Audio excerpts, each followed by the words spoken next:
intense episodes. Oh, indeed, their hands are sweat. Welcome back to another intense episode of Go Fish with Kevin and Michaela. Both of these competitors have been training year-round for this one game. And believe it or not, they do the most outstanding training you could possibly imagine. Go We Fish! see that their hands, oh indeed, their hands are sweating. Things are ramping up. You got a queen? What's gonna happen next? They're exchanging No. cards. Hands are changing. Go Fish. Do they have something up their sleeve? We will find out. Stay tuned for this round of gold. Why'd the audio stop? What's going on? Who stopped the audio? What the heck? Hey, where's our announcer? What's going on? Where's the audio? Yo, Where's the audio? why'd you stop it? Chris told me to mute something. What are you... What are you two doing? I didn't mess anything up. You two are doing this. Why are you messing up the stream? Why are you playing goldfish right now? Dude, are you aware of what's going on right now? This is our gaming The website can be done, we can still game. See this? No. No, Wait. this is our gaming This is our stream. gaming We're gonna be stream. famous. It's not a gaming stream. Competitive We have goldfish. guests. Competitive Go Fish is People the want to see next Uptown Fortnite. cosplay. Competitive Go Fish. Khaza. Wait, yeah, but Go Hoshi. Fish. Look at Hoshi. He's the star. Not you two in your games. But Go Like cards? What is this? What? What is this? Give me your cards. What? What are you two doing? Okay, yeah, we'll follow the script. Good. It's fine. Good, It's good. fine. It's okay. Just don't let us have fun anymore. I'm very proud of you. So we were gonna welcome you to our competitive Go Fish stream, but I guess we can't do that anymore. You'd think as the chair and vice chair we would get to make decisions. Yeah, you'd think so. We got these cool headsets. Yeah, like we're gamers, you know? Well, welcome to KuroNekoConline. Our website is down at the moment, unfortunately. 2020. But we are working to get it back up to have the other content and everything else going on. So please bear with us and we will give updates as they come. In the meantime, we will be continuing to stream. If you want to share on social media or anything else with everybody and let people know that that's what's going on. So first off, we want to welcome everybody. We have some really cool stuff on the site once it gets back up that we want you all to enjoy, and we'll keep giving you updates. Why are we here? Because it's 2020. So this is what we get to do. And I mean, honestly, I'm really excited and happy that we're even here. We have lights, we have a backdrop, we have a camera. And a microphone. You can hear us, and this chat says that you can hear us. They can hear us, that's a good thing. Yeah. We have dope masks, and our wonderful marketing director printed out staff badges for us, even though we don't get to be there in person. Yeah. So we get these memories. We appreciate all of you being here, and we're glad that we can interact with the community and still do this in some form. Streaming is not our forte, oddly enough. We're usually used to physical events, but it should be pretty fun. So let's go to a couple announcements. First off, we have a really, when the website comes back up, there's a really cool scavenger hunt on it with some awesome prizes that we will go into again when the website's back up for some cool prizes. And then, I think that's it for announcements, right? Well, I mean, there is the whole thing of like what's coming in the stream. Everything. That's a lot. Little tidbits of con all day. As well as some crazy stuff that we don't get to do at con. That's true. Usually we don't have our own little VHS exercise stuff going on. Yeah. We have less streamy, interactive, internet-wide around whoever's in the world wants to get on and play. We want to make sure that this is interactive even though you guys can't be with us in person. So intermittent throughout the stream, we're going to have little breaks, and we would love it if you would get up at home and participate in these. We put a lot of hard work into them. So let's start the first one now. Let's get up and exercise. Let's join Neil in Radio Taiso. Mm-hmm.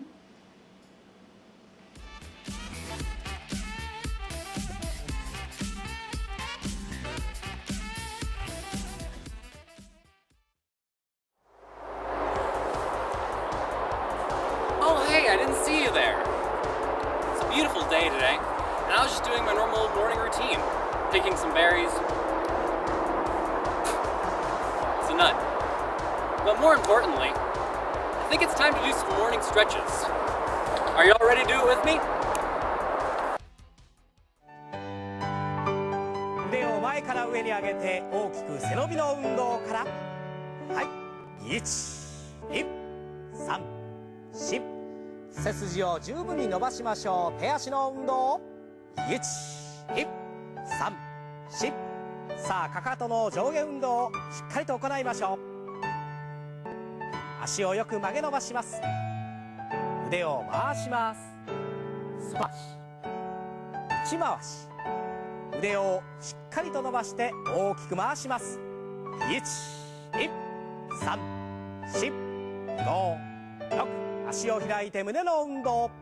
横振りは軽く斜め上大きく5、6、7、8 1、2、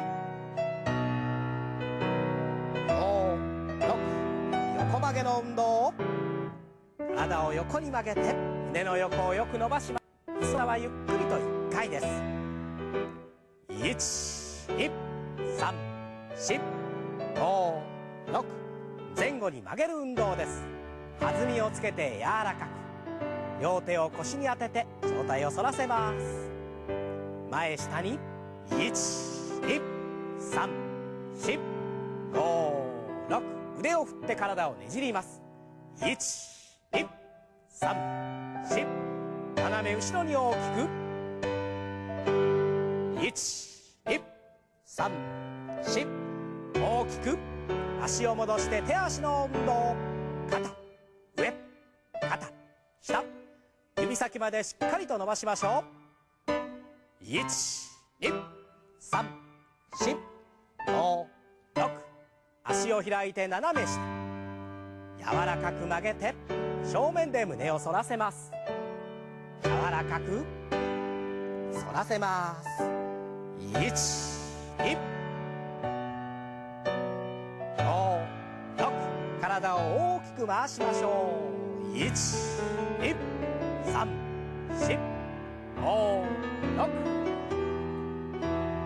腕で大きく引っ張るようにして両足跳びの運動です。椅子の方はゆっくりと肩の上げ下ろしです。1、2、3、4、5、6手足の運動。1、2、3、4ゆったりと行って弾んだ息を整えましょう。1、2、3、4深呼吸です。深く息を吸って吐きます。繰り返しましょう。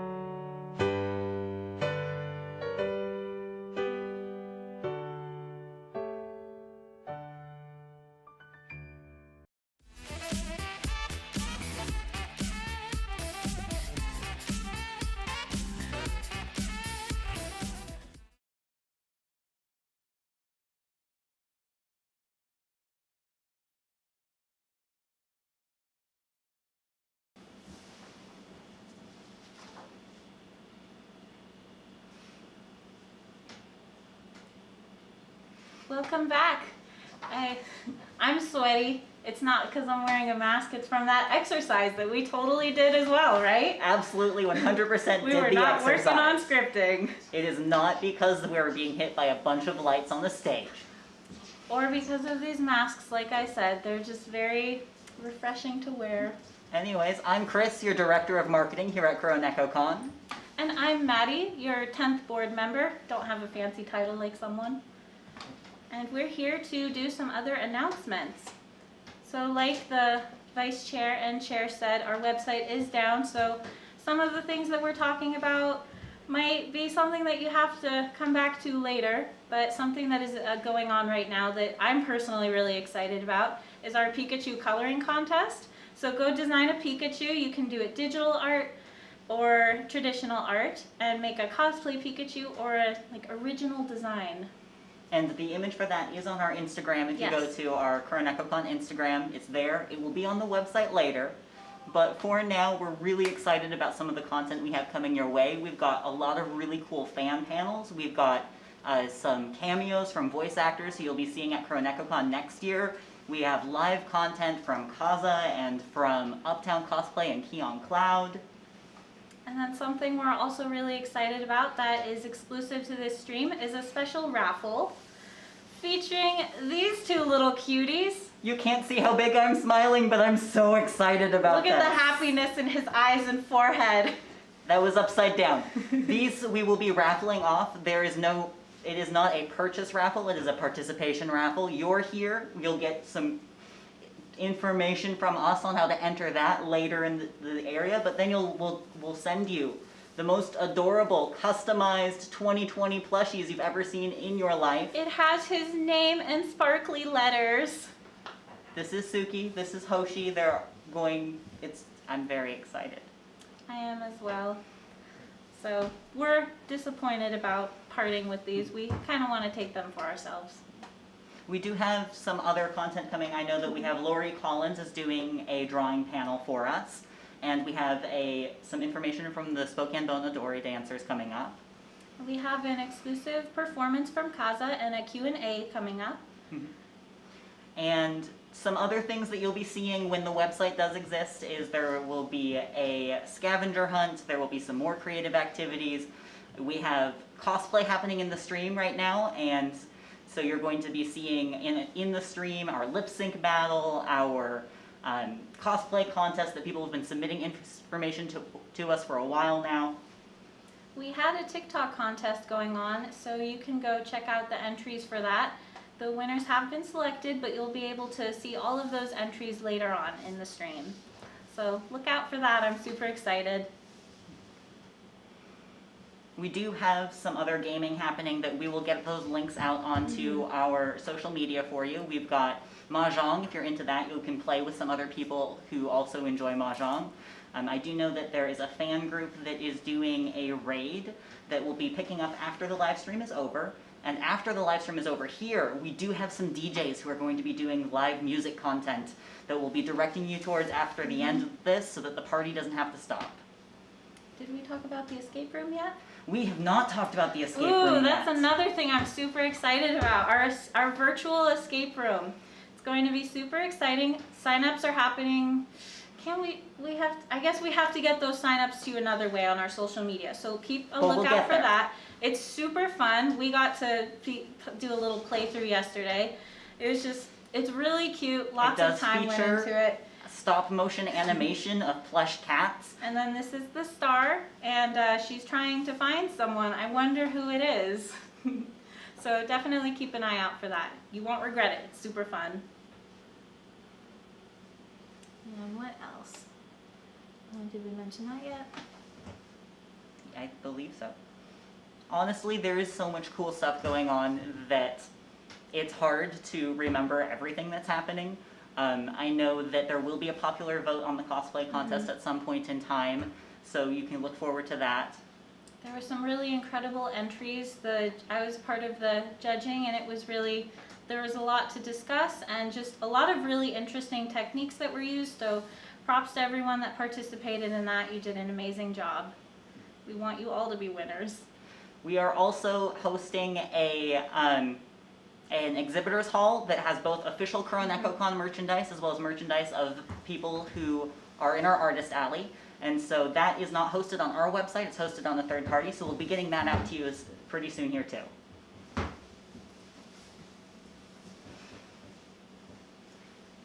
So now we can just admire these little I think potatoes. that's really important that you know Hoshi, our new mascot, he's super into J fashion. And so this is a wig, but it's got the little J fashion sparkles and everything. And little hair they have clips. matching sparkles on their uniforms here. And little ear bows. Hoshi is actually now available for sale, not with the getup. Not with the getup, but his actual plushie without the getup is available. So we are going to be able to have Hoshi in your life as well as Tsuki in your life for the first time ever. Yeah, you gotta reunite them. And coming up next, as our very next item, is going to be a special message from Uptown Cosplay and KionCloud on this stream for you.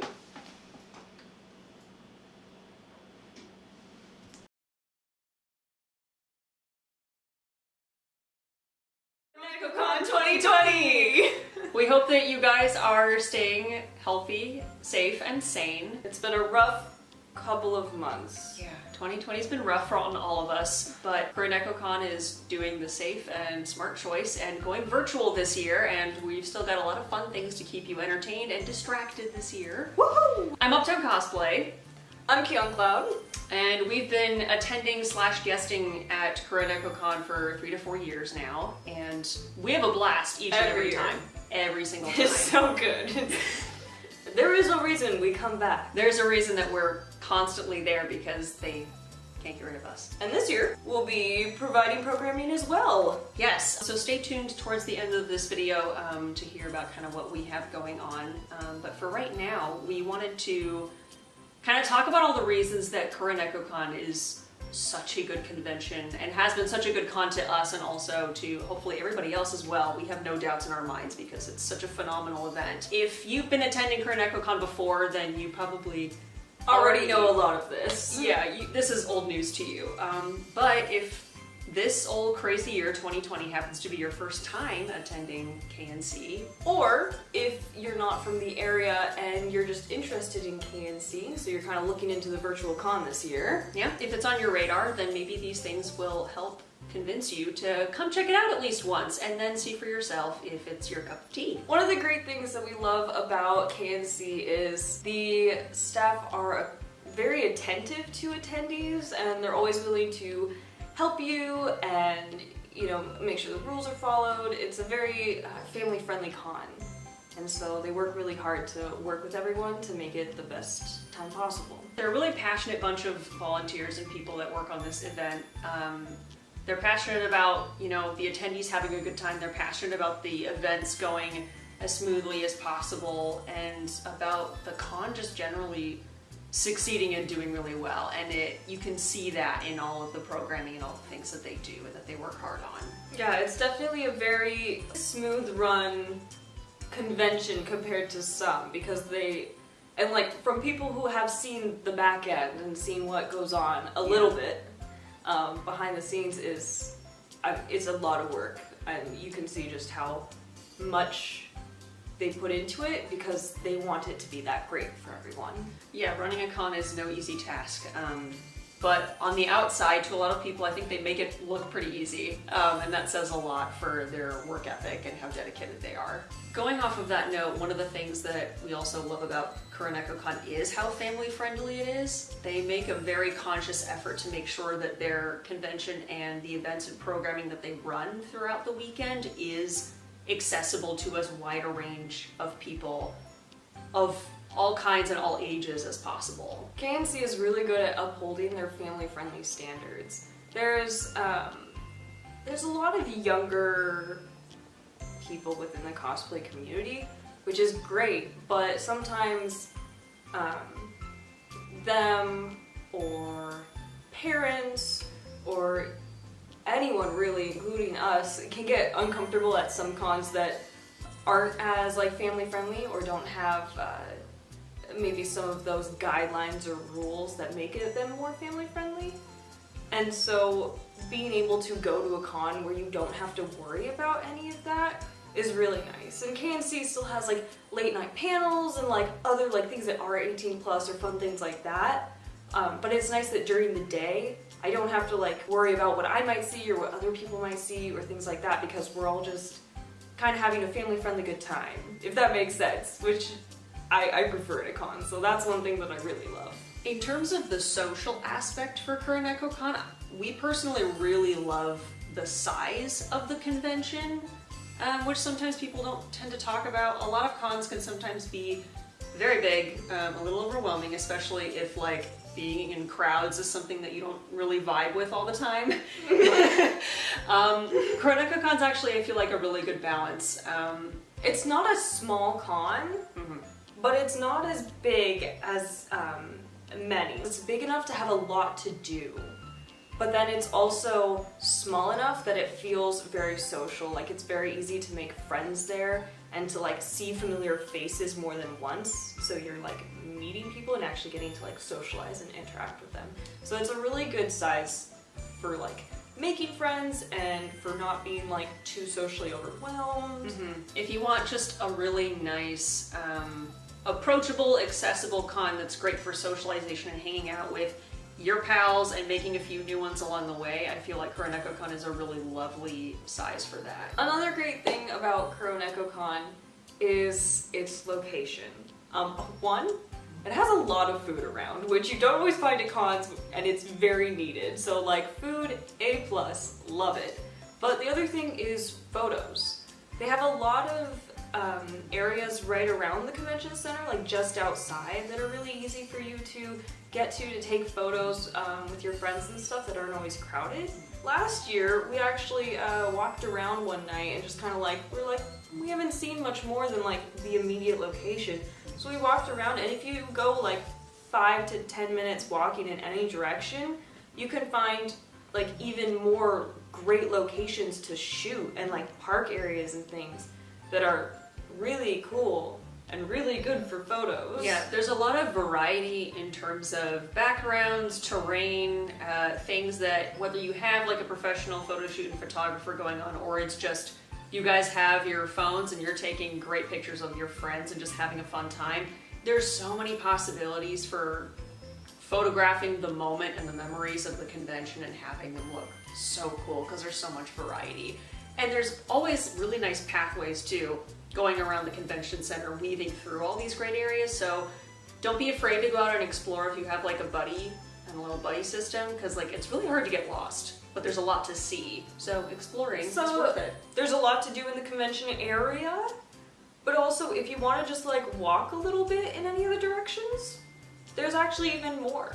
So last but not least, the programming and types of events that KNC has at their convention is always, I feel like, really thoughtfully planned out and thoughtfully chosen. Most of us already know at this point for conventions there's official events that go on like cosplay contests, AMV contests, the lip sync event that KNC has now, and things like that. But there's also fan run panels like in-character panels or game panels and things like that, Q&As and such from guests and so on and so forth.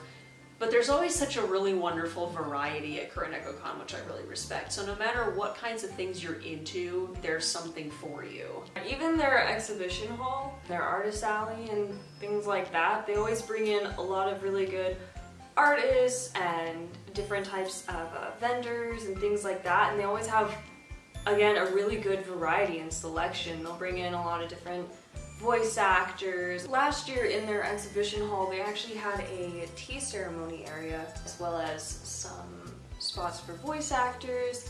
They had everything that you would normally see from like anime merch. They also had D&D things and tabletop games. Same with the artists. You had artists that were doing a lot of different fandoms, different styles, artists that were making jewelry.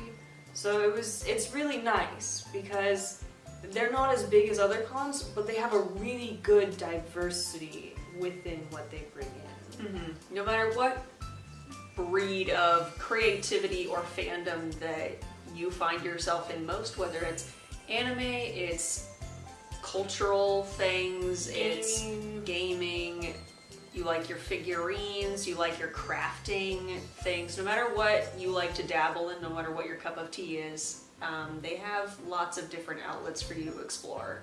KNC, like, keep it up. We love that diversity. Chef's kiss.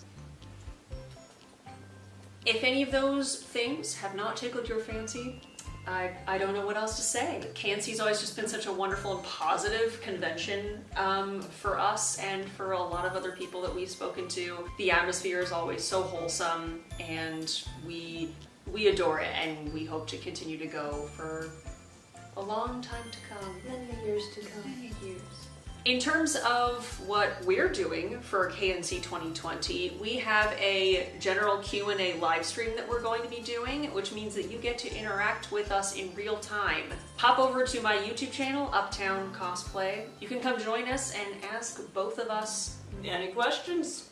any questions that are burning that you would like to have answered. We'll just be chilling, hanging, and talking with you guys. Yeah, so keep an eye out for it, and we look forward to seeing you there and getting a chance to chat with all of you guys. Enjoy all the fantastic programming that's going on for KuroNekoCon, and I hope you have a great time, whether we see you or we don't. Yeah? Let's try to make 2020 a little bit better. So, have a great KuroNekoCon 2020. And hopefully we see you in person in 2021. 2021.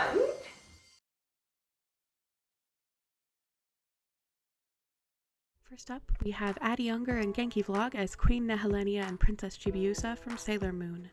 Genki Vlog said their favorite part of the costume are the sleeves, and Addie said that their favorite part was making all the scallops on the skirt, sleeves, and neckline. Up next is Alex, who's cosplaying Junkrat from Overwatch, who made their entire cosplay from scratch, including clothing, props, and wig. Their favorite part of their cosplay is the weapon that the character holds and how shiny the gold paint is.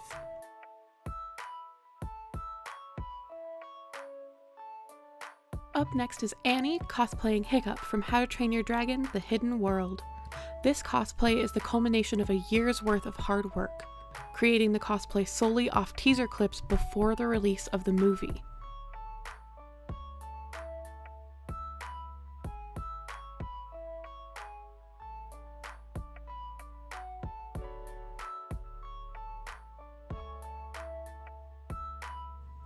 Up next, we have Bird Nerd Kale cosplaying Lucina from Fire Emblem. They made their whole cosplay aside from the pants and undershirt. And their favorite part of their cosplay is the tunic because they patterned it out themselves and it fits so comfortably. And next, we have Faith McCullough cosplaying the Child from The Mandalorian. Their cosplay armor is made entirely from found items, foam, and spray paint. The helmet is a repainted Boba Fett helmet, and the jetpack is completely made from scratch, with cardboard, an oatmeal container, foam, and a giant Easter egg. Up next, we have Grady McCullough cosplaying Angel from X-Men. Their cosplay is entirely handmade, and they're most proud of the wings. They're made from an old drying rack, cloth, fishing line, and each feather is cut out of foam. The wings open and close by placing your hands in loops on the inside of the wings. After that, we have Grumpy Bones cosplaying Sato from Fragile Dreams: Farewell Ruins of the Moon. They either made or altered everything on this cosplay, and they are proudest of the handmade, hand-painted bucket, made completely custom to match Sato's in the game. Now, we have username Jesus Christ Helen cosplaying Persephone from Lore Olympus. Their cosplay was made by a close friend, and they custom styled their own wig out of multiple wefts, which they curled and added to a base wig to create a massive ponytail that took 30 bobby pins to fully secure. Moving right along, we have Joanne Gropper cosplaying Emerita and Sorcha Barbie crossover. This cosplayer made the dress themselves as well as wefted the wig. Their favorite part is the embroidery, and they spent an entire month on that part alone.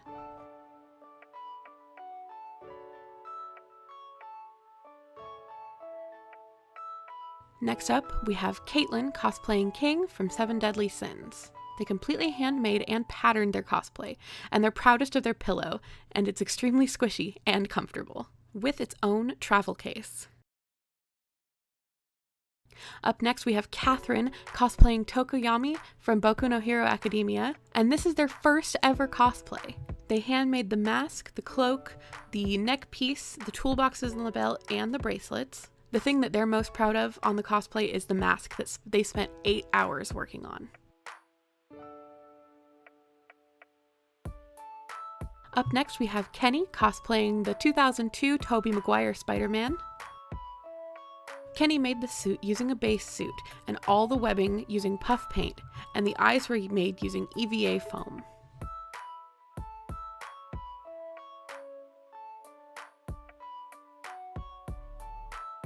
And next, we have Shelby cosplaying Shinobu Kocho from Demon Slayer. This costume is from Mike Costume, but they made the shoes, restyled the wig from an older cosplay, and made the sword and sheath themselves. The sword proved a new challenge, but they're very proud of the new skills they learned. And next we have Sonia cosplaying Lux from League of Legends. And other than the shoe bases, Sonia made this entire cosplay by hand, including drafting their own patterns. The element they're proudest of is the staff. They love how the LEDs turned out and the crystals on the ends are actually completely made of hot glue. Next we have Colleen Cosplay, cosplaying Lucy from Fairy Tail. They made their entire cosplay except the belt, pouch, and spirit keys. The shoes were altered by adding purple fabric to the top. They also made the wheelchair banner and crutch covers. They're most proud of the armor. It was their first time using this method to make armor and it involved a lot of applique stitching. Up next is Nedley Deadly Cosplay, cosplaying Ramel from Voltron. All the elements of this cosplay were made except for the pants, which were altered. They loved making the small details, like the half-bow drawstring, the working buttonholes on the belt, and using clear string to construct the earrings for the floating effect. And finally, we have Sophie of Sunflowers for Tofu.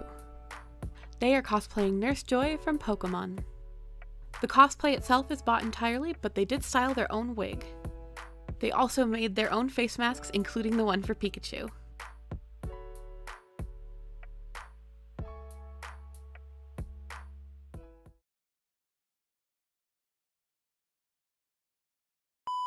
Step into my candy store. Guys fall at your feet, pay the check, help you cheat. All you need to know, some dead weight has to go. That freak's not your friend, I can tell in the end. If she had your shot, she would leave you to rot. Of course, if you don't care, fine, go braid her hair. Maybe Sesame Street is on. Whoa! Or forget the creep and get in my Jeep. Let's go tear up someone's lawn. See, you don't have it. Watch this. Honey, what you waiting for? Welcome to my candy store. You just gotta prove you're not a doorknob anymore. Then step into my candy store.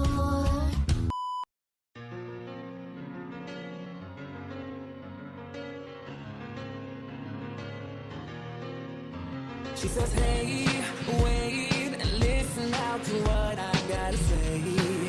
I don't think I want it this way. We become some poor excuse of love that's come undone. And how do we get so numb? I wanna be in your control. I'm merciful. You can twist me and turn me, just don't let me go. I wanna be your puppet on the string. Baby, I'm not holding back. We can do anything. And even if I am crazy, cause you'll make me this way. We're as close to love as we'll ever get. I wanna be a marionette, marionette, marionette. I wanna be a marionette, marionette, marionette. So let's play the charade. Everything. Look at this trove, treasures untold. How many wonders can one heaven hold? Looking around here, you think, sure, he's got everything. I've got gadgets and gizmos aplenty. I've got who's its and what's its galore. You want thingamabobs? I've got 20. But who cares? No big deal. I want more.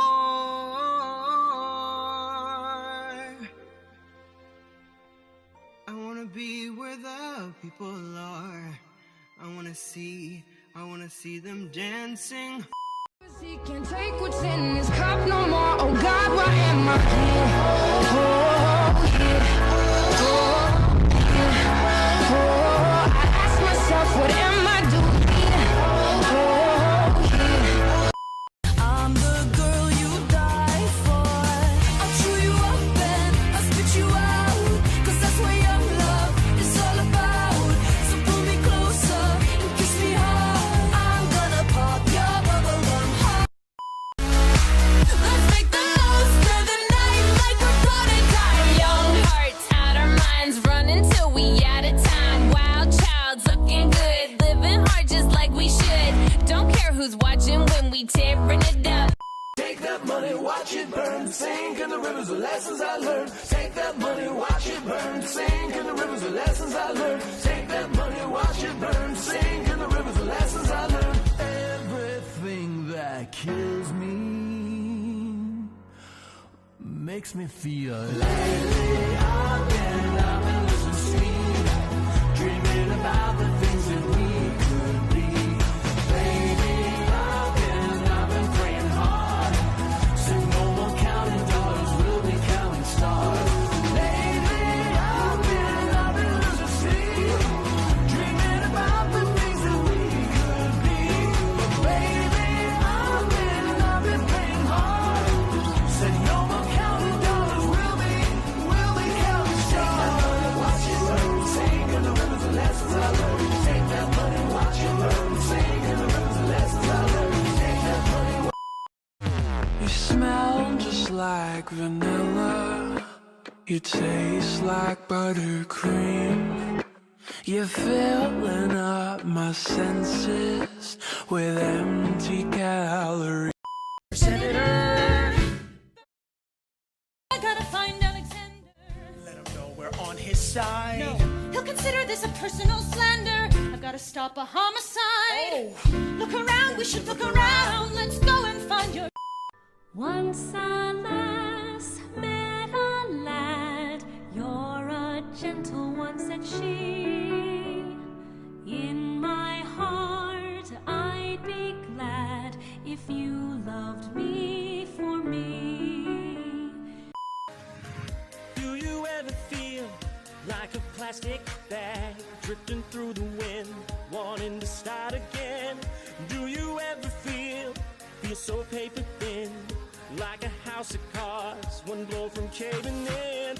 Do you ever feel already buried deep, 6 feet under screen, but no one seems to hear a thing? Do you know that there's still a chance for you? There's a spark in you. You just gotta ignite the light and let it shine. Just on the night like the 4th of July. 'Cause baby, you're a firework. Come on, show them what you're worth. Oh, I just wanna take you anywhere that you like. We could go out any day, any night. Baby, I'll take you there, take you there. Baby, I'll take you there, yeah. Oh, tell me how to turn your love on. You can get anything that you want. Baby, just shout it out, baby, just shout it out, yeah. And if you want me to, let's make a move, yeah. So tell me, girl, if every time we touch, you get this kind of rush, baby, say yeah, yeah, yeah, yeah, yeah, yeah. If you don't wanna take it slow and you just wanna take me home, baby, say yeah, yeah, yeah, yeah, yeah, and let me kiss you. Oh,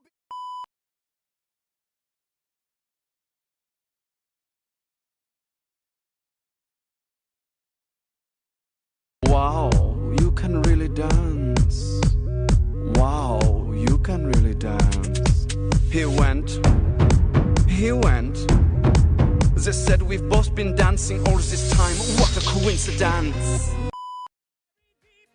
6 feet under screen, but no one seems to hear a thing. Do you know that there's still a chance for you? There's a spark in you.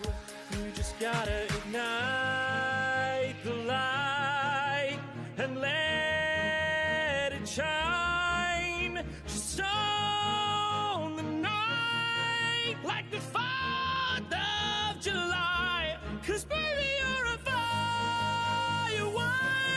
Come on, show them what you want.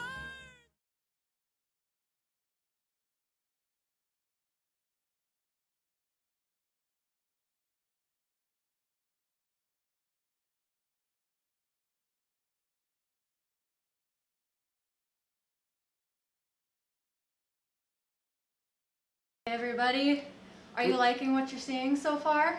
I mean, I am, but I'm not you, so I don't know. I think it's pretty cool. I want to go on the record before we continue talking about relevant things that if our staff had let us continue our professional gaming stream like we were going to, Yeah, we both know that I would have won. No. No. No, I was winning. Yeah. I got a card. It doesn't matter. You didn't have your heart in it. I did have my heart. I believed in the heart of the cards. No. Yes, I did. I didn't feel any of that coming from you. Whatever. We'll agree to disagree. Fine. The cosplay stuff was great. Sorry to interrupt you, friendo. And so was the TikTok. But we have some great stuff coming up next. We've got some awesome panels right after some short messages from a few different groups, so I hope that you will stick around. Enjoy.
Oh hey guys, found some wild mustard seeds.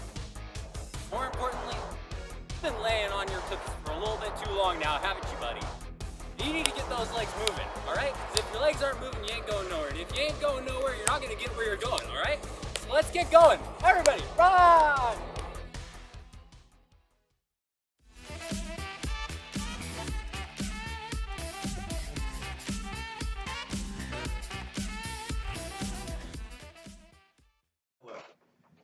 My name's Aaron Dismuke, and I would like to applaud the convention's decision to delay until next year due to, the health issues and concerns.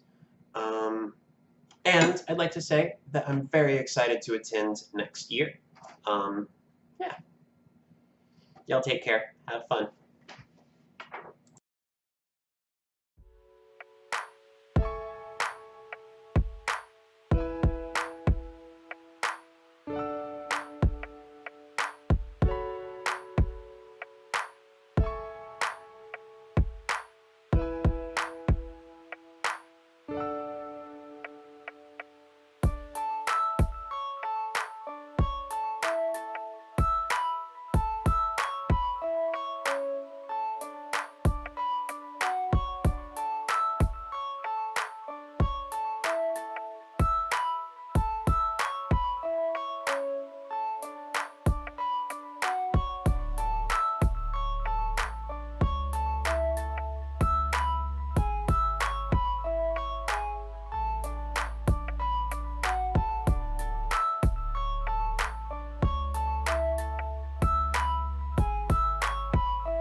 Hi everyone.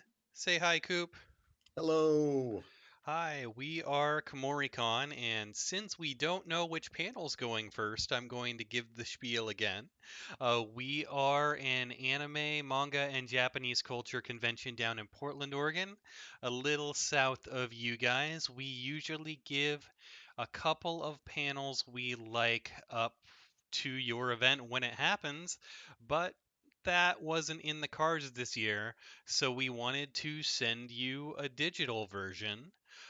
We wanted to talk about LGBTQ plus representation in anime and manga. I am Brian Matthews. I am the current chair for Kumoricon 2020.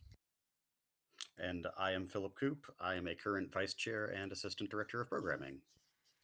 And let's address the elephant in the room real quickly before we get too deep into this. Yes, we are two white men who were talking about this. We are both very cis presenting. I personally am not, and representation is really important to me, kind of for that reason, without going into too much of, my personal life. And Coop is a very dear friend of mine that is well versed on the subject. We are also not the only people that made this presentation. The person who made it with us, Sam, she's too busy to put it on anymore, but we are not the only people that had our hands in this either. Yeah. And sort of adding to that, we are definitely not experts. We've done our best to educate ourselves to be to the level that we think an introduction panel needs, but there's a lot more resources out there, and if you want to learn more, you should, because it's actually a really interesting topic. Yeah, and there's a lot that you can find very easily in both books and essays online. Okay, so let's dive into it. To understand kind of where representation is currently at, we want to go into a brief history of how representation has happened in Japan because it's kind of necessary to understand where they are. We are also going to cover some general genres and tropes and then talk about some good examples of representation. So, let's start with a brief history of representation. Before we get started, I do want to warn that we're not going to get too heavy into detail, but we do talk about some heavy subjects. Because of that, we have put some jokes in here to keep it light. We're not trying to make light of anything, but sometimes you just have to keep your spirits up even when you talk about some stuff. So let's move forward. And if you want to take this one, Coop. Yeah, sure. So we're going to start by addressing sort of the pre-Edo period in Japan. Obviously, that's a large amount of time, but sort of starting around the 11th century, we've got sort of two expressions of homosexuality in Japan that we wanted to highlight. The first is The Tale of Genji, largely considered the first novel in the world. And in that, we have a romantic liaison between Genji and the brother of someone he was wooing. He ends up deciding that she's not worth the effort, she's too cold, and that her brother is way more his style, and they become involved in a sexual relationship. And that is sort of a reasonable or good brief encapsulation of this sort of relationship called nanshoku, which initially develops in Buddhist temples in Japan. And it is sort of a master-apprentice relationship between an adult priest or monk and effectively an acolyte or shigo. And it's I don't really want to say more about it than that. It existed. It existed, yeah.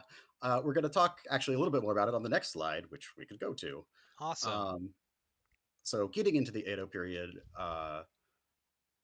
we start seeing sort of explicitly gay writing and literature emerge, and it's still basically pederasty,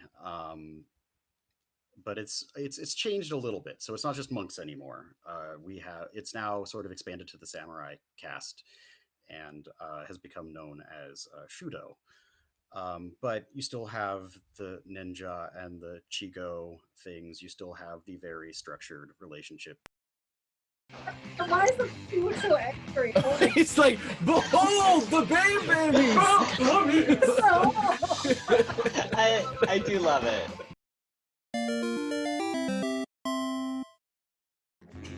Welcome to Jackbox with the Directors of Fun. I'm Kevin, Vice Chair of KuroNeko Cultural Association, and I'm playing Toasty Boy. So I'm Tasha. I'm the secretary and the general info coordinator, and my name is Squirrel because in Animal Crossing there's a squirrel named Tasha. I'm Nico. I'm playing the rock thing called Mikoko. I'm the outreach director and the gaming manager. Nice to meet you. And then there's Samurai Otaku, which, you know, we can take a guess to who that might be. I am Ama Paz. I am your director of Japanese culture and your guest coordinator. Then there's Chris, who's Hi, Chris. I'm Crit. I'm the director of marketing, and I'm still just Crit. My name's I'm the chair, self-explanatory, and the exhibit manager. Mighty chair, because during working on my prison blood. Hi, I'm Jamie. I'm the programming director, and my name in this game is Dad Fashion because I love dad fashion.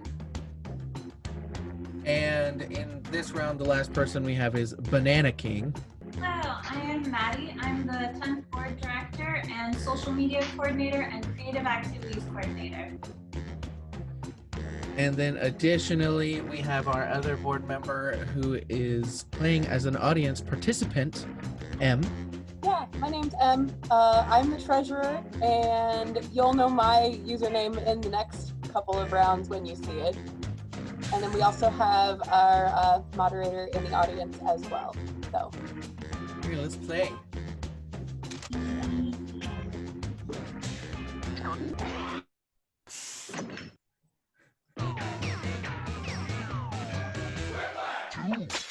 your shapes. A little south of you guys, we usually give a couple of panels we like up to your event when it happens, but that wasn't in the cards this year, so we wanted to send you a digital version.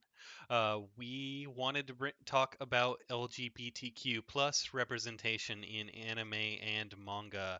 I am Brian Matthews. I am the current chair for Kumoricon 2020. And I am Philip Coop. I am a current vice chair and assistant director of programming. And let's address the elephant in the room real quickly before we get too deep into this. Yes, we are two white men who were talking about this. We are both very cis presenting. I personally am not, and representation is really important to me, kind of for that reason, without going into too much of, my personal life. And Coop is a very dear friend of mine that is well versed on the subject. We are also not the only people that made this presentation. Hi, everyone. Say hi, Coop. Hello. Hi, we are Kumoricon, and since we don't know which panel's going first, I'm going to give the spiel again. We are an anime, manga, and Japanese culture convention down in Portland, Oregon, a little south of you guys. We usually give a couple of panels we like up to your event when it happens, but that wasn't in the cards this year, so we wanted to send you a digital version. We wanted to talk about LGBTQ plus representation in anime and manga. I am Brian Matthews. I am the current chair for Kumoricon 2020. And I am Philip Coop. I am a current vice chair and assistant director of programming.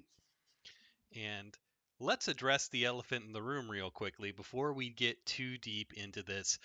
Yes, we are two white men who were talking about this.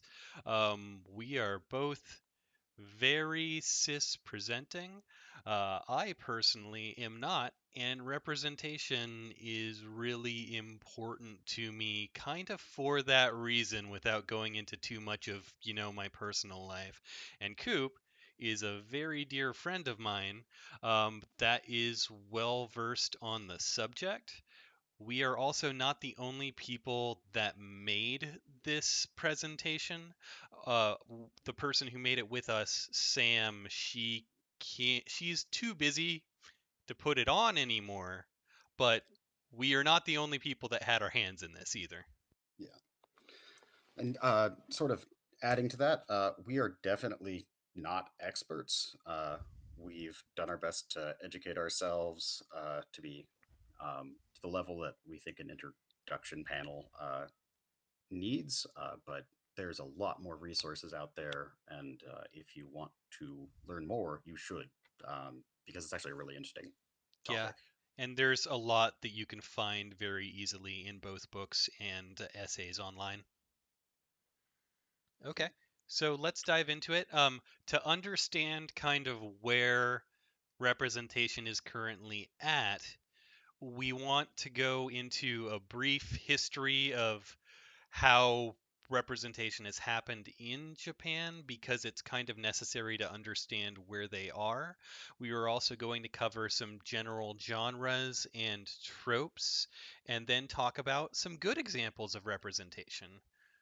So, let's start with a brief history of representation. Before we get started, I do want to warn that we're not going to get too heavy into detail, but we do talk about some heavy subjects. Because of that, we have put some jokes in here to keep it light. We're not trying to make light of anything, but sometimes you just have to keep your spirits up even when you talk about some stuff. So let's move forward. And if you want to take this one, Coop. Yeah, sure. So we're going to start by addressing sort of the pre-Edo period in Japan. Obviously, that's a large amount of time, but sort of starting around the 11th century, we've got sort of two expressions of homosexuality in Japan that we wanted to highlight. The first is The Tale of Genji, largely considered the first novel in the world. And in that, we have a romantic liaison between Genji and the brother of someone he was wooing. He ends up deciding that she's not worth the effort, she's too cold, and that her brother is way more his style, and they become involved in a sexual relationship. And that is sort of a reasonable or good brief encapsulation of this sort of relationship called nanshoku, which initially develops in Buddhist temples in Japan. And it is sort of a master-apprentice relationship between an adult priest or monk and effectively an acolyte or shigo. And it's I don't really want to say more about it than that. It existed. It existed, yeah. We're going to talk actually a little bit more about it on the next slide, which we could go to. Awesome. So getting into the Edo period, we start seeing sort of explicitly gay writing and literature emerge, and it's still basically pederasty, but it's changed a little bit. So it's not just monks anymore. It's now sort of expanded to the samurai caste and has become known as shudo. But you still have the ninja and the chigo things. You still have the very structured relationship between an adult and a adolescent. I think it's worth noting that the relationship sort of, or the sexual aspect of the relationship, concludes at the end once the chigo reaches adulthood. Although there's some leftover stuff, like they're generally expected to be friends for a long time. And sort of the goal as it moves to the samurai cast is very much a mentorship. Like the ninja will is thought is supposed to teach the chigo the martial skills and code of honor that they'll need to be a good samurai, and sort of as a result of that teaching, they will become a better samurai and more noble themselves. That sort of concludes our early Japanese history. Moving on. Right, and then the white people came. Yeah. Everything So changed when white culture attacked. it's really true. We Western ideas kind of ruined everything.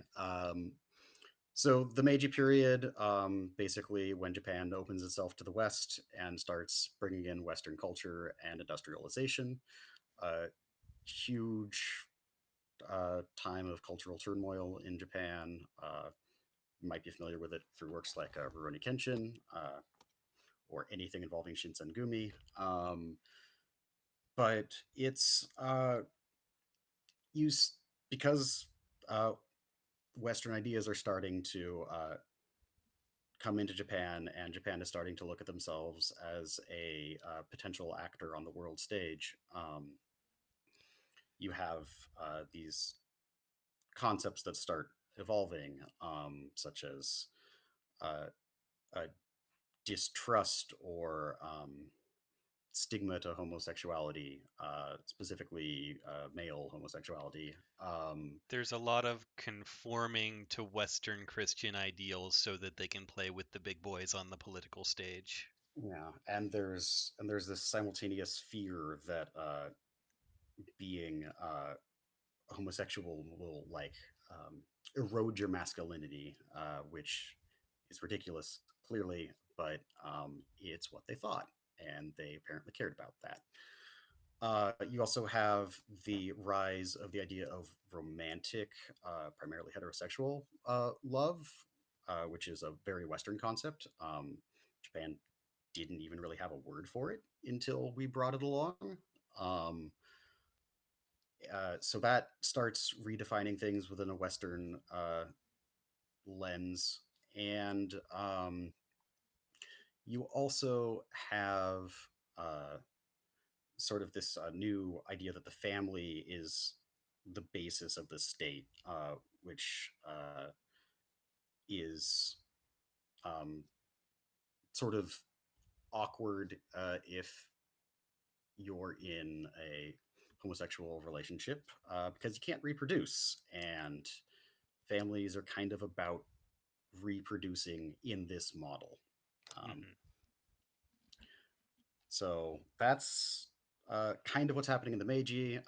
We do sort of like manga made for girls sort of starts appearing. So there is some cool stuff in this era, but it's not all bad. Like, but I think a lot of the cool stuff like happens in the next era, which is like only 20 years. Yeah. In the Taiso. Next up is the Taiso period. This we actually felt bad that we don't have a whole lot on here for how big this period kind of was. The economy starts booming in Japan, which means a lot of things start becoming more well known, like a lot more literature starts getting published. And because that happens, a lot of subcultures are kind of in again and start getting spread around through literature. Yeah. I think of one of the authors of particular note in this period is Nobuko Yoshiya. She's fascinating. We could probably spend a panel talking about her, but she's particularly important for her role in standardizing both shoujo and yuri tropes. She was sort of actively out as a lesbian, although be it her version of lesbianism is very much reflected in the class S trope, which we'll get to later. But she's also credited with writing probably one of the first, if not the first, Yuri novels, which is Two Virgins of the Attic. It's assumed to be semi-autobiographical here. You can see it on the left of your screen. And it concludes with these two female roommates actually deciding to live together. But yeah, it's things are moving along. Like there's actually a surprising amount of representation, all things considered. And then things continue moving along. In the Showa period, we start seeing a lot more manga being created. If you want to talk about that a little more, Coop. Yeah. So, putting aside the fact that the Showa period is ridiculously long, because that's how long that emperor lived, we see basically the emergence of all of the three, we're going to call them genres, though that's not entirely correct, of manga that... Let's say the three main genres of this type. Yeah. So they start appearing in this period. Most of it after the 50s. We get Barazoku, our first gay magazine in Japan in 71. Yeah, that was when it first started being published, was in 1971. Yeah, and we get the Hano Niju Yonen Gumi, or the Year 24 group, which we're going to get to on the next slide because they're very important. Yep. So the Year 24 group were a group of female mangaka that were born around Showa era year 24. That's why they're called that, which is really an odd name. They started publishing a lot of manga in the 70s. A lot of the stuff they put out had a lot more complex narratives than people were used to seeing, especially since most of the stuff they were putting out were female romantic relationships. They had a much more professional level of art and invented a lot of new art techniques. They're credited as largely being responsible for creating what modern shoujo is today. They're really fascinating, and they upped the game for everyone else by releasing stuff that was such a professional level. Yeah. Just a couple of things I would add. So they're one of the most important, but they are by no means an exclusive group of women. There were definitely also younger women that were working at the same time. Absolutely. It's categorized separately because they weren't born in 49. So do be aware of that. But yeah, like they've had a huge influence on the genre, and it's safe to say that Yuri, BL, or shoujo would not exist as it does without them. So and next that's kind of where we were. Now we're going to go into genres and common tropes. Before we start this section, let's just say we're going to give some examples of different tropes as well as genres. If something is problematic, it can still be okay to like it as long as you acknowledge that it has flaws or problems. Right, Coop? Oh, absolutely. I like probably way too much problematic stuff.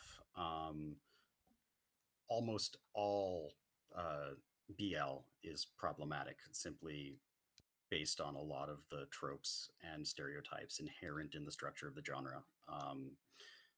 But it's still very popular, and that's fine and cool. Like, liking problematic things is fine.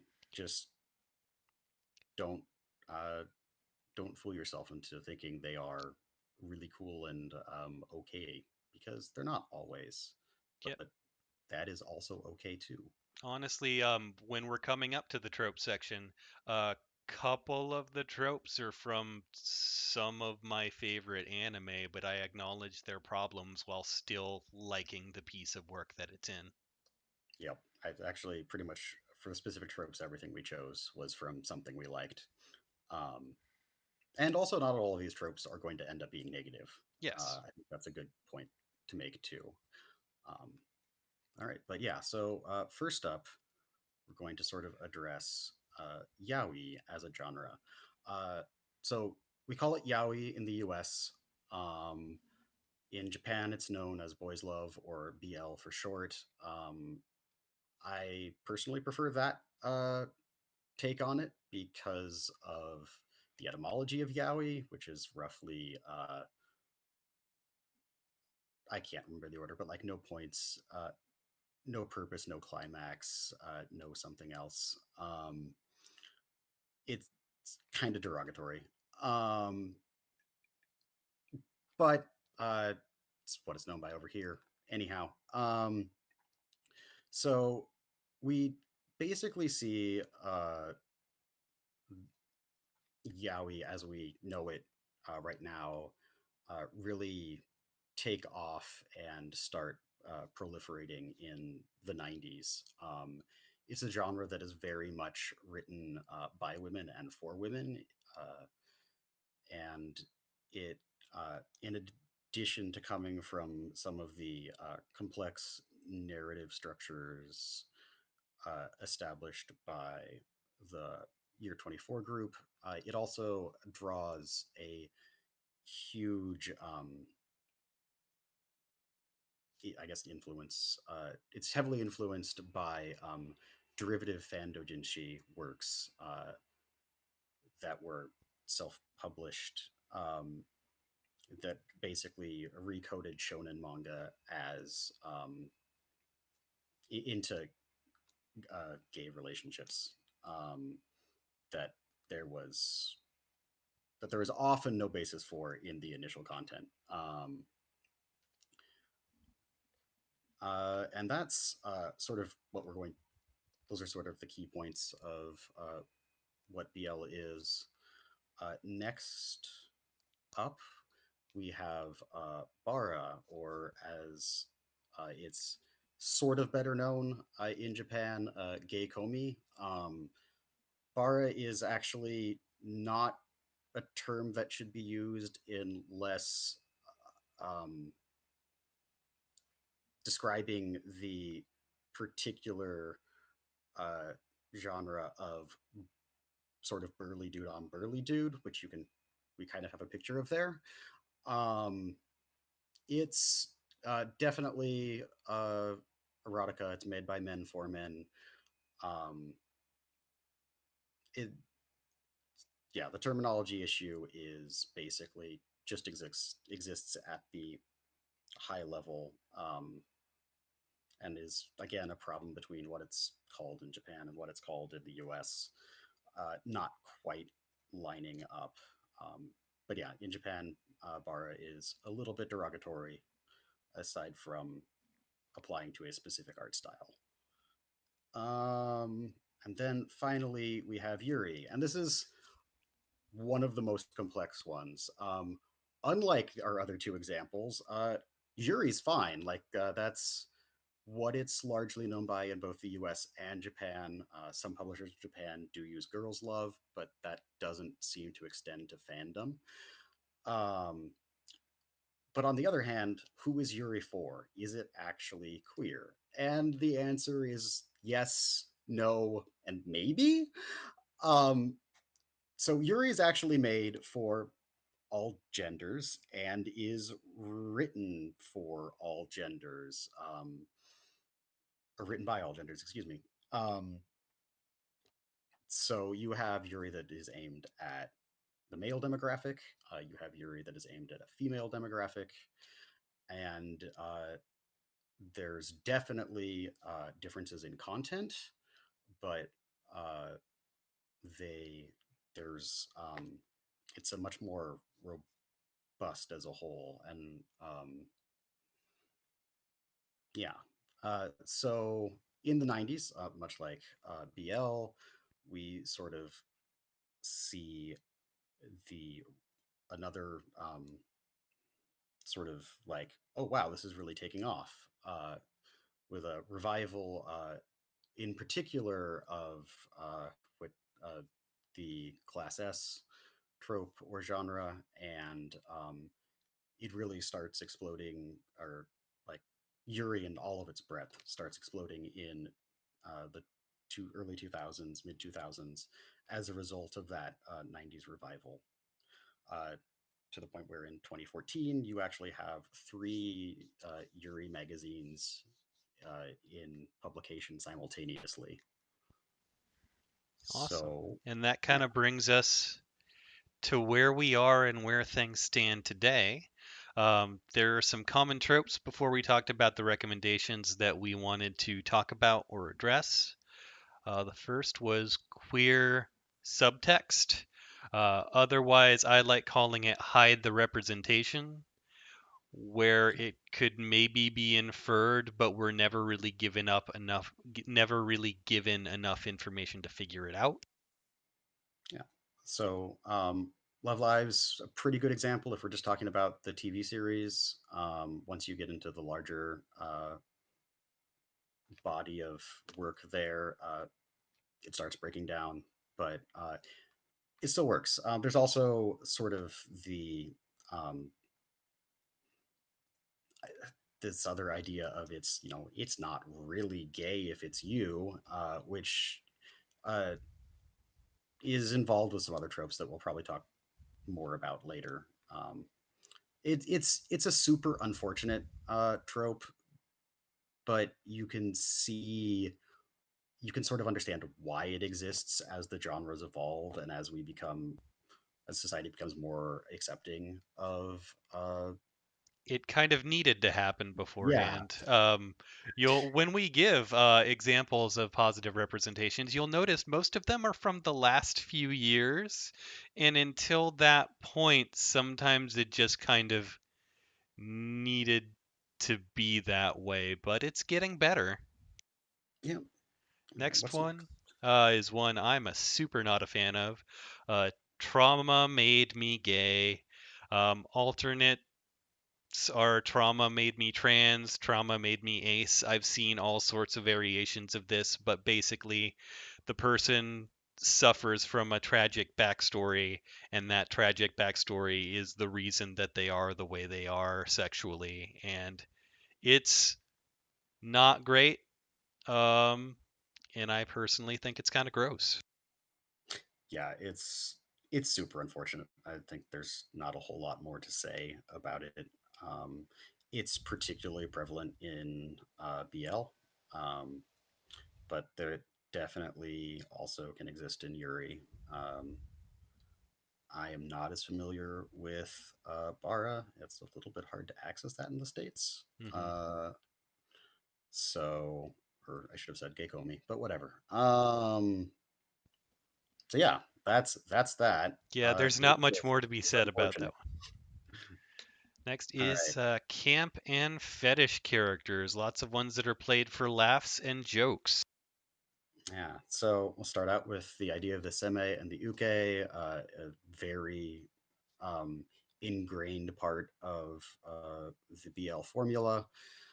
Basically, you have a character who is the aggressor or the attacker, the seme, and you have the sort of feminine coded character who is the uke, the receiver. And yeah, that's basically what that translates to, which is somewhere between interesting and gross. But it's a trope. It exists. That idea of a relationship is not inherently bad, but it is often the portrayals that result from it are often not the best. Yeah, let's go to the next one, Butch and Lipstick. you wanna take that one though, or do you want me to do it? I mean, we pretty much have a perfect example on the art here. Yeah, we do. Uh, large, muscular men that kind of usually jokingly force themselves on other men. Puri Puri Prisoner is a great example of that from One Punch Man, and it's One Punch Man is not super old, but it's already not aging well at all. At least that character. I mean, Yeah. You've also, of course, have you obviously have butch lesbians. You're going to get um, if super effeminate gay dudes. It yeah. they're pretty much the same as they are in the U.S. Like, which sucks, but um, it's a trope. It's mainly playing to stereotypes. Yep. Yep.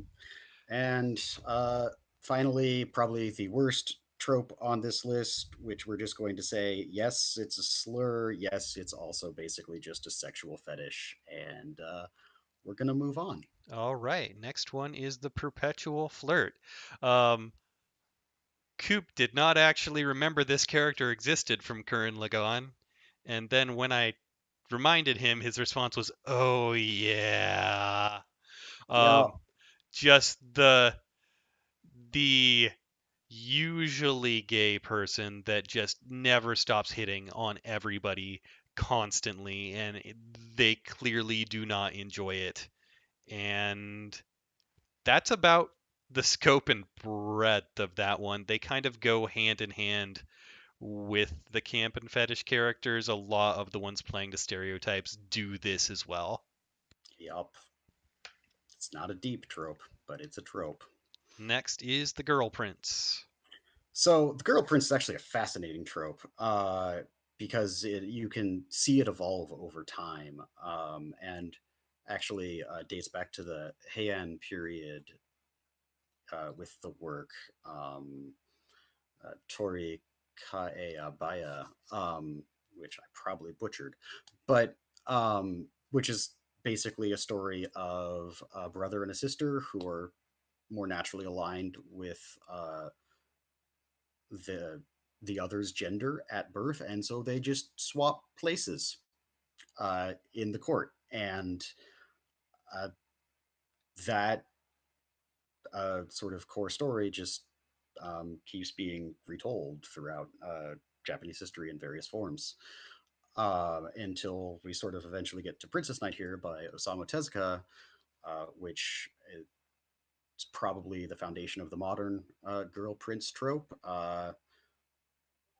There's not a male heir in this story, and so the king's like, "Well, I guess you're the prince now," um, which uh, is definitely super awkward from a gender identity standpoint.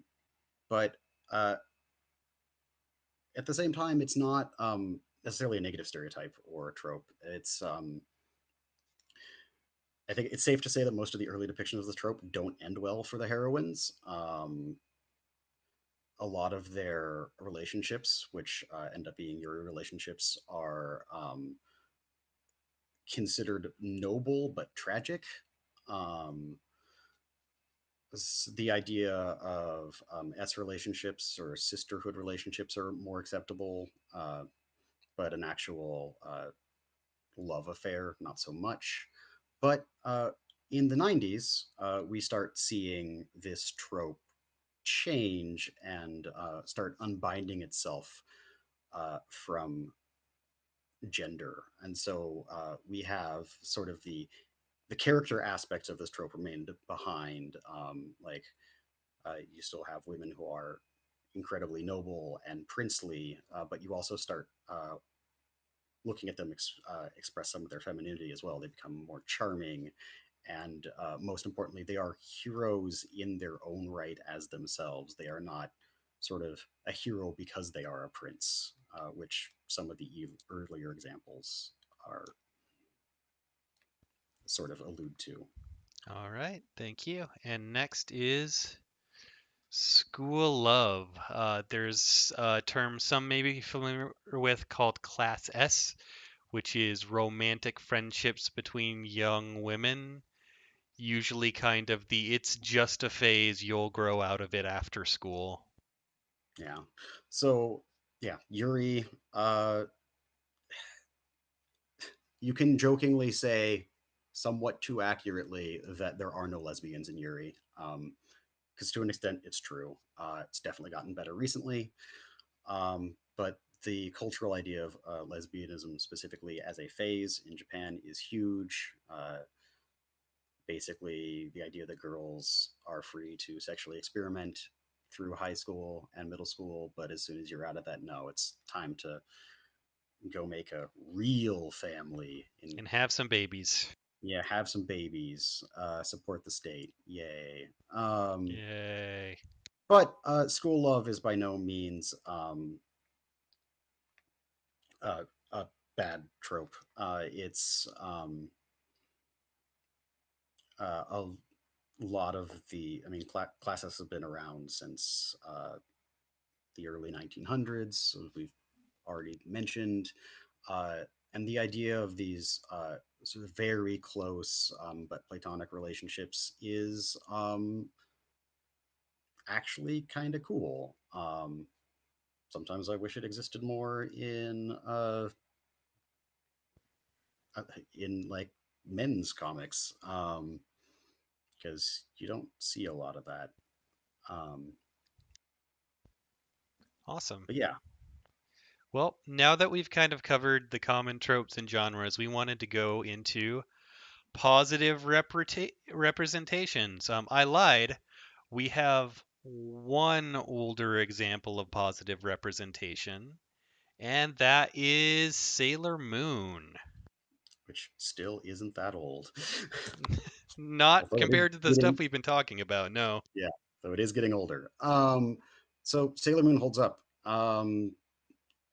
It was definitely both of our first sort of encounter with positive representation. Absolutely. In anime and manga, possibly even media. Yeah,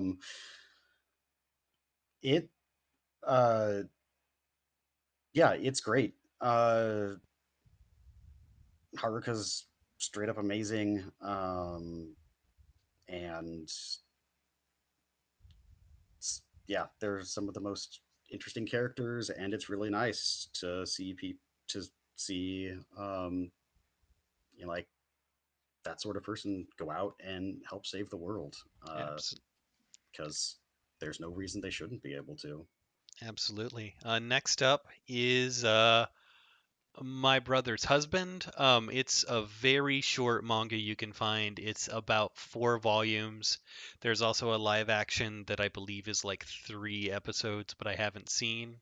About a man's estranged brother dies, and that brother's widow, a man named Mike, I believe, from Canada, visits to just kind of spend time with them and know what his husband's family was like. It's a very sad little story, but it's really good. It also addresses something I don't see in a lot of work, especially Japanese work. The idea of quiet homophobia, of just being not saying you're against it, but being uncomfortable with it, so you push it away. That's a lot of the reason he and his brother became estranged. That's not a spoiler, it's stated pretty early on. And it's just really a fascinating read. It's not the kind of story you see told in Japan a whole lot. Yeah. I think the only other thing I'd add is sort of a major shout out to Gengoro Tagame, who is an incredibly prolific mangaka in Japan, who's very well known for their bara artwork. In the better use of, yeah, well, actually, in the better use of that term specifically. But yes, also their geikomi. They're the stuff they do is definitely really hardcore. Aside from this, uh, but is had a huge influence on that entire scene.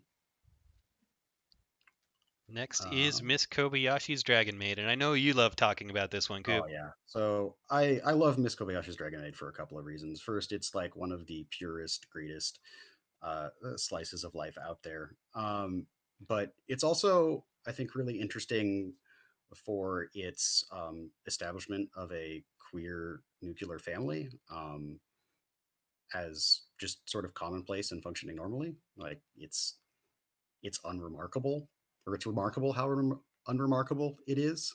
But also, it's really interesting because it places an asexual character into a committed relationship and sort of looks at how that works, which is definitely not something I was ever expecting from a programmer hooking up with a dragon. Yeah, that's a great one. Next up is another manga. I have not seen the live action version, but I've also heard it's very good. Called What Did You Eat Yesterday, which is a slice of life story about a gay cohabiting couple. One is a lawyer and a bit of a gourmand, and the other is a hairdresser. It generally focuses kind of on their day to day. Sometimes there's funny stories, sometimes there's dramatic stories about kind of what it's like to be a gay couple living in Japan. And it always kind of ends with them getting together and eating some meal that the lawyer has prepared. It's really sweet and it addresses a lot of really interesting subjects. Yeah. Next, yeah, it's great. It's funny. Next up is Wandering Sun. So, Wandering Sun is a manga and also an anime about a couple of kids who, as they start aging, start questioning their gender identity. And it explores that process in a really thoughtful and empathic way. It's been a while since I've read it, but my recollection definitely has like some actually positive genderqueer role models in there, and it's a really touching story, and it's also the sort of age rating on it, so to speak, is very low. This is a story that is very easily accessible with like kids in the under 12 group, um, which I think says a lot and is an incredible makes it even more commendable as a work. And It's not exactly the easiest subject. For sure. Next is My Lesbian Experience with Loneliness. It's basically the mangaka doing an autobiography about her struggles with depression and finding her own sexuality as a lesbian. It's so content warning. There is discussion of suicide and thinking about suicide. Um, there is some sex in there. It's very real and very candid and kind of talks about how clumsy those sort of discoveries can be. It definitely has points where it gets really dark, but it's just very real. And again, not something I was expecting from a manga. There's only, I believe she's released a couple sequels, but this is only like a single volume that feels like a full read when you go through it. Yeah, this is where it started. There are some sequel volumes, which I can't remember the title of, but it's really good, and has been received very positively. All right, and let's hurry through this one. Yuri on Ice. We'd be remiss not to mention this. It's probably the most successful example of positive gay representation in anime. It's just very obvious about what it's about. Um, it's incredibly successful. It has made a ton of money. It has great animation, and it's kind of just awesome that we've gotten to the point where something that is very overtly about a couple can be that successful. And I think it's also notable with how the fact that they're gay is an important part of the story, but if you took that out of the story, it would still be a compelling sports narrative. It's not like a lot of things that sort of base their self on that identity. Yeah, it's still a great ice skating anime. Yeah. Next is Bloom Into You. So Bloom Into You is really interesting. It's high. It's received a lot of praise, which I'm not entirely sure it deserves. Largely speaking, it's generally a very neutral presentation or of representations, but there's a couple of characters in it that really, I think, make it stand out because of just how they break apart the just a phase trope. We actually have adult role models that are lesbians in the show, which is sad that that's notable, but it is. And there is one character in particular, Sayaka, who we see going through the self-discovery process of, oh wait, no, this isn't a phase. I actually do just like girls and women, and that's clearly not going to change. Yeah, and they correct embrace me. it. Sorry, go ahead. Oh no, I was pretty much done.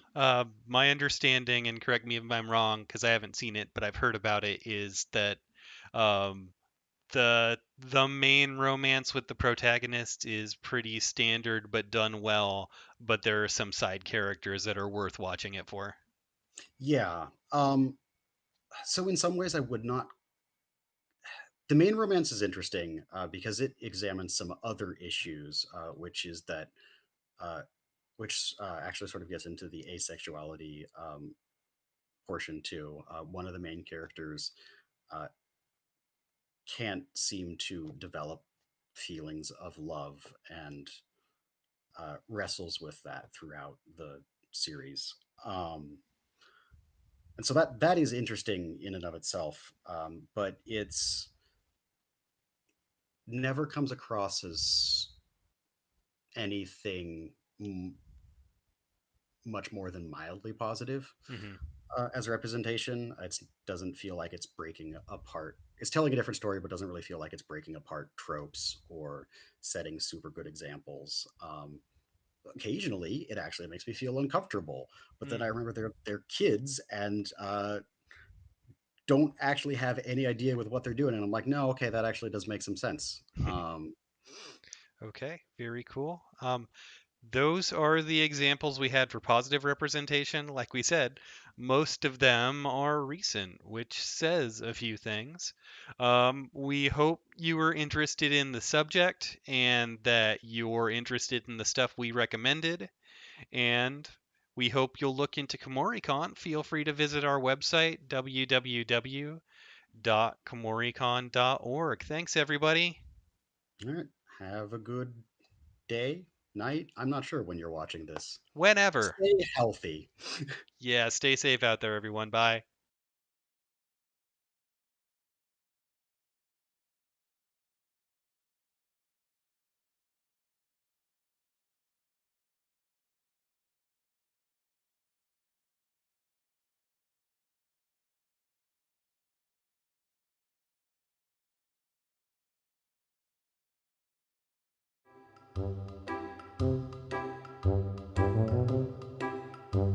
Hello friends, it's the Stitches. Fashion history is such a fascinating topic, and I've recently become really obsessed with the history of Harajuku and other related J-fashion niches. Today we're largely going to be talking about fairy kei, decora, and other related pastel fashion styles. styles. In our last in-depth history video, we talked about Lolita fashion, and I noted that there was sort of a break between the hyper-feminine, soft Lolita fashion of the late 90s and what would eventually become Decora. It's in this era that a new branch of colorful fashion started to form, and that is the branch that we're going to be talking about today. Our story today starts in 1995 with the creation of 6% Doki Doki by Sebastian Masuda, and this brand starts calling their style sensational kawaii. Today, 6% Doki Doki is largely associated with Decora, and to be honest, in the 20 or so years that they've been open, I guess it's been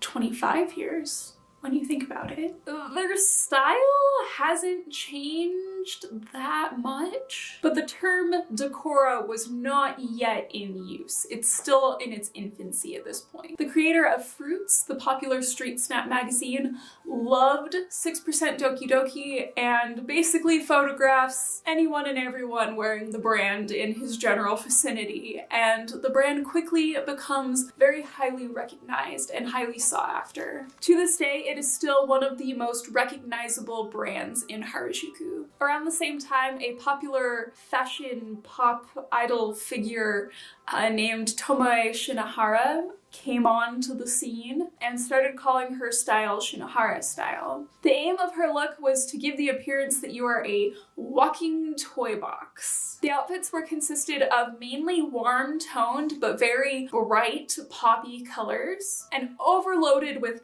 countless accessories, most of which were from the dollar store and places like Claire's. Even literal children's toys from the dollar store are rigged into jewelry. As Shinohara herself becomes less of an icon towards the end of the decade, the style becomes renamed Decora. Decora remains popular for a number of years, but like anything that gets very popular very quickly, people eventually get tired of it, they get bored, and they move on to other things, so the style was forced to evolve. By the time we reached the early 2000s, overloading outfits with cheap dollar store accessories falls out of favor, and instead, in order to get a super busy look, several layers of clothing is used instead. The bright, warm-toned pop colors eventually become cool-toned pastels, and a new, recognizable style emerges that is called fairy decora. I wasn't able to quite figure out for sure when fairy decora becomes fairy K. I think it's possible these two styles did coexist by each other for a while with just having minor distinctions between each other, but eventually they do merge into one style and fairy K becomes its own recognizable thing separate from decora. Fairy K still embraces the busyness of decora, but it's much more toned down. The overloaded accessories, like I said, become softer layers of clothing. Usually the layers of clothing will be made out of soft, light fabrics like chiffons. There's a lot more nostalgia to Fairy K, and instead of using a lot of cheap dollar store accessories, those pieces are instead replaced with vintage toy accessories, especially toys that were popular in the 80s, like My Little Pony and Care Bears. And overall, it's just a much more girly style. In 2004, Tabuchi takes a very interesting approach to Fairy K and produces her brand Spank. Spank refers to its style as a mix and match style, which is commonly referred to as Pop K. Tabuchi will say that Pop K is something separate from Spank, but she's adopted and shed a lot of labels over the years, so Spank is just one of those brands that sort of floated in between the trends, but overall tried to be its own thing. The Spank style never quite got as popular, but it did bring a lot of new DIY aspects into the scene. So Decora, Fairy K, and Pop K all sort of mingle and coexist for several years. They sort of wane in and out of popularity. They'll have a big boost for a few years, and then it'll kind of go into remission for a few years, and then a new pop idol will release an album, and then it'll become more popular again for a few years. And this continues until the 2010s, when we get some more major branching happening.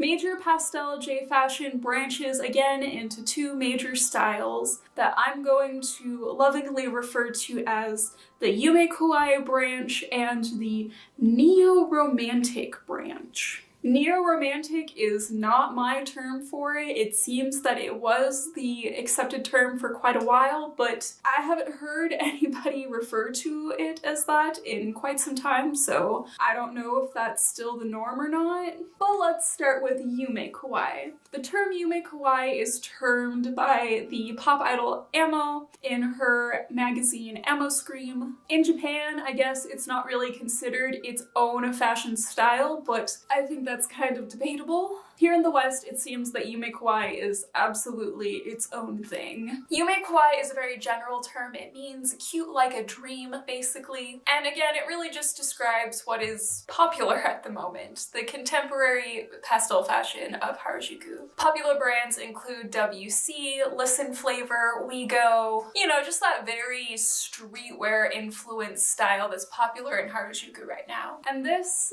gives birth to two new styles. Yami Kawaii shows up in 2015 and it's presented as the opposite of Yume Kawaii. Yami Kawaii is what happens when you take that Yume Kawaii style and add darker elements to it. It's very similar to Western pastel goth or creepy cute, and it does occasionally contain medical themes. Yami Kawaii is generally an accepted term, we'll get into that, because it is sort of an umbrella term that various types of darker motifs can fit under. There is also conflation between Yami Kawaii and menhira fashion. These are two separate and distinct fashions that unfortunately are often hard to tell apart. A quick note on what makes menhira. Well, menhira. In the West, we often see menhira as being a sub-style of Yami Kawaii, but this is not actually correct. And a lot of people in the menhira community especially prefer to have them identified as two completely separate things and categorized as two completely different styles. So what is menhira and what makes it different? The term menhira is actually a slang term that's used to describe people with mental health issues. It roughly translates to something along the lines of mental healther. And since it is slang, it does have a lot of negative connotations, especially in Japan. It is because of this that the fashion style is only called menhira and never menhira K. K doesn't really refer as much to fashion as it does a group of individuals, so adding that suffix to the word is very othering to those with mental health issues. So this slang term for people with mental health issues, menhira, was adapted and reclaimed by members of a 2chan board in Japan. This is where the style first debuted. Menhira is a fashion style, but it was originally an art style. And the art is still a very heavy focus of the style today. In fact, if anything, it's probably art first, before fashion. Most menhira fashion is purposefully kept simple. It is supposed to look like something that a person with a chronic illness could feel comfortable in. Her outfit is pretty much always going to fit under the definition of Yami Kawaii, just based on principle. I mean, there are some exceptions.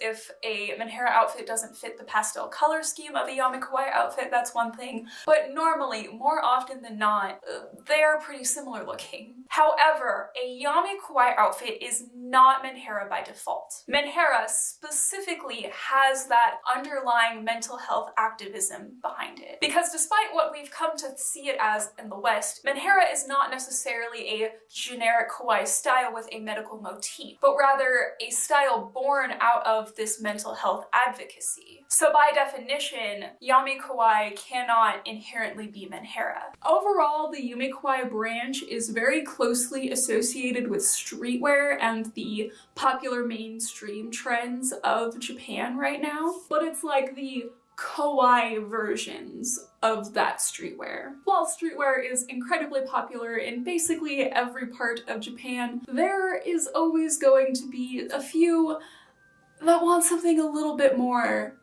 extra. So let's jump back in time to September 2012, which is the original release date of the magazine ゚With. I already have a whole style guide talking about ゚With and sort of all the things going on with that and how it's evolved, so I'm just gonna direct you to that. but LARM is just part of a greater movement towards a more neo-romantic type of style. In my Lolita fashion video, I mentioned how much Japan really embraced and loved the romantic fashion movement that came out of the West in the 60s and 70s, and it would appear that styles like that are definitely back with a vengeance in Japan. So to understand how fashion evolved into this, we have to take it all the way back to the 60s and 70s. So in that time, there was what was called the Romantic Fashion Movement in the Western, especially the United States. Like, the US was really big on this. You know, a lot of flowy things that you might wear to walk through a field of wildflowers holding a picnic basket in a little house on the prairie style storytelling, that sort of thing. The Romantic Fashion Movement was really interested in not only the elegance, but the attention to detail of the Victorian era.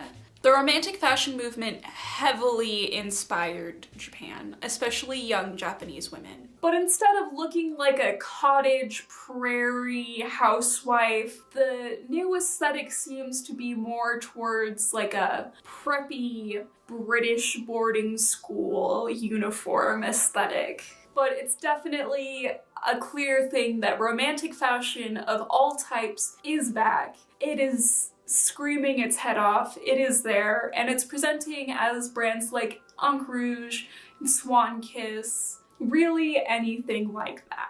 There are a couple other styles that have sort of branched off of this neo-romantic movement. One of them is Forest Fairy. It seems to be much more recent and hasn't really gotten a good foothold yet. There's really only one designer that's really calling her stuff that and pushing for that. To me personally, it seems like a marrying of the sort of neo-romantic style with Morike, which is a style that I haven't really talked about yet, but will get to in a future video. Basically, the entire point is to look like a fabulous elf queen of the forest, and I'm here for it. I've also seen whisperings of another style called Neo Fairy, which is directly branched off of Fairy K. It's like a Pop K, Fairy K blend that's been more refined and made a little bit more mature, and I'm also here for that. Proof that there is never a dull moment in Harajuku. So that is a general overview of basic mainstream pastel alternative fashion in the Harajuku and related fashion scenes in Japan. I hope this was some good information for you guys and gave you a better understanding of how fashion in Harajuku changes and evolves. I know every 5 years or so there's like this big controversy like, is Harajuku fashion dying? And the answer is no, it's not gonna die anytime soon. Harajuku is booming. Even Angelic Pretty made like $1 billion. Things are going pretty good in that part of the world. It's just that fashion moves in cycles and things grow and things change and things fall out of fashion and new things become fashionable. And as the generations grow up, different designers pop up and different designers retire, and we're just constantly getting this cycle of new things all the time, and it's great. It's awesome. I hope this was an enjoyable video. I hope this was some good entertainment for you. If you want a more specific style guide on any of the things that I mentioned on this video, please let me know in the comments, and if you guys suggest something, I'm gonna do it eventually. It just depends on when. And that is all for today. I hope everybody has a good day, and I will see you all next time. Bye!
You've activated my trap card, the 10 of diamonds. And you've activated my card, the Oh, 5 wait, of wait, hearts. Oh. Welcome back to our totally professional and amazing stream. The one where we wear professional business suits and don't play children's card games. Like some people, am I right? So, are you all excited for the Spokane Buddhist Temple Bonadori Dancers message? Are you also excited for something I know a lot of you have been waiting for? Uptown Cloud and Uptown Cosplay and KionCloud's live Q&A panel. They'll be answering a whole bunch of questions that you guys submitted to us in advance. And then if they do have any time afterwards, they'll also be taking some questions from the audience on their YouTube channel. Then we have a competitive cosplay 101 panel about learning to be confident and amazing and strut your stuff while crushing the competition. But first, you have to crush it and get up and sparkle with Neil.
Alright guys, today we're going to do an advanced workout. It's called Spider-Man burpees. If you can't do them along at home, then you can just do some normal squats. Alright? For those of us with some real muscle, got it. So we're going to get down, we're going to climb the wall like so. Follow the master's teaching. Web it out. Alright? I lost an ankle weight, but that just means that it's even easier for me now. Right? That's it. You beat the 3 done. Good job, boy. Konnichiwa. Good afternoon, everyone. My name is Izumi, and I am with the Wakayagi Dance and Music Foundation. I invite you all to come and join our circle at KuroNekoCon in 2021. We will be inviting you all to come and learn some traditional Japanese dance and understand the meaning of Bon Odori. I will be leading the way for our Spokane Buddhist temple dancers, and we want you to join in the fun. So please come and join our circle, and I hope I see you there next year. Arigatou gozaimasu. Be well and be safe.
Why is the food so angry?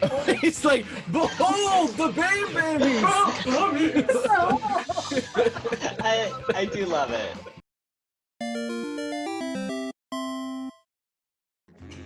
Welcome to Jackbox with the Directors of Fun. I'm Kevin, Vice Chair of KuroNekoCon Association, and I'm playing Toasty Boy. So I'm Tasha. I'm the secretary and the general info coordinator, and my name is Squirrel because in Animal Crossing there's a squirrel named Tasha. I'm Nico. I'm playing the rock thing called ゚With. I'm the outreach director and the gaming manager. Nice to meet you. And then there's Samurai Otaku, which, you know, we can take a guess to who that might be. I am Ama Haas. I am your director of Japanese culture and your guest coordinator. Then there's Chris, who's Hi, Chris. I'm Crit. I'm the director of marketing, and I'm still just Crit. My name's I'm the chair, self-explanatory, and the exhibit manager. Mighty chair, because during working on my prison blood. Hi, I'm Jamie. I'm the programming director, and my name in this game is Dad Fashion because I love dad fashion. And in this round, the last person we have is Banana King. Hello, I am Maddie. I'm the 10th board director and social media coordinator and creative activities coordinator. And then additionally, we have our other board member who is playing as an audience participant, M. Yeah, my name's Em. I'm the treasurer, and you'll know my username in the next couple of rounds when you see it. And then we also have our moderator in the audience as well. So, Okay, let's play.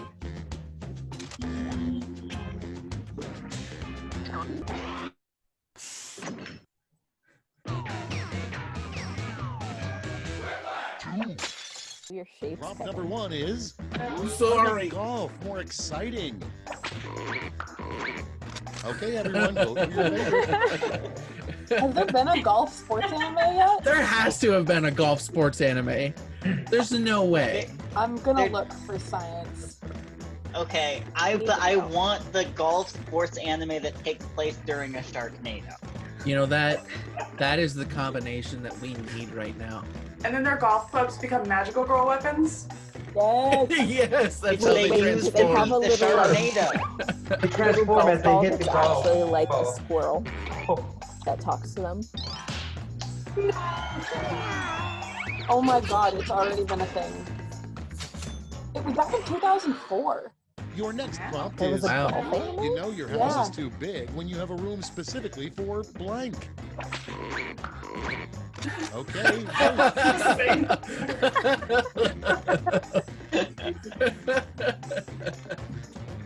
Nope, those are good. This is hard. Is it really that you have too much space? I mean, that sounds perfect to me.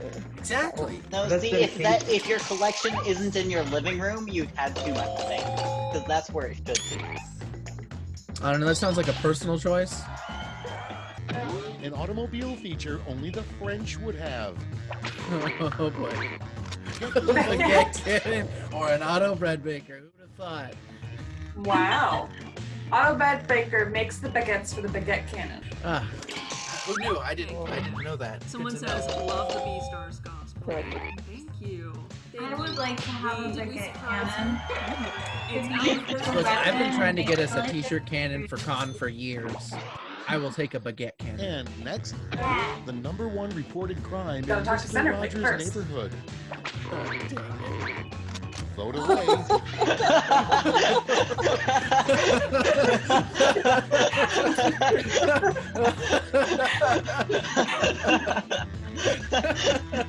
I want to know what the treason is. Trains or treason. It's my favorite game. It's time to play Sounds like some trains. terrible, Oh, like... treason. Exactly. It's like some game show. Is it trains or is it treason? We should title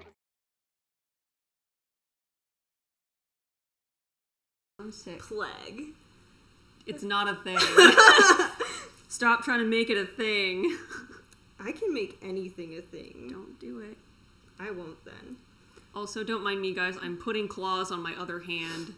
If you see me doing this a lot. Oh, I thought you were further along than that. No, because the second hand is always a lot slower. Why don't you start with that hand? I don't know. Don't ask me the questions I can't answer. Well, we'll just go through these. The first one is from Cocoa Puff. Da da da. Hi, before my question, I want to say thank you. Both of you inspired me to start cosplaying, so thank you. You're really sweet, Cocoa Puff. Thank you. That's a huge honor. Yeah, it's like really cool because like I'm gonna get to your question, but like just this because I remember when I first got into cosplay and I would see cosplayers and I would go, they're so cool. I want to be like them. I want to try cosplaying and doing what they're doing. Mm-hmm. And a lot of those people I still look up to today.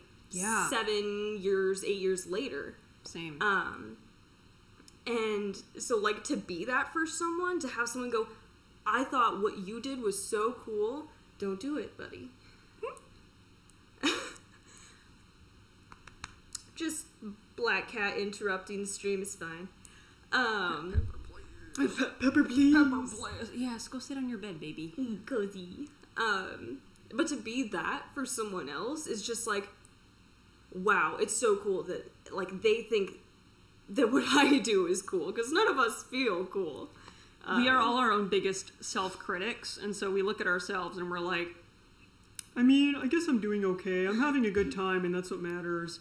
But to inspire other people that much that they want to also do what we do is like, it's like, oh, I'm doing good. I'm glad I inspired you. Welcome to the community. I hope you like it here. Welcome. Please enjoy your stay. So, Cocoa Puff's question is, what cosplay are you most proud of and why? Paladin Pitch. That's my answer for everything. Like, what was your most expensive cosplay? What was your favorite cosplay? What was your hardest cosplay? The one you're most proud of. What was the one you're most proud of? It's Paladin Pitch. I spent I spent like 6 months to a year just trying to make it.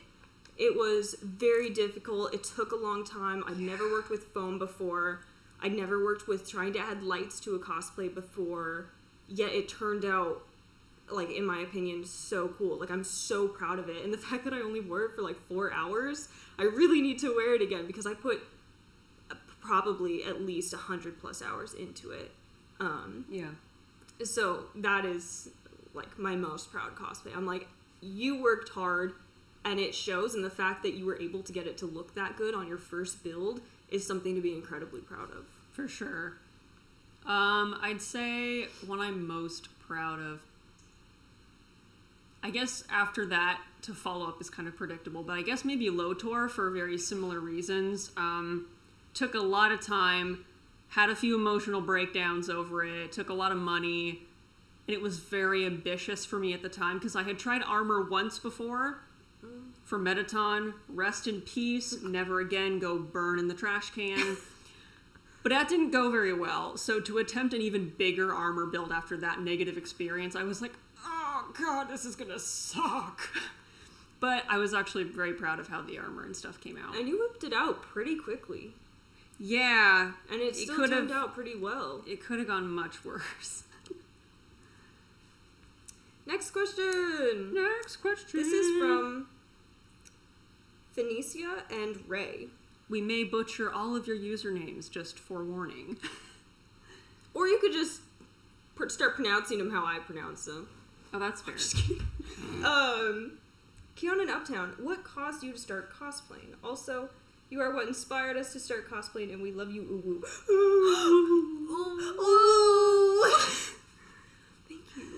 Thank you. That means so much. For me, I saw cool photos on DeviantArt back when that was actually a thing, and I was like, wow, they look so cool. But you probably have to be like a professional model to do cosplay. And then an acquaintance of mine came and kicked down the door like the Kool-Aid Man and was like, dude, literally anybody can do this. There's a con within driving distance of the home you are currently living in. Come have fun for a weekend. And I was like, oh, I guess I'll whip up a really garbage cosplay and just kind of try to have a good time. And then you had a blast. And then I had a really great time. Because that's how it always works. You're like, I'm just going to throw something together because I want to cosplay, but I don't really know how. And then you throw it together, you go to the con, and you go, this is so much fun. And you go, wow. And you never leave.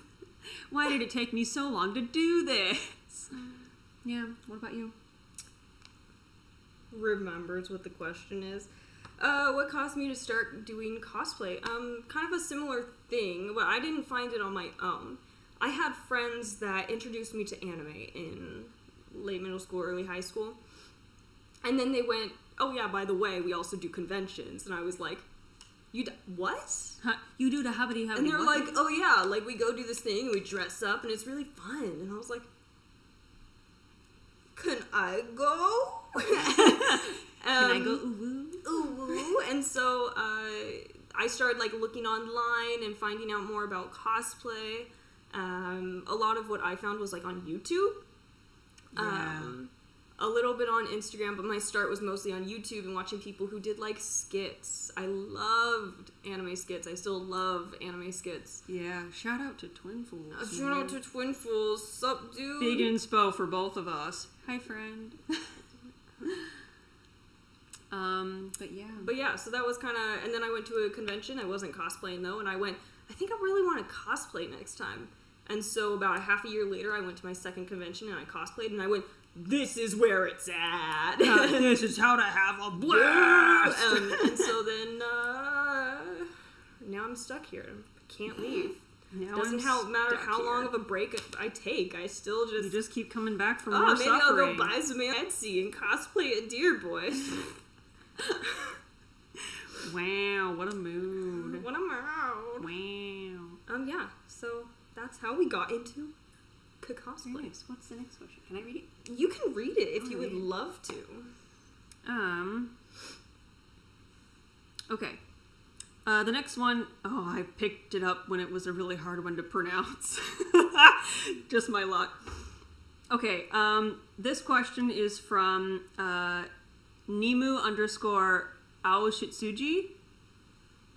And to Uptown and KionCloud, what other characters are you planning to cosplay as in the near future? And then there's a follow-up question to me. Have you watched Bungo Stray Dogs? If so, are you planning to cosplay any of their characters? I'll quickly answer the second one first. I've not seen it actually, but I have a lot of friends that are really into it, so maybe one of these days. I say this about every anime, and chances are I may never get to it because I will get distracted by 5 other things. And there's also a bunch of new things that come out. Yeah, but at some point I would like to at least give it a try because the character designs look really cool, and that's usually what like first draws me to a character. So maybe at some point, but as of now I have no plans to cosplay from it. But yeah, what other characters are we planning to cosplay? So, surprise, these boys, Louie and Legoshi. Sup? I need a little bit of work. These have just been thrown together, but, so these boys, we are cosplaying and are enjoying cosplaying. Mm-hmm. And then we also want to do Alistair and Angel Dust from Hazbin Hotel. I'm so hyped, especially after the music video Music just dropped. video dropped yesterday. Anyone who is into it is so good. Please don't watch it unless you are 18 or over. Not that we can like stop. Not that we can stop you, but like please. But if you are under 18, like just be respectful and know that it does talk about, even though it's like fun, it does talk about very heavy subjects. Yeah. And it's very raunchy. The language is very crude. Just be wary. But that music video was so good, and I cried. But yeah, we really love to cosplay those two. Yeah, those we've been wanting to do it for a while now. It just it hasn't quite happened yet. Yeah, they're slowly in progress. Yeah. Are there anything else we plan on doing? We've kind of done Gallo and Leo from Promare. Yeah, I don't know if we'll do like full cosplays of them, but they're really fun to do, like fashion looks with. Yeah. Or something. Fashion looks. We love a fashion look. We love a fashion look. I feel like there's someone I'm missing, but I can't remember. I also really kind of want to cosplay Zuko from Avatar: The Last Airbender, because we rewatched it along with everybody else on the planet. And it reminded me how much I love Zuko. So a boy. I love a man. So we'll see.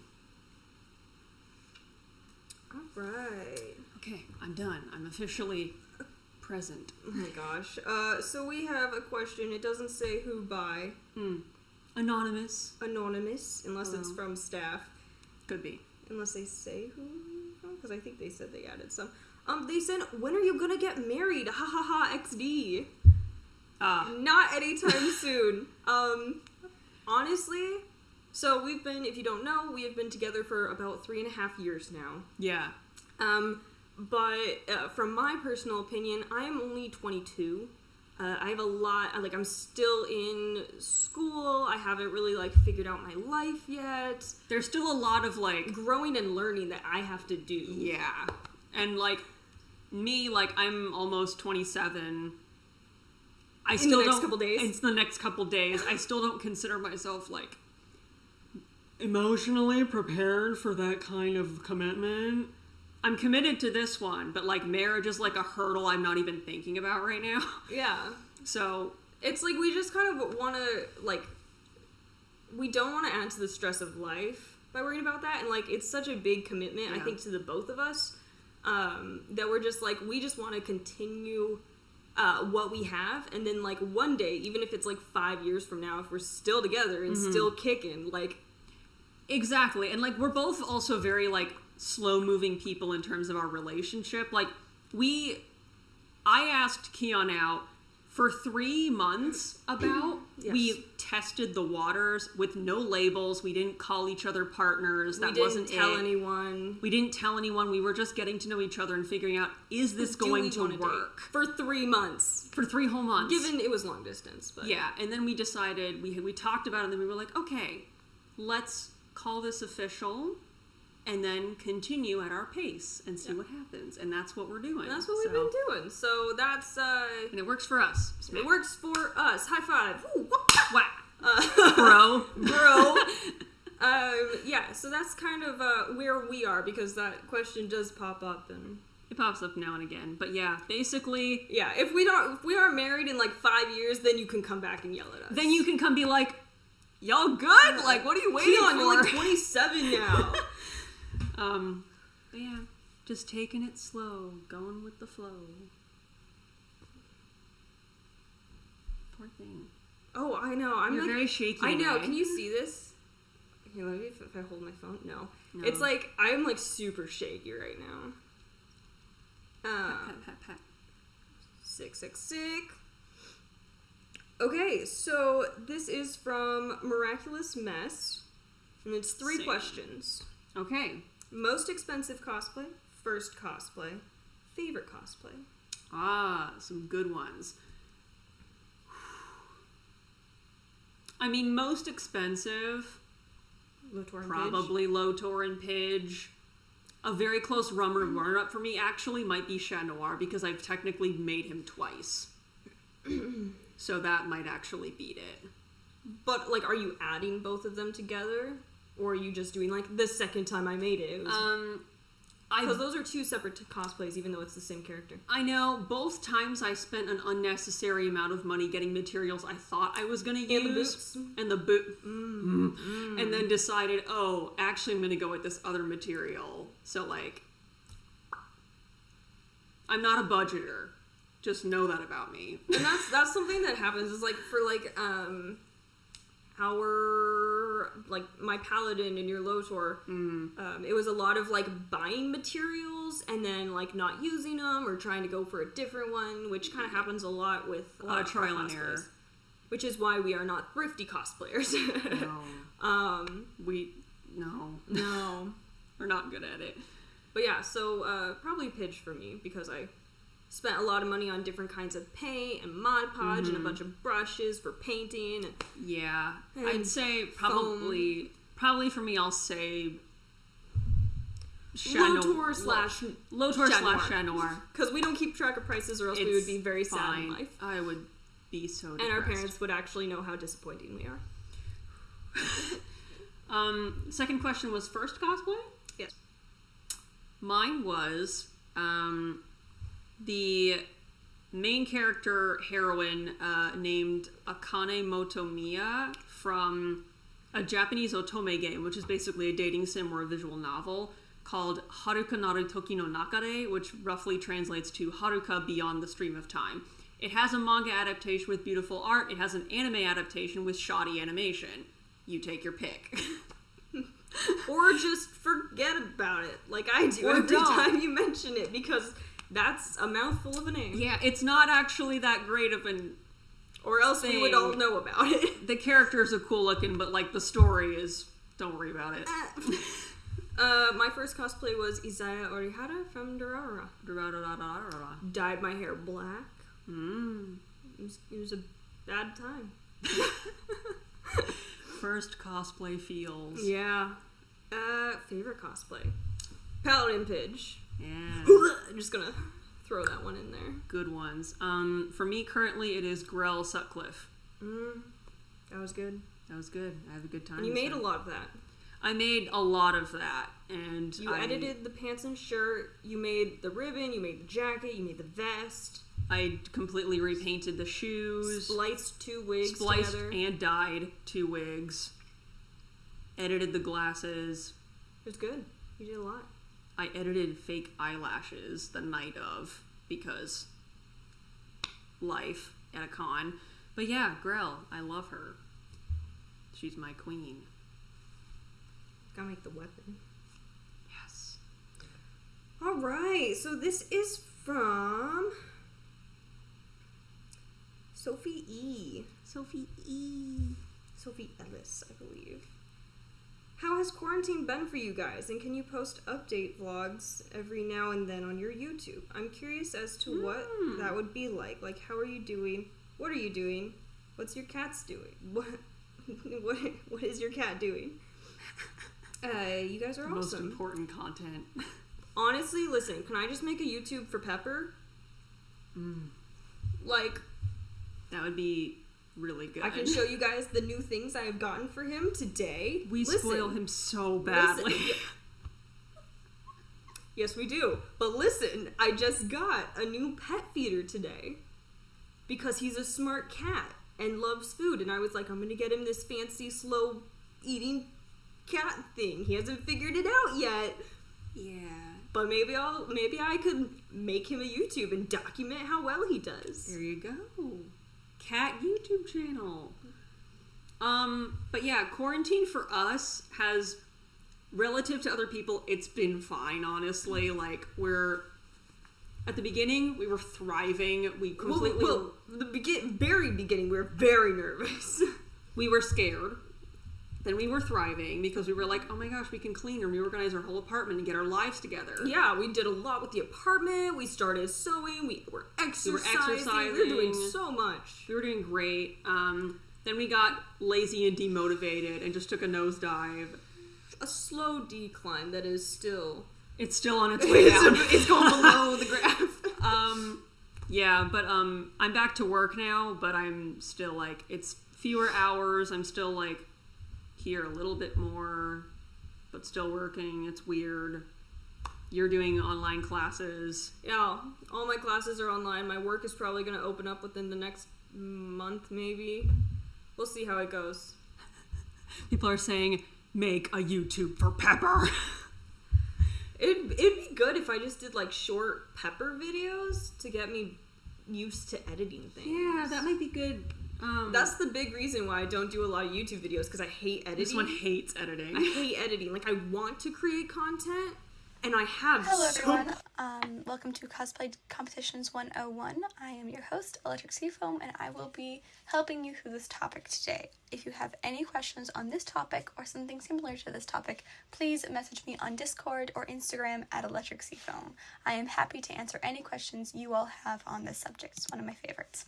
So, again, my name is Electric Seafoam. I also go by Lauren Wilkinson. I'm an award-winning cosplayer and have been cosplaying for around 5 years. You can find me at Electric Seafoam on Instagram. Kind of repetitive, but... On your left is my Atlantic Mercy cosplay. I will be referring to it throughout the panel, just for reference. I also have a little preface for you all.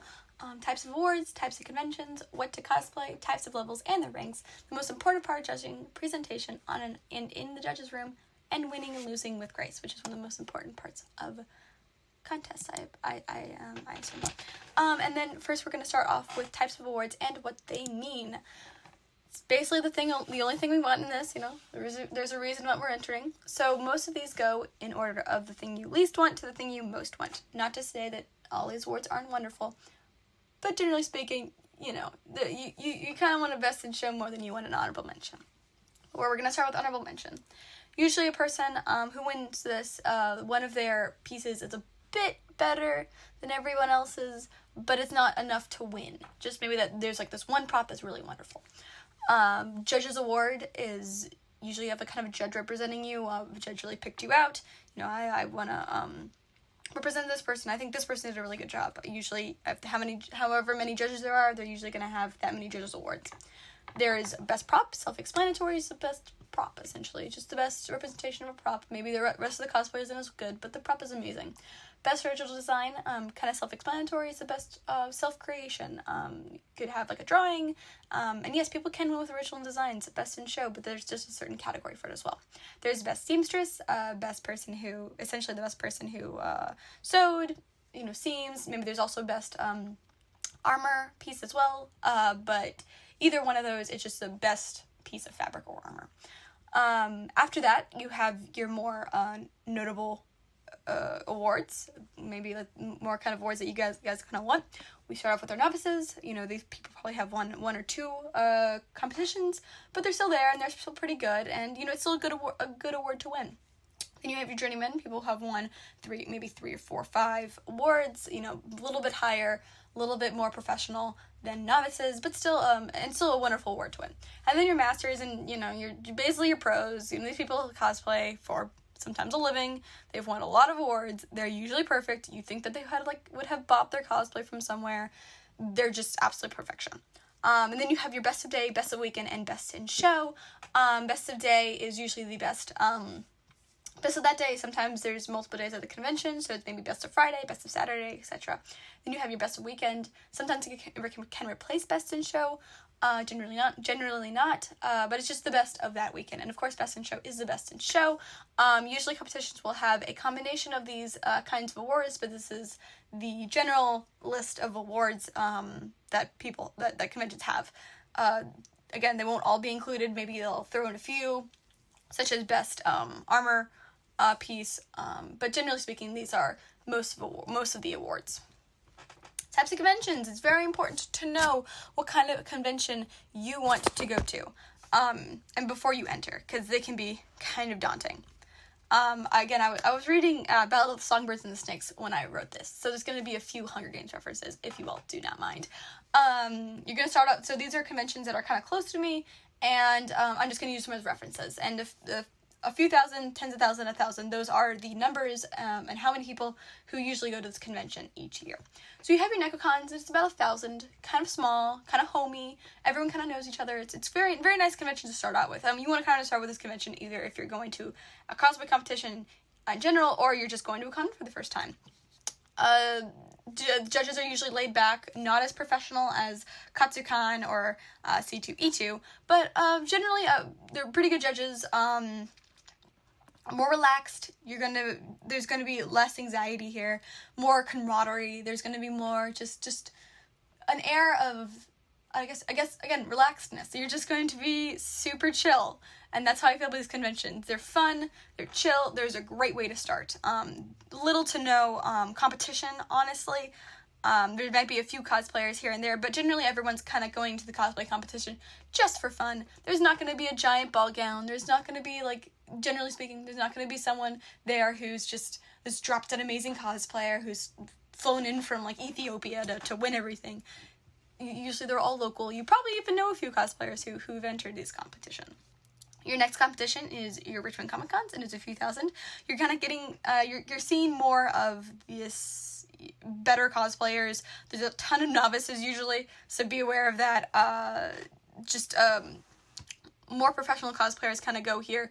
Bigger prizes also tend to mean a bigger array of cosplayers, so you have bigger prizes here, which is good and bad. You know, if you win, it's fantastic. But it brings this more professional air to it. Your Katsucon is tens of thousands. It's kind of big. They're looking for absolute perfection here. This is when it starts to get kind of scary. This is when the novices kind of look like masters. This is when the judges are like, they're really like scrutinizing on details. So I would not start out with a Katsucon with your tens of thousands. If you have, I could also recommend other conventions that you would like to go to, maybe around your area, that have your Katsukons, Nekocons, Richmond Comic Cons, etc. Just in your area, if you're curious about competing in one of these.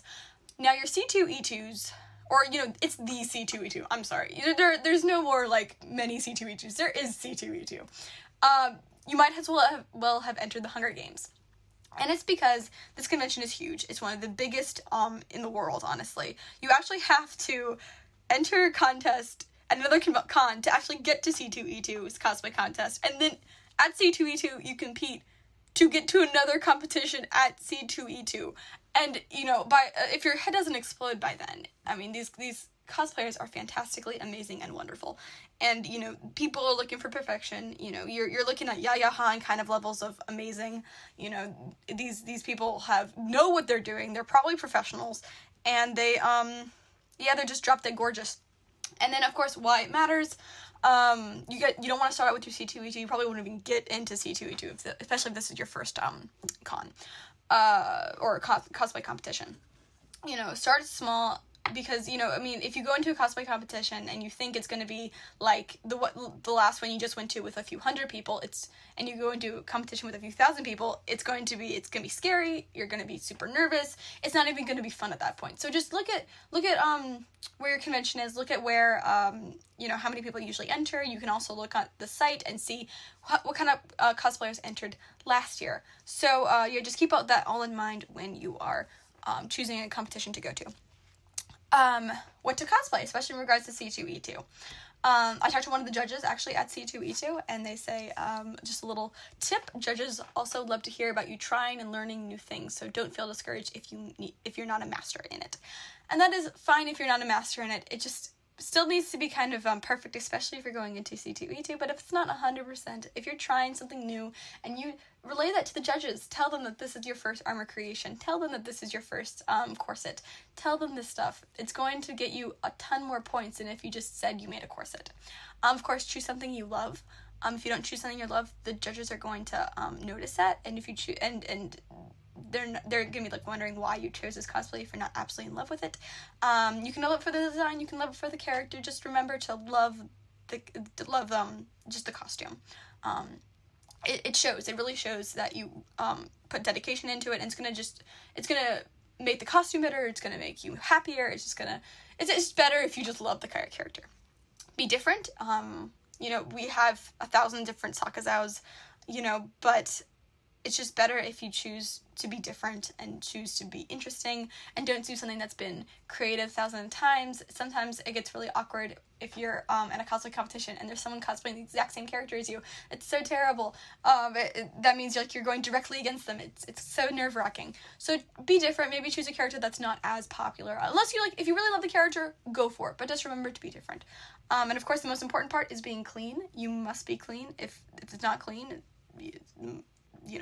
oh well. The most important part of this costume is being clean. Must be very striking, though this is a personal choice. I like cosplays that are extremely I get like that wow factor, wings, armor, different colors, kind of like Mercy. I love her cosplay, I love her aesthetic. It's just really pleasing to me, and I think it's also very pleasing to the judges. Not that, a World of Warcraft, dark, gray, bloody cosplay isn't fantastic, but that's just my personal style, and I think it makes people stand out more if you're just a little bit more colorful and interesting. LEDs also work. Do not do something you are not capable of doing. This is super important, because if you think you can make an 18th century ball gown when you cannot sew, it's just not going to happen. Start out with a pillowcase and work up from there. I'm not sure why people keep doing this. They're like, oh, I can make this giant armor piece from Overwatch. No, start out with a dress and work up your way from there. Do not make a cosplay and just expect to win as well. Don't just make a cosplay and say, oh, I know this cosplay is going to win, so therefore I will make it. Again, love your cosplay, do the cosplay and for you. Make it for yourself. Don't make it for a competition. Here's a few examples of last year's winners, and I'd like to go through with them. If you are curious about who they are, please message me. I forgot to put in their handles, so I apologize. I'm going to get my pointer at this point as well. So, down here we have our Cowbook Crunchies. This was 2 years ago. Goodness me. And she won the Crown Championship. Her cosplay is wonderful. It's again, we're going very visually appealing design, very obscure. I'm sure most of you do not know who she is cosplaying. But great cosplay in general, very clean, very nice. Here we have another aesthetically pleasing cosplay right here. It's just very blue, there's some fabric, so if you choose armor or fabric, it's okay. They don't really have a preference for either, just as well as you make it very clean. Of course, they look like they were bought. There's another cosplayer right here. And of course, you may not even recognize these cosplayers or the people they're cosplaying, essentially. So you can choose something that's obscure and it will still win. Here we have a more of original design by Sunset Dragon and someone who's cosplaying it. Again, very appealing, some fabric, beautifully done. There's just some different combinations of stuff. They love to see different kind of combinations of stuff as well. Up to your left is a more simple cosplay, not to say that it is not beautiful. However, it is more simple, and she won actually because her hemming was really well. She did her hemming of the dress super well. Very tailored to her. The corset's perfect. It's just a very nice and clean cosplay. This goes to show that the cleaner your cosplay, the more you're going to win. To the left is a very, very red cosplay. Not to say that it is not wonderful and pretty, but it is very red. My pointer actually blends into it, kind of. This is, again, for me, more a visually appealing cosplay would have been much more interesting and more pretty. But, if you love that, red cosplay, if you want to cosplay a neon orange something, you go for it, because you'll still make it. If, again, passion is key here. Of course, I would also like to draw your attention to this lovely little lady on the right. She is a little less complicated as the person to her right and the people to her left, and it goes to show that even if you don't have this beautiful, amazing, gorgeous piece of art, if you try something new, you're definitely going to bring something home. She was very passionate about the cosplay. I think she was cosplaying The Witcher. Here, and as you can see, there's this little chainmail right here, and she handmade all that chainmail, and it's a wonderful cosplay in person. I talked to her a few times. A wonderful little cosplayer. She actually doesn't have many followers, as well. I wish I could remember her name so you all could go follow her. So, but yeah, I'll probably link it down below. Just again, beautiful cosplay. Very simple. You don't have to make something amazing to get to the finals. And of course, this is the creme de la creme of the cosplay world this year. She won, clearly, little crown up there. She won. I honestly, it's just, I don't even know how to react to this. It's just, there's so much stuff, and it's all so perfectly and well done. She is actually cosplaying an OC of a historical figure. I think he killed her husband and buried him and then took over the church or something. I think she was a witch. Anyways, but it goes to show that you can really cosplay anything. Now, clearly she wasn't as passionate about this character since, it's not, say, let's say Spider-Man. Maybe you're super passionate about Spider-Man. You can't really be passionate about this historical figure, as much as you will about another fictional character, but you can still win. Just, look at that corset right there. Just beautiful work right here. Just very clean seams. This is just kind of insane. Now we're going on to the different levels. Essentially just, don't move up at all. Don't move up at all. It's just this kind of, the general gist of what you need to do to win for novice. What you need for, best in class is, equally good performances, workmanship is a standout, beyond skill expectations, best item is, costume is complete, honorable props are made by using appropriate materials, honorable mention, usually with an honorable mention the costume is a fair representation of the source material, but like one skill or item is done like super well, but the rest of the costume does not meet the workmanship expectations, and that's what you usually get with honorable mentions. Please avoid safety pins if possible, visible hot glue, taping seams, melting armor, appropriate fabric, appropriate materials. Again, they're not looking for perfection for here. They're just looking for a good cosplay and a standout among novices. Journeyman. Again, a little bit above a novice. Workmanship is a standout among journeymen and entrants and beyond skill expectations. Equally good performance. You have a little list of things that, are just, they usually win. Thread matches fabric, press seams, press wrinkles, basic armor, simple armor, painted details, basic prop techniques, heavier weight for jackets, of course, and an honorable mention is, of course, the same as novice. Please avoid continuing on from novice. Wait until the judges move you up, then move up. Don't just move up by yourself. Wait until the judges push you. It's going to be much easier for you. Puckering seams, crooked zippers, invisible zippers, unlined jackets if the inside is ever going to show, uneven pleats, and loose thread. And of course we have our masters. And honestly, if you're here and you're in the masters category, I'm not sure why this is 101. But in humor, this is essentially what is for masters. And of course there's a ton of stuff here to look over. Some of you may not even know half what these words mean. I didn't even know what like a horsehair braid was until like a few months ago, so it's okay. This is just, lots of professional stuff. Seams are perfect, facings are perfect, puckering is no puckering, French seams, messy wigs are gone, unlined jackets, uneven pleats, loose threads are to avoid. So yeah, lots of stuff to remember if you are a master. And can anyone tell me what wins every time? Usually this panel is live, but I will tell you all anyways. It's cleanliness. You want to be as clean as you possibly can, and that will win every time. I cannot tell you how many times I've seen an amazing, beautiful, huge cosplay win over a clean little dress. And it's because, cleanliness always wins, and it's so frustrating sometimes. I've gone to big competitions and these little dresses win, and I'm just kind of upset because there's little dresses and they're not, amazing, and they didn't spend like hours and hours on it, but they're just very clean. So it can be kind of infuriating at sometimes, but just focus on your cleanliness. The most important part of your judging is your progress book. It's very important. I have won many awards just based on my progress book, and the progress books are just to go through how you made your cosplay, just the progress of how you made it. Don't just bring an image on your phone, especially. Do never bring an image on your phone. Goodness me.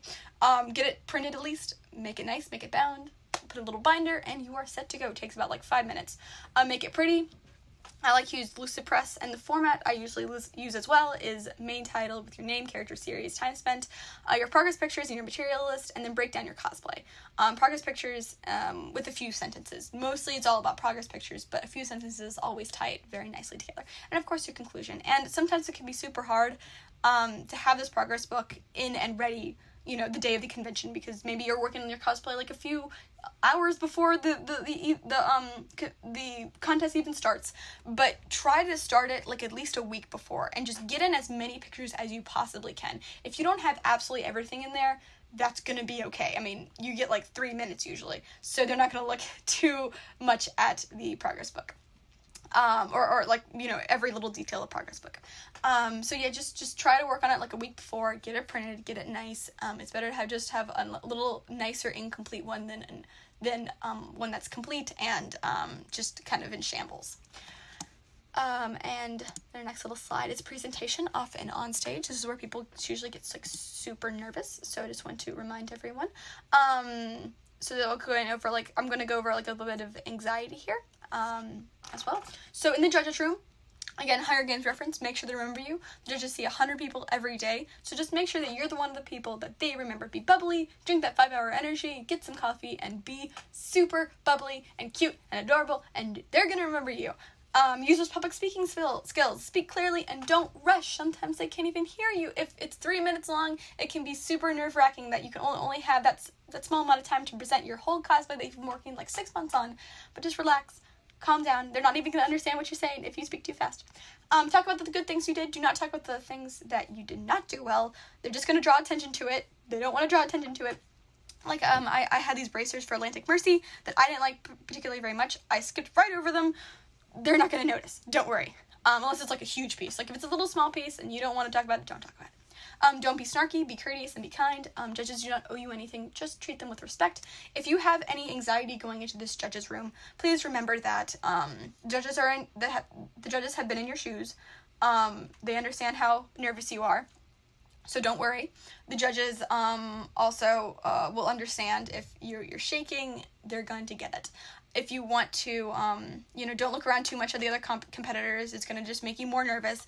Just relax, get in there, talk about what you did, and go. If you're having too much anxiety and you're just sitting there shaking, they might ask you to come back later.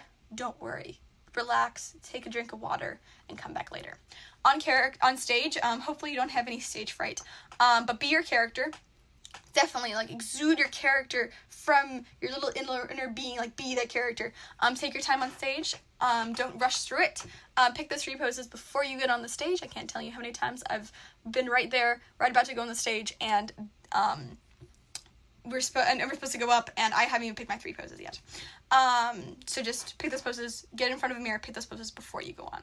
If something breaks, don't worry. The judging has already been done. Relax. I can't really help you if the thing breaks before the judge's room, but if it breaks after the judge's room, you're gonna be fine. The judges are not gonna look at it on stage. Judging is already done, which is bad and good, but yeah. Judges speaking. And of course, relax.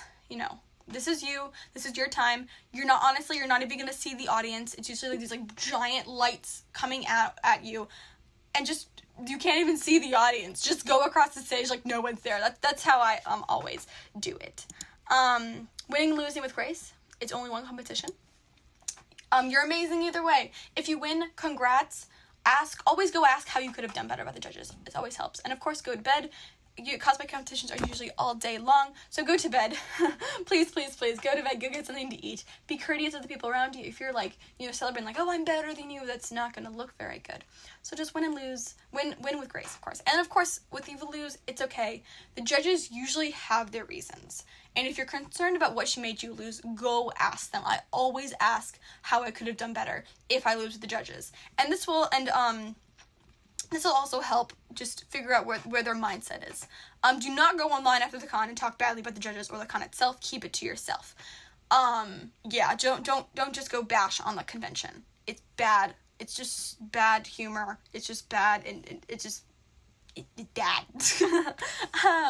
It's just not proper etiquette. If you have any major concerns, like you think there was actually some bribing going on, and if you really think that, like if you enter like with that other cosplay that was that historical figure on the far right of a few slides ago, and you didn't win, there might be some stuff going on.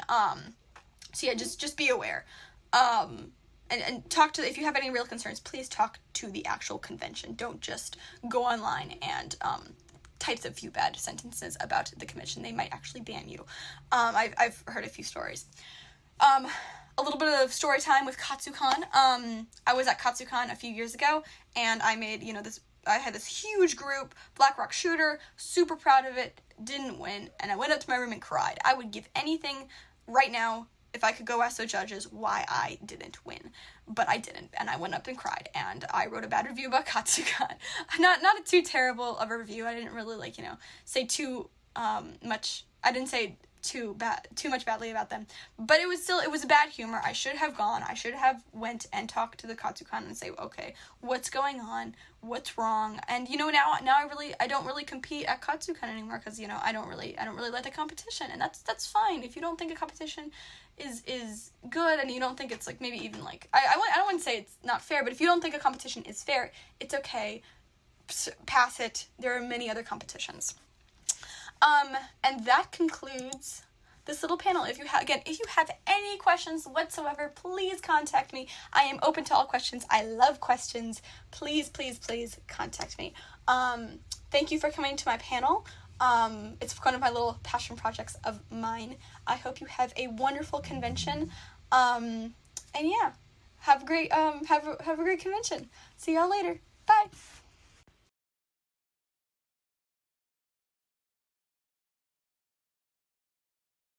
Hello everyone, welcome to Cosplay Competitions 101. I am your host, Electric Sea Foam.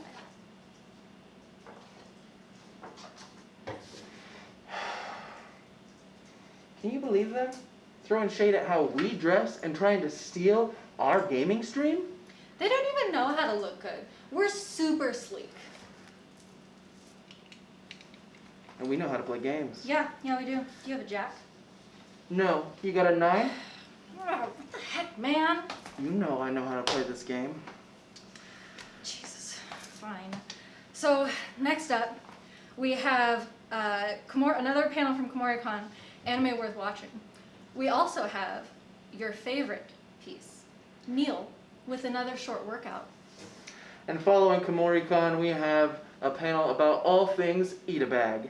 Following that, we have your chance to enter to win the raffle for these wonderfully adorable little plushies. We got Tsuki. Look at him. We got Hoshi. And they could be yours. So stay tuned for your chance to win.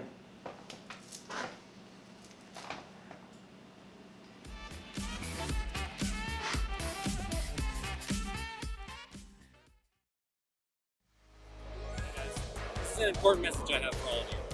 Now, in today's workout economy, you think that you have to buy all these special protein powders. You have to buy all these gym memberships. You have to do everything in the exact perfect way. But all you really need to do is pose 30 to 40 times like a Joestar every day. Example A. Example B. C. And I could keep going for days and days and years and months. It's not pose for change.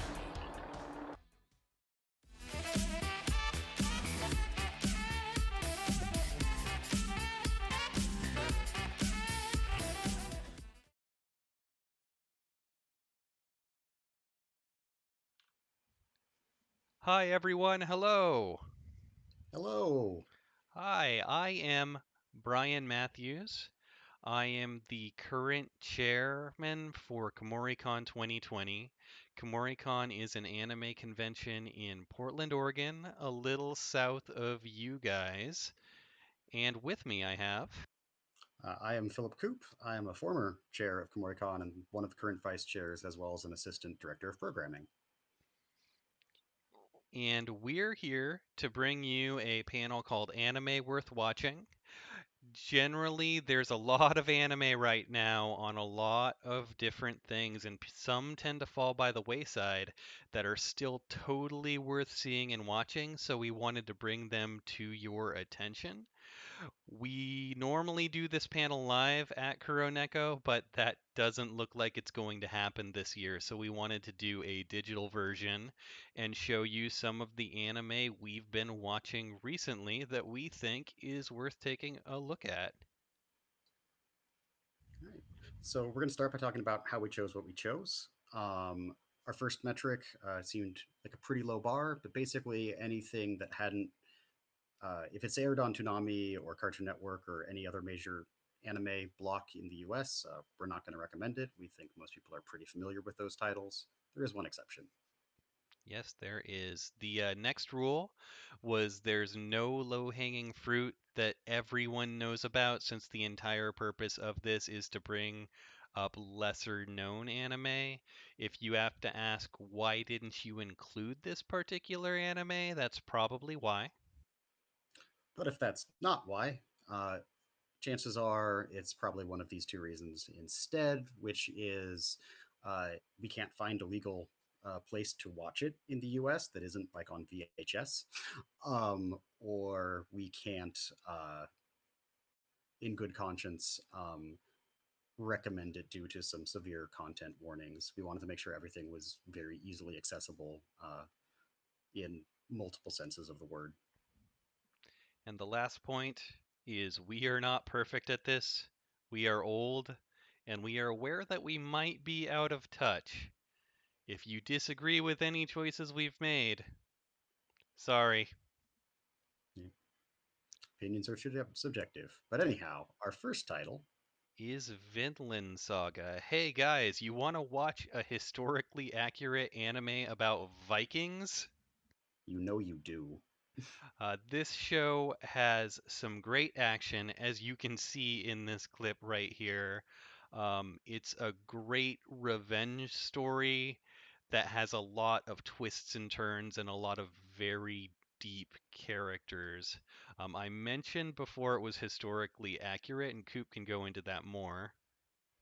Yeah, so Vinland Saga takes place in England, Iceland, after 1000 CE. I'm being pretty rough here, but it's definitely a period historical piece. If you are familiar with the multiple Norse conquests of England, you're going to be right at home. The story basically sort of just dovetails into that history to the point where if you are, say, a history major, you might have accidentally spoiled yourself on its ending, because that's kind of how history works. But much like real life history, like it does a really good job of just replicating all of the sort of intrigue and whatnot that goes on, and its historiosity is really quite remarkable for a variety of reasons. The manga it's based on is very well regarded, often compared to Berserk, both narratively and in terms of violence. Yes, that said, we do need to give some content warnings on this one. It's about Vikings, and there's a lot of blood and death and gore. This also was a historical period where slave ownership was a thing. And if you're having trouble, if or think you're going to have trouble dealing with something that depicts that right now, that's totally understandable. We just want to let you know. Yeah. So next up on our list is Keep Your Hands Off Aizoken. Which sort of translates to film club. Basically, Keep Your Hands Off Aizoken is an anime about making animation. It's from Masaki Yuasa. There is a smudge on my screen.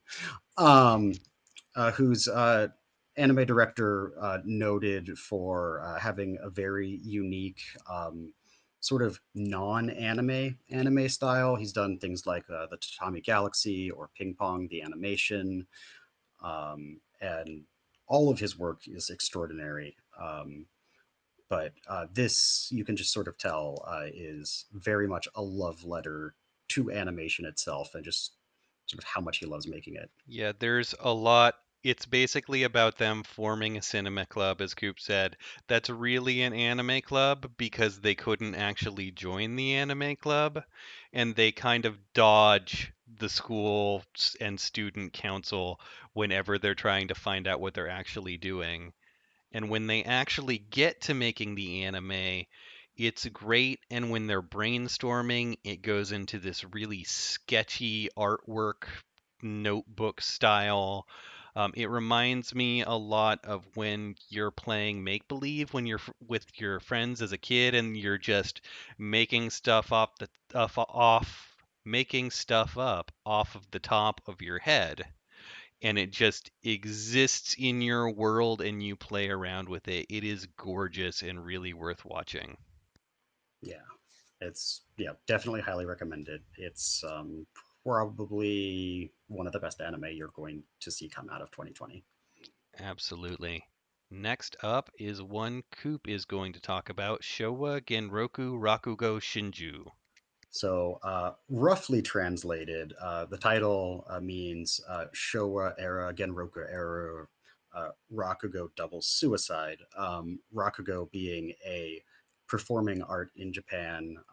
Basically, you have a storyteller comes out on stage and performs or tells a stylized story, performing all of the parts and sound effects themselves. It is, I think my favorite way to describe this is what would happen if someone was paid to make anime for Masterpiece Theater.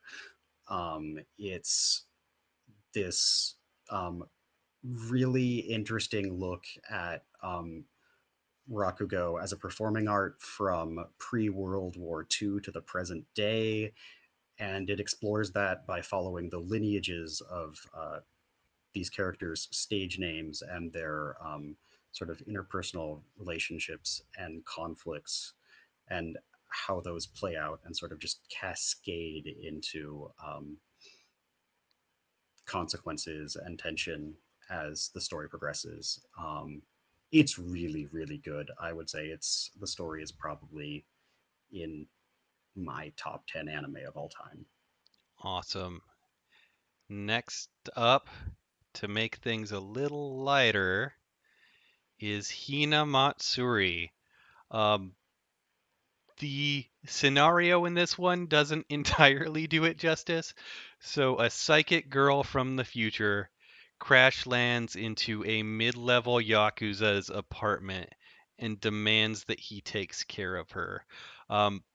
Despite that description, it's more of a sitcom where it just follows them living their lives out after that's happened. It's kind of a found family comedy. It's got some of the most spot on slapstick or gags I've ever seen. It's had me laughing so hard I was crying multiple times, and it's really heartfelt as well. Yeah, it's definitely something that is not just a comedy. It sort of transcends that and addresses a lot of really interesting topics through the lens of humor in a very helpful and, as you said, heartwarming manner. It's really good, and you should totally check it out. Yeah. On that note, just really quick, because it does cover some topics, nothing is too sensitive in there, but there are a few episodes that will probably make you cry because they have made nearly everyone I know cry. All right. Next up, we have Chihaya Furu, which is a very interesting mix of things. It's one of my favorite anime. On the surface, it's basically a shoujo sports anime that focuses on competitive karuta. If you're not familiar with karuta, it is basically competitive card slapping based on the memorization of 100 poems. It's really well paced, really interesting. If you want less of a shonen take on a sports anime and way more romance and character interaction development, you should definitely check it out. It is an exceptionally good title. And then next on our list is Legend of the Galactic Heroes. Full disclosure, Coop and I haven't seen all of this, but we have seen enough of it to say that you should see this. Yeah. And when we say we haven't seen all of it, we've still seen like 50 episodes each, which is only about half. So this is sort of the quintessential space opera in anime. Its reputation often precedes it, but it's also sort of so old that, and until recently inaccessible, that not many people have actually seen it, even if they're familiar with it. It's basically focuses on two admirals in two opposing galaxy states, I guess. I don't know. Yeah, there's a federation and an empire, basically. Yeah. And so, and it just deals with so much, like if you want political intrigue, it has it. If you want massive galactic fleet actions, you have it. If you want governmental upheaval at home and elsewhere, you've got it. It's hard to overstate how good it is. It does a really good job of focusing on all the characters in this huge space epic, as well as detailing like what's happening in the world because of the things the characters are doing. It's really like one of the most perfect space operas I've ever seen. Yeah, and that's pretty impressive for anime, especially considering when and how this was produced, because it started in '88, as I think we say there, and it took about 10 years to wrap up, and all of that was in the OVA form, so basically direct to video. No TV station really sponsored this, which is sort of really impressive. And one quick thing to note is that there is a newer version that I believe was in 2018. We are talking about the 1988 version. The 2018 one is good, but it's not the 1988 one. It can't be. It hasn't had the chance to hit 100 episodes yet. Fair enough. Next up, we have My Next Life as a Villainess. The full title is My Next Life as a Villainess. All routes lead to doom, but that did not fit on this slide easily. No, it did not. This is one of the least serious isekais I have ever seen. This girl who is obsessed with a visual novel dies and reincarnates as the villain in the visual novel, and every fate that happens to the villain in the game is either she dies or is exiled, so she's trying to find a way to prevent that from happening. Which, you know, actually sounds pretty easy if you've beaten the game as many times as you're supposed to beat an otome game. You gotta catch them all. However, plot twist, she's not very smart.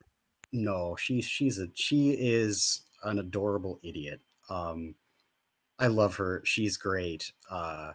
She is so incredibly oblivious to her situation, and a lot of the comedy it really focuses on that aspect, and it takes a lot of really interesting and funny turns. Without spoiling things too much, like it does a very good job of sort of like uh,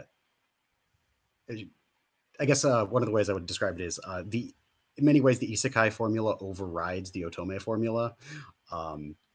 And so for most of the series, as she's trying to not die, she's still under the impression that she is the villain in the series when it's like obvious to anyone who's watching that she's the protagonist.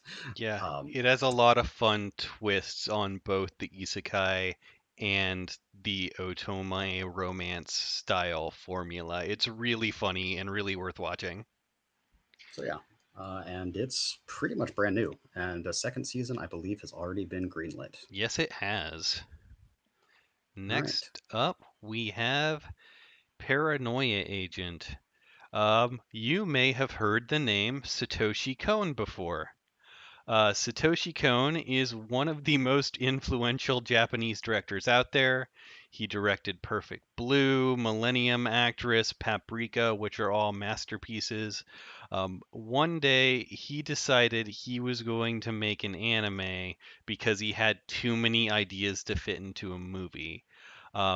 It loosely follows the person with the bat you'll see in the art here named Little Slugger, as people are trying to find out what happens as he attacks people. And after he attacks them, their lives tend to get better. And the more they investigate into it, the deeper and crazier things start to get. It gets really surreal and trippy. The one content warning I have is one, there's a lot of really weird, shocking imagery, nothing super explicit. There are also a couple of characters that sit around and just constantly talk about suicide. So if that's going to be uncomfortable for you, I would not recommend it. Right. Next up is a romance called Toradora. Toradora is basically about two high schoolers who both fall in love with the other person's best friend and sort of find themselves naturally paired together by virtue of how the school sort of interprets them.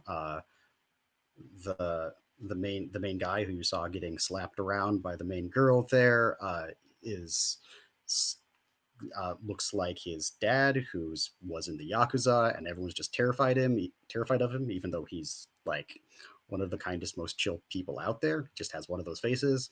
And then there's Taiga, and don't ask me why I can't remember his name, who's pretty much your like quintessential tsundere. It's definitely a rom-com. I think one of the most rewarding parts of it is there's actually a conclusion. None of that, oh, just wait and see or kicking the can down the road. No, it has a resolution. So if you actually want to see a romance play out in full, definitely encourage you to check this out. It's funny and heartwarming, and you actually see the dere in tsundere, which is really nice. Because not enough shows do that. That's true. Next up, we have SSSS.Gridman. Because we were looking through the entire list and we realized we didn't really have an Adventure of the Week one, and I love this one. You guys all know Studio Trigger. They did Promare, Kill la Kill, Little Witch Academia. This is a series by them I don't think gets enough attention. A kid who has amnesia wakes up in a city where there are gigantic statues of kaiju everywhere, and no one seems to see them until one of them comes to life. And he, of course, because this is a Trigger show, can turn into a giant robot and fight them. There's a really unique plot that gets going that I don't want to talk too much about, but that's how it starts. So yeah, it's Trigger. As everyone knows, Trigger is literally saving anime. But memes aside, it's a really solid show, and actually was done by a lot of the younger talent that hasn't sort of like headlined projects in Trigger or the animation industry at all before, and it's really encouraging just how well it turned out. I think there's a lot of promise for the future there. I mean, even one of the lesser known Trigger titles is better than a lot of other anime studios' best titles. You're not wrong. There is a plot as it goes through the Monster of the Week thing that I don't want to talk about too much because it's really neat, but there are some really good characters that it really dives deep into why they're doing what they're doing in that world, and it's really worth watching. All right. Next up, Coop. So next up we have Run with the Wind. This is an anime, as you can see, about running. It's obviously a sports anime. I think it's pretty unique for a couple of reasons. The first is sort of its premise. Most anime that takes sort of a group of ragtag individuals and turns them into a sports team aren't actually all that serious towards their subject matter. And this is definitely serious, a more serious sports anime, but still has that really interesting character aspect of basically a bunch of misfit long distance runners who are actually kind of all conned into it by their captain when he's like, yeah, the super low rent you've been enjoying at college is because you're in the long distance running team house.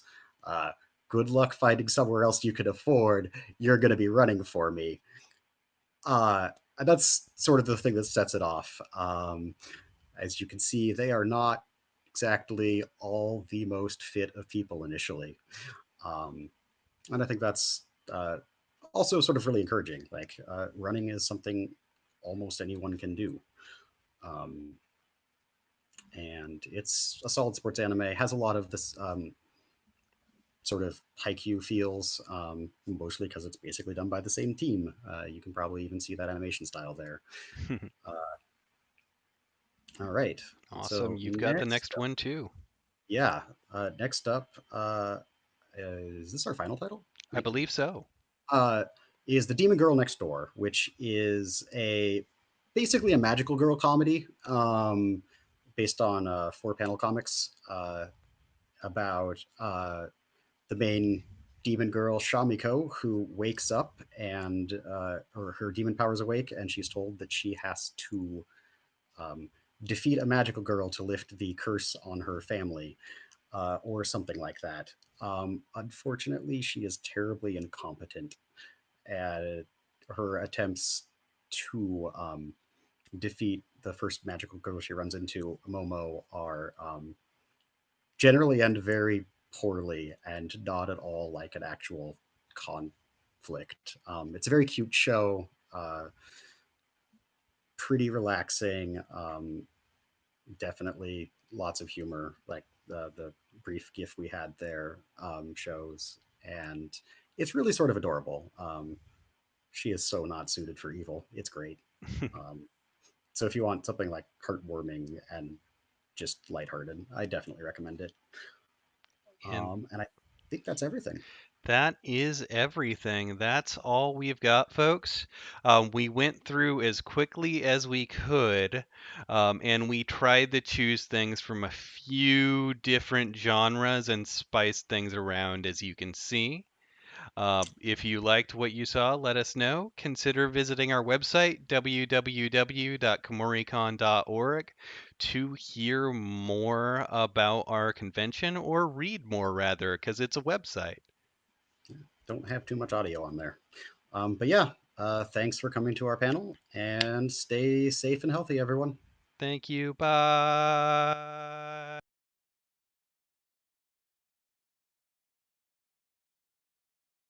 Welcome to Itabags, Carry Your Merch in Style, an introductory panel 101 topic to all things Itabagging. The very first question we're going to ask ourselves is, what actually is an Itabag? This fad consists of a bag covered in merchandise with a specific theme, and that's it. That's really all there is to it. Now, Itabag, the word, comes from the idea of Ita, the Japanese word for pain, and bag, the English word for bag. And this means that a bag is painful to behold. There is so much stuff on the bag that is kind of like physically painful to look at. But more importantly, when you start to add up all of the pieces of merchandise on this bag, if you've ever had this moment of dawning existential crisis when someone asks you how much it costs to make your cosplay, same feeling every time you look at an Itabag. Now, when we say a specific theme, what does that mean? What can you make an Itabag out of? Actually anything. Literally anything. You can do it for Western fandoms if you want to. It doesn't have to just be Japanese things, even though it's a Japanese word. That's very common and very cool. You can do it for your pet or your favorite restaurant. Really, all that matters is that we have a cohesive theme to the bag here. The most common cohesive theme for an Itabag is going to be one character, because that's a really easy theme to work with and just collect all of your favorite merchandise for one person. But it doesn't even have to be a theme of just a specific character. If you wanted to do a bag for all of the shoujo series that you love, all of the magical girls, all of the characters that are voiced by the same voice actor, that's still a theme. That works. Just make an Itabag for whatever your heart screams out an absolute requirement, need, adoration for. Because that's basically what an Itabag is. A display of the things that you love. For some things that you might hear if you're going through Itabag communities, the first word here is a base bag.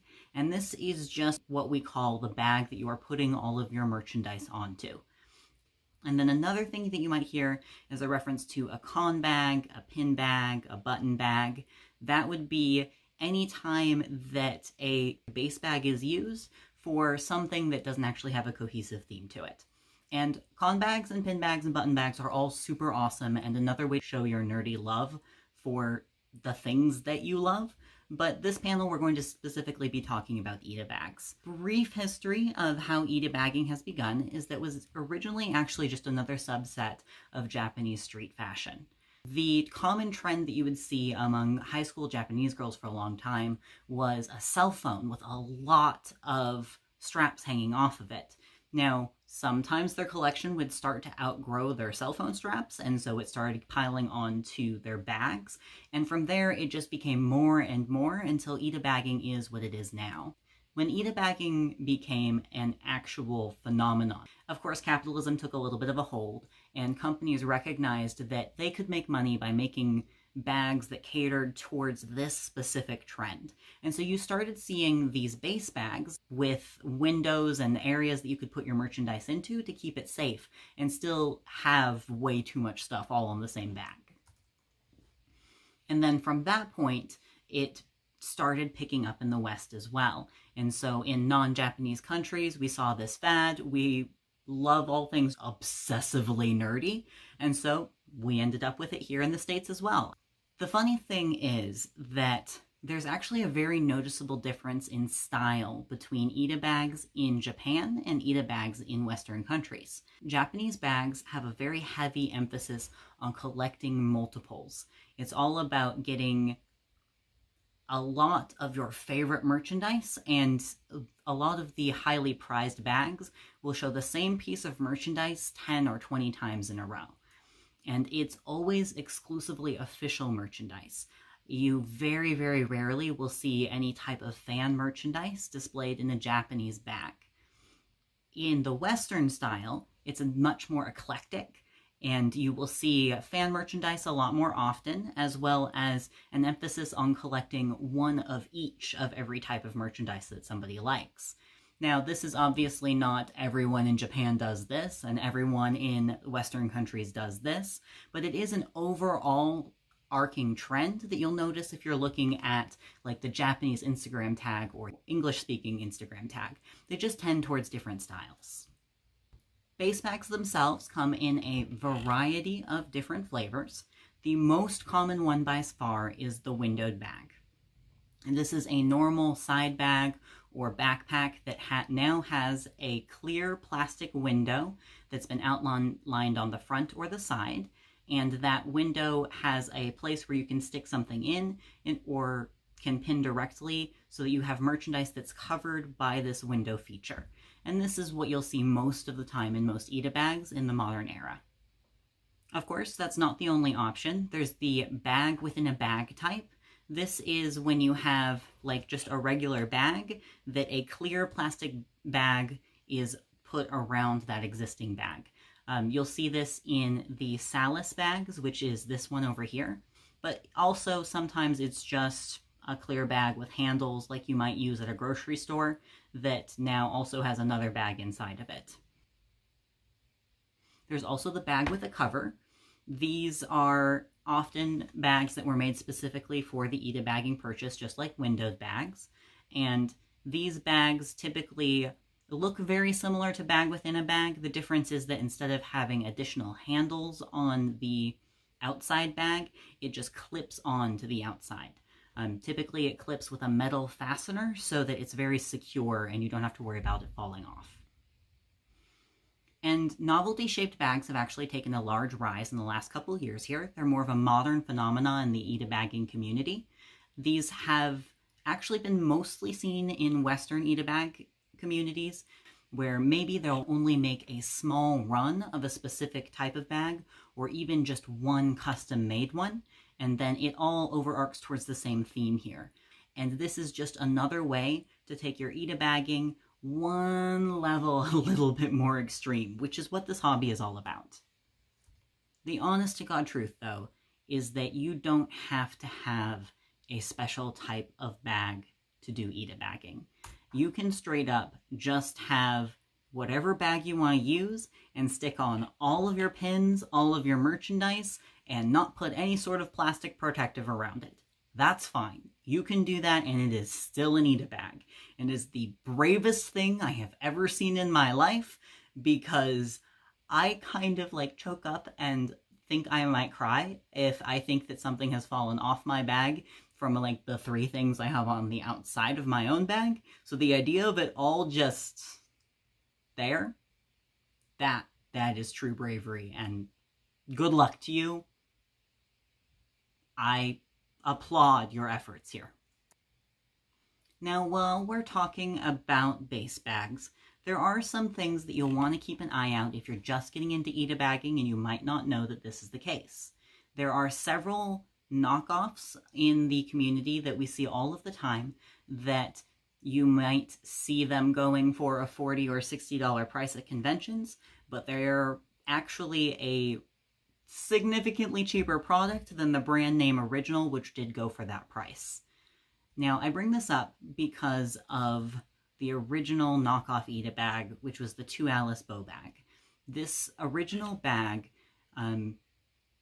is not in circulation anymore. So that's the first key that you would see to knowing that you're looking at a knockoff, is if they're selling it new, it's not real. This is very sad because 2 Alice actually went out of business due to too many knockoffs copying through their designs and them not being able to actually produce the content they wanted to anymore. It's really sad. 2 Alice was a super cute brand, and they were Chinese based, so they were also an affordable brand while being an original at the same time. If you're looking at a knockoff bag, you might not want to support that, because it could be causing harm towards actual independent brands that are trying to make cool things for our community. The 2 Alice bag, the original bag, if you are looking at secondhand options, it does have just the 1 dongle for keychains as opposed to 2, which you would see on a lot of the knockoffs. The bow itself is a little bit more circular in nature, and then the big tip off here is that it has an actual domed vinyl that has no wrinkles in it. The knockoffs tend to have a very wrinkly plastic to them that doesn't hold structure quite as well. Now, I'm only going to go over a couple of knockoffs here, but I'm going to go over the ones that you see all the time. The second one is the Swimmer bag. Swimmer did a run of bags that were themed towards a specific idol series, and those all came in specific colors. They were a very limited run item. The knockoff Swimmer bag has no hemming along the top edges, and they're often made out of vinyl instead of being made out of canvas. If those bags are being made out of canvas in the knockoff realm, they tend to be that like off-white cream colored canvas rather than a pretty or more vibrant color. And here's the last one, and the really big one, and the one that a lot of people, even who are in the Itabags community, might not know about. The heart bag, almost all of the time you see it these days, is a knockoff. The original one is put out by WeGo. Their Vibrant Color series does not have any glitter in the window, and the heart is a little bit smaller than you see on most of the knockoff bags, but the really, really big difference is the thickness of the vinyl. You can tell just by looking at these pictures that the official WeGo bag has a very solid shape to it, whereas the knockoff is that thinner vinyl, and so it wrinkles a lot. Now, if you want to go with the knockoff version, I don't blame you, because it's a very simple design and I understand. But just be aware that if you are going for that version, you can get them for $20, and you shouldn't be paying a brand name price for something that has a thinner vinyl to it. Of course, if you don't want to go for a brand name bag, you never have to. There are lots of great independent Chinese brands that are manufacturing bags in that $10 to $25 price range that look great and aren't harming anyone's intellectual property, and you can always go for one of those. Now, I've talked a lot about the bags part of Itabags, but let's just dive right into the merchandise. What are we actually putting in this bag? And the answer is anything you want to. If you want to put a button, acrylic straps, rubber straps, Those are all the most common things, but you can also put figures in. I've seen a lot of mini figures stuck in the little windows, but I have also seen full-blown actual figures in there. Coasters, prints, hand towels, cards. I have cards in my Itabags, clear files. Genuinely, if you like it, you can put it in your bag. Let's talk about some of the different types of Itabags. Now, again, this is not a hard and fast rule. There isn't any rules to Itabagging besides if you like it and it makes you happy, you are doing it the right way.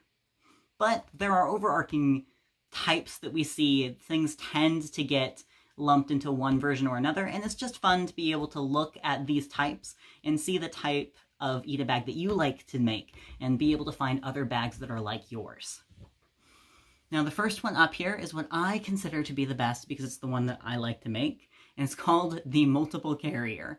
It's when you have a lot of Itabags, and it's very commonly for the same character or for the same franchise with just separated out types of merchandise or different characters in different bags. And obviously, as I'm saying, I love this. This is mine, and it's my pride and joy, and I hope that you love Itabags so much that you too become a multiple carrier one day.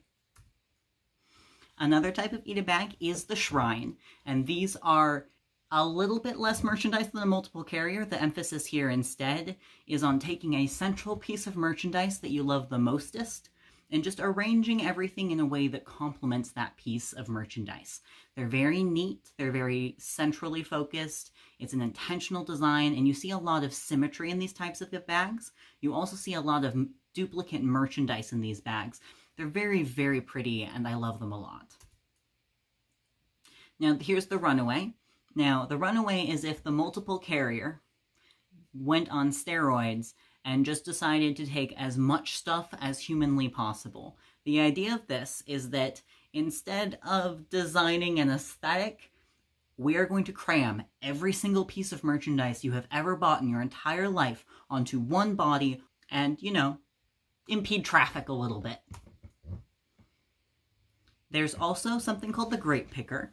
This is often seen in Japanese bags a lot more than in Western bags because of this emphasis on duplicate merchandise. It's called a grape picker because you see it with a bunch of often rubber straps specifically that tie together in a way that looks a little bit like a bunch of grapes. I have this picture here of the Kratos one because I know that each one of those individual Kratos keychains were going for like $50 for a while, and so I just kind of look at this and I cry because I want it and I can't have it, but I can appreciate it from a distance. The last one here is the Crafter or the Alchemist. This is the bag where the emphasis is less on the merchandise and more on the display. Someone has taken the time to put together a lot of handmade elements that complement the existing merchandise. For example, the bag that I have on the screen now is a handmade bag of those silhouettes sewn together with a plastic clear file over it, and it was actually entered into a Japanese contest, and you see the little crown in the corner. It won one of the top positions here. Well, now that you know the different types of bags there are in Itabagging, let's take a look at the game portion. If you're watching in the stream, feel free to go ahead and just play along here. When you see a bag pop up, type into that chat what you think it is. Let's go. Lightning round. 3, 2, 1. I would call this one actually a shrine because it has that central focus on the one theme. It's also a meme bag, which, you know, whatever makes you happy. 3, 2, 1. This is obviously a set of Runaways because look at all of that stuff. This one, it's an Alchemist because look at all of those pretty little details and the bows and the rosettes. It's so aesthetic. This one, I would actually call probably a multiple carrier, even though it's only one bag, because this is, fun fact, the largest base bag that has ever been made specifically for Itabagging. This one, I would call a shrine, because it does have that central focus and a lot of symmetry going on. This one, great picker. Look at all of those little rubber straps. They're like grapevines. And another shrine, just because, you know, we're looking at that central focus on the main picture again.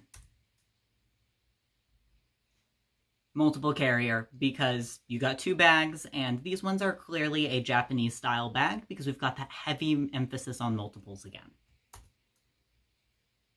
This is a runaway, and I love the story about this specific bag section. Is this guy's bags have been banned from the live performances for this idol group because he was impeding traffic so badly. So now he pares it down to just the central bit without the wings whenever he's at an official event.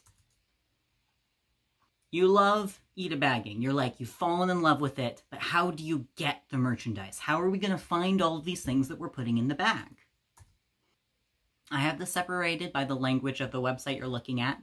For easy mode here, we've got English websites. You can absolutely just buy secondhand from scalpers. That would be eBay or other secondhand marketplaces.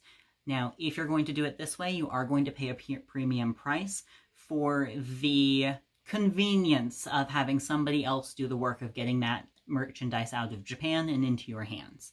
You can also do Facebook sales. This is a really good way to find a lot of great quality secondhand merchandise, or to get a bulk amount of items from the same person. If maybe somebody is parting with their own collection, their loss, your gain. AmiAmi is a good place to get new merchandise or to pre-order merchandise that you know is coming out. And of course, you can always order from conventions or from independent anime artists. If you're going to order from a Japanese website, you're going to need to use either a shopping service or a forwarding service. A shopping service is when you work with a specific person who is going to go and do the shopping for you and send you the item. They do all of the checkout on the website themselves, and you just get it in the mail. A forwarding service is when you are doing all of the shopping on the website, but you've been given a forwarding address in Japan, so that all of your stuff gets forwarded to this address, and then when your box is full, you can go ahead and tell that forwarding service, hey, just ship that stuff all the way to America for me, I'm going to pick it up. Some common websites that you might be using for these Japanese services would be Surugaya and Odamart. These are my personal favorites for finding used merchandise, and it is worth noting that in Japan, when we say used, it is very lightly used. A lot of this used merchandise is priced down to like bargain bin prices, but still in the original packaging, never opened. There's a very different idea of what a used merchandise is going to be in the Japanese marketplace. They're very picky there. And then if you wanted to do fan art, there is always the Japanese equivalent of that as well.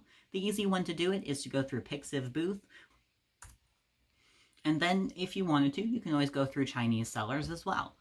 The common way to do Chinese merchandise is going to be either AliExpress, which is the English marketplace, or Taobao, which is the Chinese language marketplace that I probably mispronounced the name of. If you're going to be doing this, you need to be very careful about bootlegs, because that's just what you're going to see a lot of in China. But I still mention this because you can get a lot of really cute fan art that is from original Chinese artists, and you can also get reject rubber straps. Reject rubber straps are made by the same factory that made the original merchandise for whatever anime that you're looking at. The difference here is that for some reason they did not pass quality control, and so the Chinese seller is selling them directly out as rejects instead of them going through the Japanese marketplace. What do you do if the love of your life has no merchandise? It's okay. We can still do this. Itabagging is for everyone. You can get fandom merchandise. You can commission someone else to make merchandise. You can do non-standard merchandise, like things you wouldn't normally think of putting in a bag, like playing cards. A heavy use of embellishment, like different thematically appropriate things that you can put into that bag that maybe it's not a picture of your character, but it makes sense and everything works together. Embellishments are some of my favorite part of Itabagging, because when you're making an Itabag, you're not just putting merchandise on a bag, you are creating your own miniature art gallery. And the best way to do that sometimes is to go whole hog and say, not only is each individual piece of merchandise a tiny little piece of art, but my bag itself is going to be a piece of art. And this is where some of the best, most awesome creativity shines. Some examples of embellishments is that we do see lights sometimes in bags. The way to do lights in a bag is to get lights that are attached to a battery pack. The wire is a consistent stream that looks really cool on sci-fi type bags, and the fairy lights have more of a whimsical feel to them. You can see rosettes all of the time. This is when there's a ribbon outline around the badge. That ribbon outline is often made by hand, but you can also buy them pre-made if you just want something super pretty and maybe crafting is not for you. Flowers are another really common one. This Bakugo bag is one of my favorite bags I have ever seen in my life. It has these little sunflower style, but they look like explosions, and it's just a really cool way to have used those flowers for effect in the bag. Diorama bags are also a really unique way to put merchandise into a scene. These two on the screen are some of the very first diorama bags we ever saw in the fandom, and it's my favorite Idolish 7 characters, so that obviously makes it the best bag in existence. Some tips and tricks of now you're going to be making this bag, and how do you do this? How do you tackle this? The most common thing you'll see in an Itabag is the backing board. So instead of pinning all of your stuff directly into the bag itself, it's a piece of foam or cardboard or plastic that has some fabric wrapped around it, and then you pin into that instead. So they can be slid in and out, and so you've got some more control while you're pinning things into place. I am very lazy, so I tend to just hot glue that to a piece of like foam and call it good and pin my stuff through it. You can go the more stylish route and actually sew something that looks decent, but I figure as long as it looks decent in the bag, it doesn't matter what it looks like out of the bag. And here we can see some baby photos of my bag, back when it was a tiny little bag without as much merchandise, and my very first backing board. The backing board is also a really fun way to add extra color and texture to your bag, and you can use it to add thematic elements that might tie in, like this All Might bag that has a red, white, and blue backing board. Some other tips and tricks is that I highly recommend using curved safety pins. These can be picked up in the sewing section of any store that sells sewing machine supplies. They're very slightly more expensive, but not by a lot. And that little curve makes it easier to get in and out of the fabric, and also gives you a spot to pin without things bunching up on the fabric. They're just so much easier to use. And if you want to have a bunch of clear charms, but they're not popping against whatever backing board you did, you can put washi tape across the back of your charms. Now, really, really important. If you're going to do this, take that washi tape and de-stick it against like either your pants or a piece of clean fabric or the table in front of you, and just slap it on there and pull it off a few times so that when you put it on your actual charm, it's not too sticky and it doesn't cause damage when you try to take it off later, because that's a really good way to make yourself cry. Not that I have personal experience or anything. If you have stickers that you want to use, you can always add those by doing a coat of resin over them so that they're a little bit more durable in your bag. And if you have a large item like a plushie or a figure that you want to include in your bag, then there's something that is called a shame cube, and I'm sure that's not the actual term for it, but it's what I've heard them called in the Itabag community the most, which is just a smaller, purely clear item that you would put a more three-dimensional object in that can then hang off the outside of your bag. And thank you so much for coming to my Itabag panel and taking a look at the wonderful world of merchandise collection and obsession. If you're interested in learning more about Itabags, you can always go to the Itabag guide that I have listed here at tinyurl.com/itabag-guide. This is not a guide that I myself made. It was made by the community, but it's always there as a resource with more cool information if you want to look into it. You can also stop by the Itabag group Facebook page. The Itabag community on Facebook is really gung-ho about helping each other and learning more about doing Itabagging together. So I wish you all luck on the most expensive hobby I have ever experienced in my lifetime, and I hope you really enjoy it too.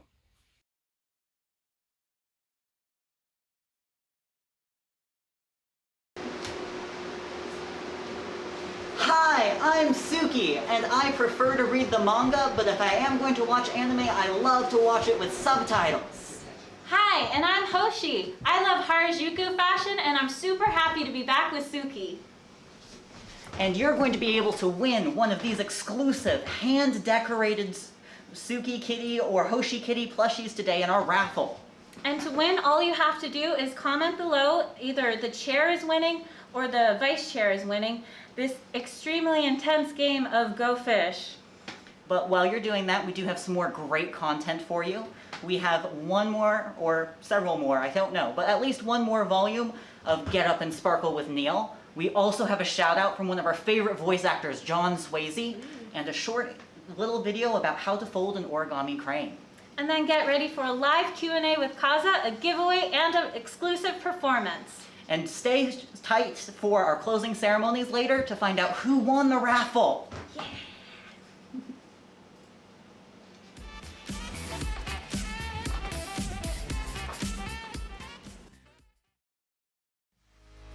Hey again, you. And don't forget. We did it. Good job. You forgot to sell Stay the other hydrated. one. Yeah. Forgot to sell the other one. I'm so sorry. I knew that right. That's a good answer. Up.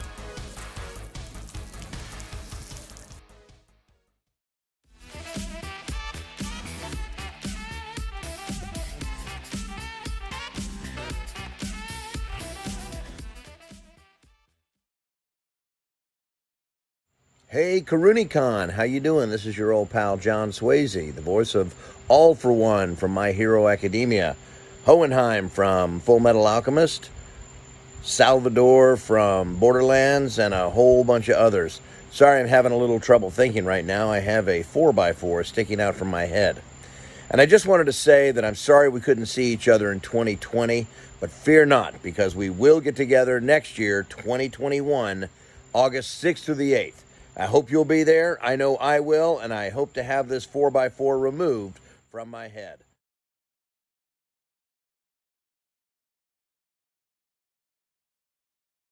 And love anime. Cheers.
Don't turn on the mic.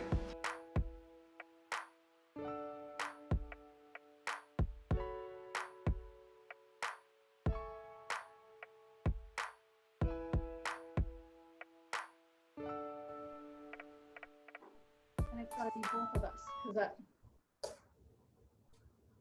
All right, guys, welcome to the Q&A with Khaza. So, thank you for coming. We're so happy to have you again. You've been a longtime part of KuroNekoCon, and it's always good to see you. Yes, thank you so much for having me. Yeah, and I wanted to do, some Q&A, but also I have a lot of questions for everybody to, answer my question and then to win some prize. So yeah, I wanted to do that too. But yeah, awesome. If anybody has question, I can answer first. And then, yeah, a lot of people might have, expected all of my bandmates to be here today, but I'm actually immune compromised, like how do you call it? Yeah, and we are taking the social distancing very serious. So yes. It was a little hard for us to kind of all gather and then do the live, all of us together. So yeah, like I wanted to say sorry about that, but like thank you for having us. Yeah. We completely understand. Nothing to worry about. I mean, better safe than sorry. And we're glad that you were able to participate and meet with the community as much as you could. Yeah, thank you. Yeah. And so anybody in the chat, feel free to go ahead and ask a question, and we'll go ahead and start going through them with Kazha. And then afterwards, Kazha will ask some questions and you guys will have a chance to answer them and win some prizes. So the first question we have is, how did you come to start guesting at KuroNekoCon? Oh, actually, I don't remember. That's a good question. I think it was, I don't remember exactly how we got you in, but I think I remember, was it back in 2012 or 2011? It was, yes. Yeah, I think, in fact, I think it was my first year getting involved, and I met you guys in your band while we were still at the community college in Spokane. Oh, yeah. I was really surprised, you guys grew up really quick. And then, when we went back a few years back, 2 years ago, it was becoming so big. And then I remember it was, very small, used to be. And I don't know how you guys contacted me. I don't remember. I feel like I remember it being a very lucky coincidence. Yeah, like a happenstance of running into each other sort of thing. Yeah. Oh, like I think, we were doing cons since like 2010. And then, I think somehow Ama-san or whoever, I don't know who found me. I don't know. I really don't remember. I still have your signed CD from way back then, the first year. That's cool.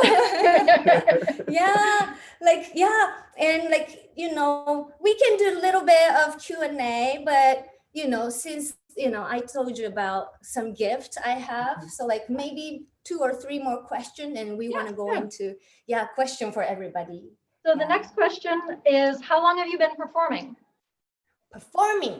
Long time. As a singer, I've been singing since I was like 5 or 6. So where did you start out? It's been a long time. You mean with the band? Yeah. Well, so I assume you did it in school. Yeah. And then... yeah. I was in school too, and then but I was singing like to the public. Already. Oh wow! So doing performances even that young. Yeah, so very early, but this band has been together since 2009, I think. Yeah, so it's been a long time. Yeah. 11 years. Wow. Yes. Yeah. Is there any other?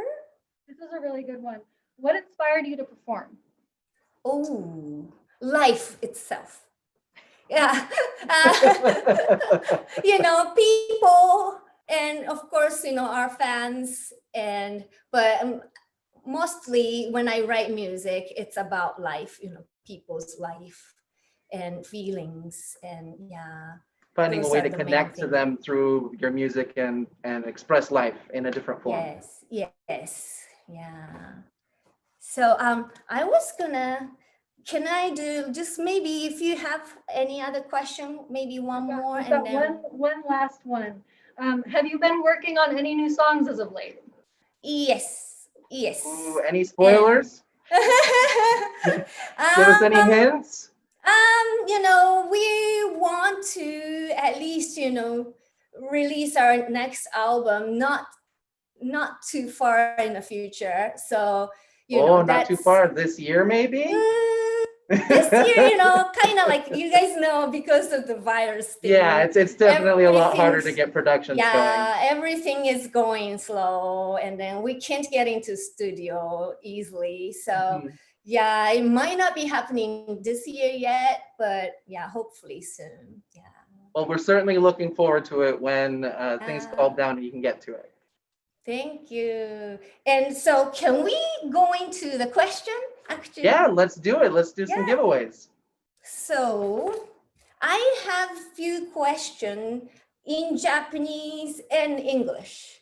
Okay. And, it might be hard for some people who doesn't understand Japanese, but if you couldn't tell what I'm talking about, then you don't have to be right. You can try to be funny. And then, to win the giveaway, we have mask, Kazuha mask, cool. and some lanyard. And I'm Nice. at least picking 3 or 4 people today. So Awesome. yeah, I have a lot of questions. So question number 1, you guys need to actually answer the question. We need to answer the question? Yeah, you guys need to answer too. When I say it, you guys have to give me that answer. But okay. So let's go. First question. That's not fair. It's actually related to KuroNekoCon. First question. What does Japanese word KuroNeko mean in English? What does Japanese word? I feel like us saying that outright would give the answer too easily. But you might want to wait until some people say, "Oh, black car." Somebody say, "No." They got it. If you didn't get it, there's a certain hint about our mascot. Oh yeah, KuroNeko. So do you guys have the answer? Black cat, yeah. Yes, black cat. KuroNeko means black cat. And then actually for the winner picking, I can't see all of the comments. So Hideki is actually watching, and I think he's gonna pick the winner while I'm doing this. So yeah, towards the end, he will text me, and then I'll say the winner little by little. Sounds good. Okay, let's go to another question. Question number 2. So how many of you know how to say thank you in Japanese? Thank you. Do you know? Yeah. Yeah, Hideki was actually typing in on the chat earlier a lot of times, 100 times. But we'll give them a couple seconds before we reveal the answer. Actually, you can say it first because I have a question to respond to that. So can you say it? Thank you in Japanese? Arigato. Arigato. So I think a lot of people know arigato already. So when people tell you arigato, what would you say? How would you respond? That's the question. I didn't know it. Yeah, so arigato, everybody knows arigato. Yeah, that's the respond is a little bit hard. But how about this one? This is going to be a little bit difficult maybe because I'm going to ask in Japanese and you have to answer in English. Okay, so let's see how many people can understand. Okay, question number 3. あなたの一番好きなアニメは何ですか? What is your favorite anime? You quick. Yay. I thought you were out of practice. Okay, then we need I think you're really quick, so I think I'm gonna give one more just like this. Maybe a little bit harder, and let's see how many people can answer it. Let's see how many people can answer it. Okay. 前に日本に行ったことありますか? 行った場合はどこの街が一番好きでしたか? I'm allergic to biscuits. 前に日本に行ったことはありますか？行ったことがある場合、どこの街が一番好きですか？ Is anybody answering? Can you I got a couple words, but I don't have a whole sentence. Some people say like Kenshin, mine in bleach. What? Looking out for you, Shiba. I don't see any. I don't see anybody. I don't think we got it. Oh man. All right, try saying it one more time. Okay. 前に日本に行ったことはありますか？行ったことがある場合、どこの街が一番好きですか？ All I got is Japan. I know you said Japan. Oh, I'm allergic to Japanese biscuits. So I said, have you ever been to Japan? And if you ever had, what city is your favorite? What city was your favorite? Yeah. I unfortunately haven't yet. My wife and I were hoping to go this year or next year, but we'll see how that pans out. Yeah. So yeah, I have a few more questions. Let's see. So earlier, you guys were talking about Kazuha being to KuroNekoCon, and that was in 2012. And there was two of my bandmates who attended with me at that time as a guest, of course. But do you know, wait until anybody answer, but do you know those two guys' first name? I think a lot of people at least know one of them, but two guys were there with me back in 2012. That's a long time ago, but can you say their first names?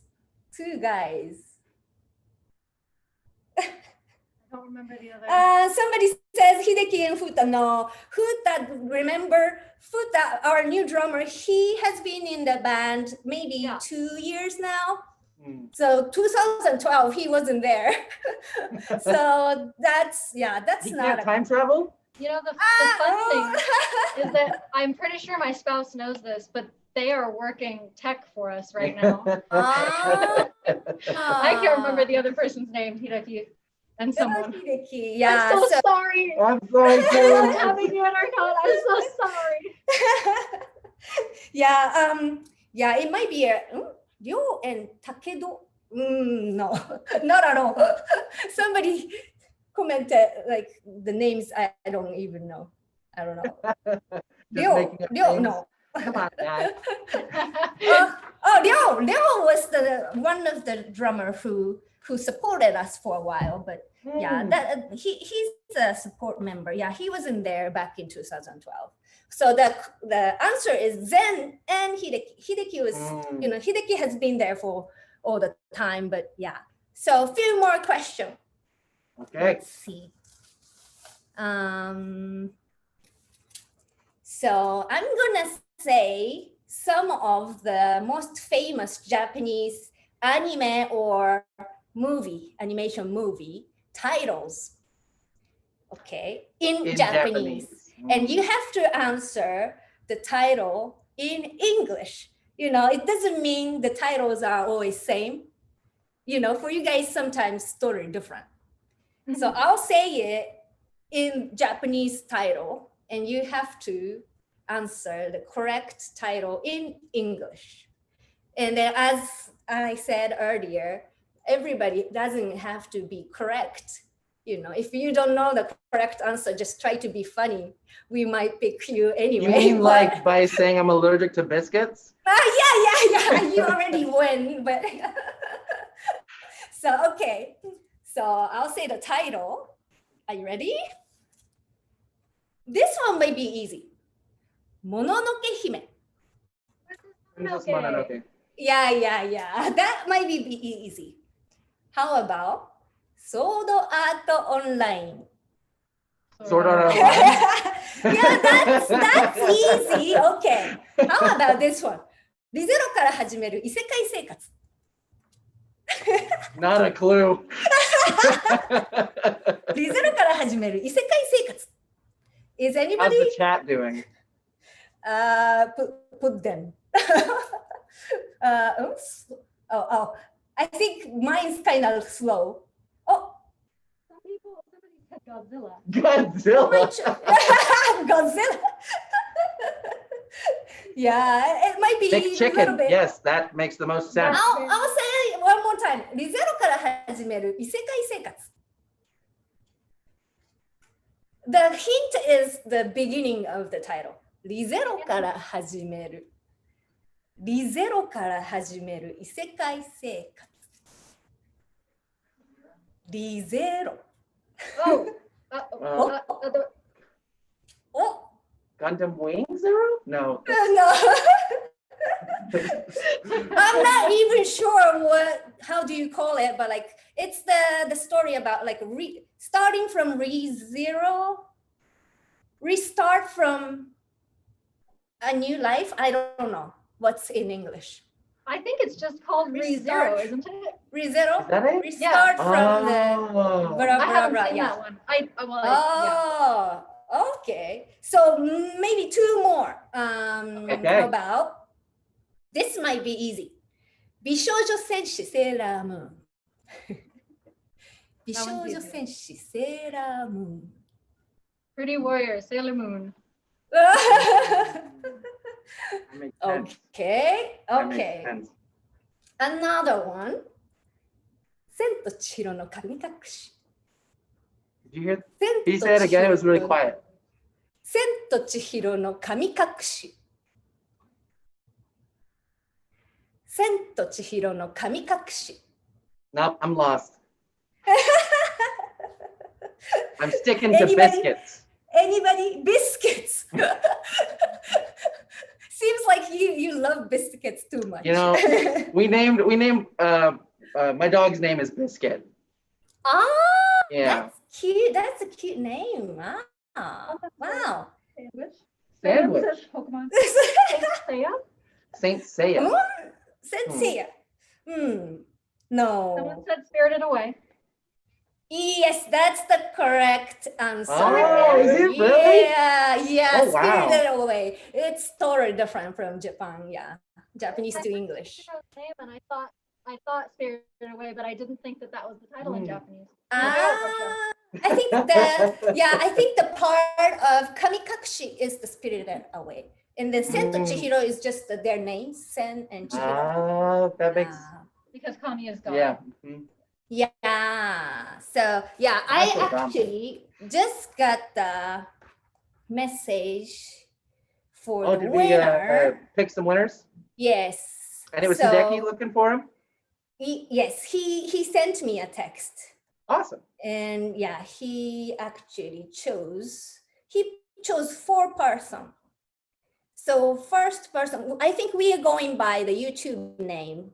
Yeah. And winner has to contact you guys, I guess, like for the guest at KuroNekoCon.com. I think so. Yeah. So for the mailing address. But yeah. So first winner is Alyssa Rose.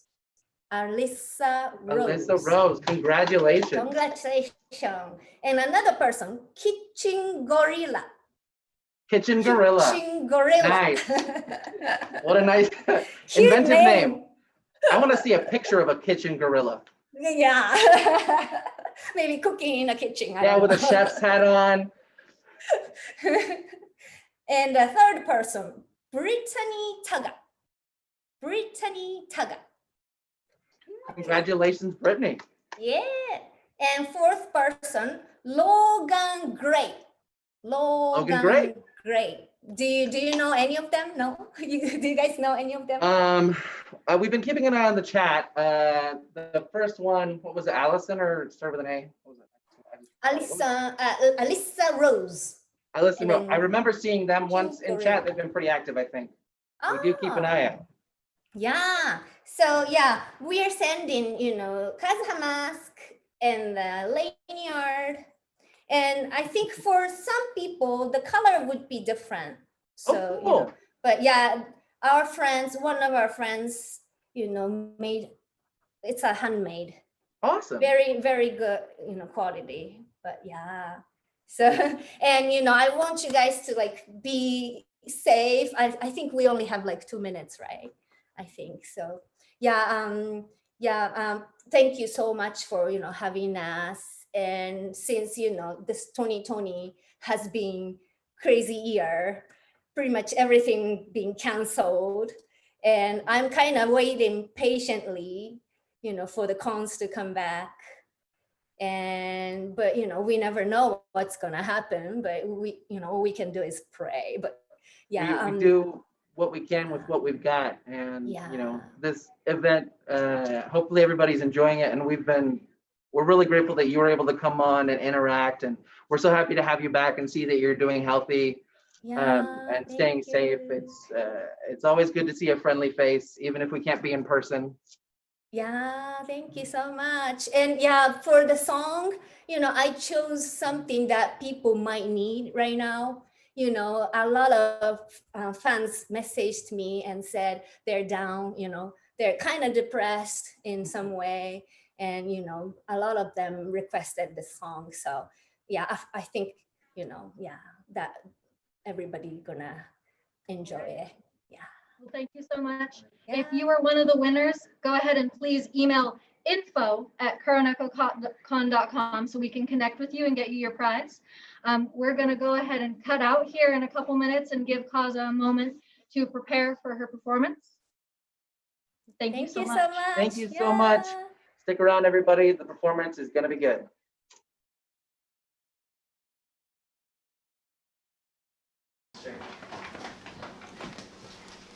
Yes. And then you wanted us back over here.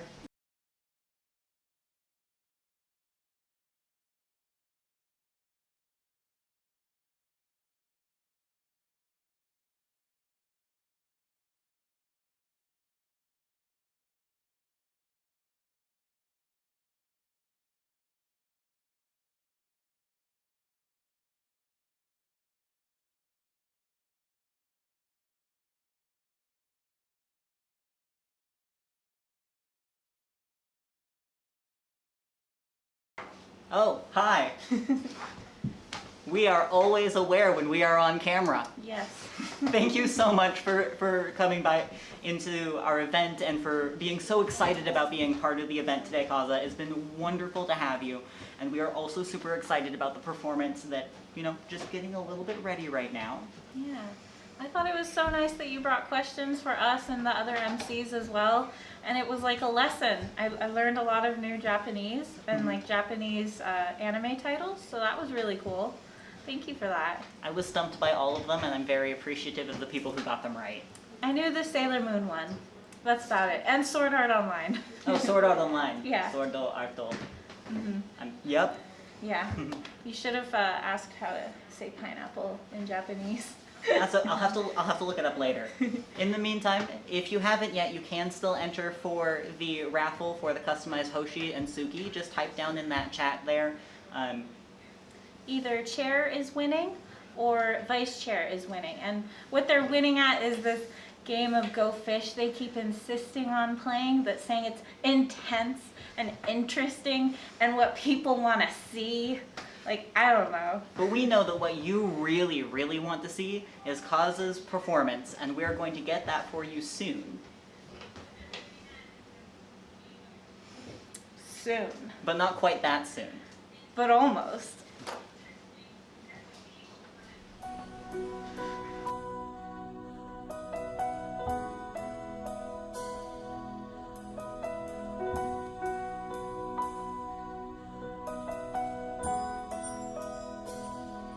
When I am down and oh my soul so weary, when troubles come and my heart burden me, then I am still and wait here in silence until you come and sit a while with me. You raise me up so I can stand on mountains. You raise me up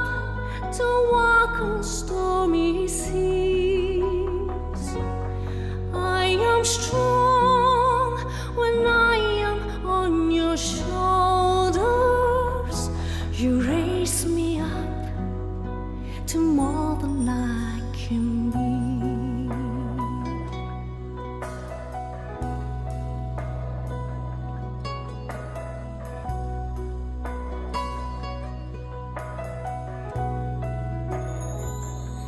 There's no life without its hunger. Each restless heart beats so imperfectly. But when you come and I am filled with wonder, sometimes I think I glimpse eternity. You raise me up so I can stand on mountains. You raise me up to walk on stormy sea. I am strong when I am on your shoulders. You raise me up to more than I can be.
Guys, I'm Lori Collins, and today's panel is about how to draw a micro chibi.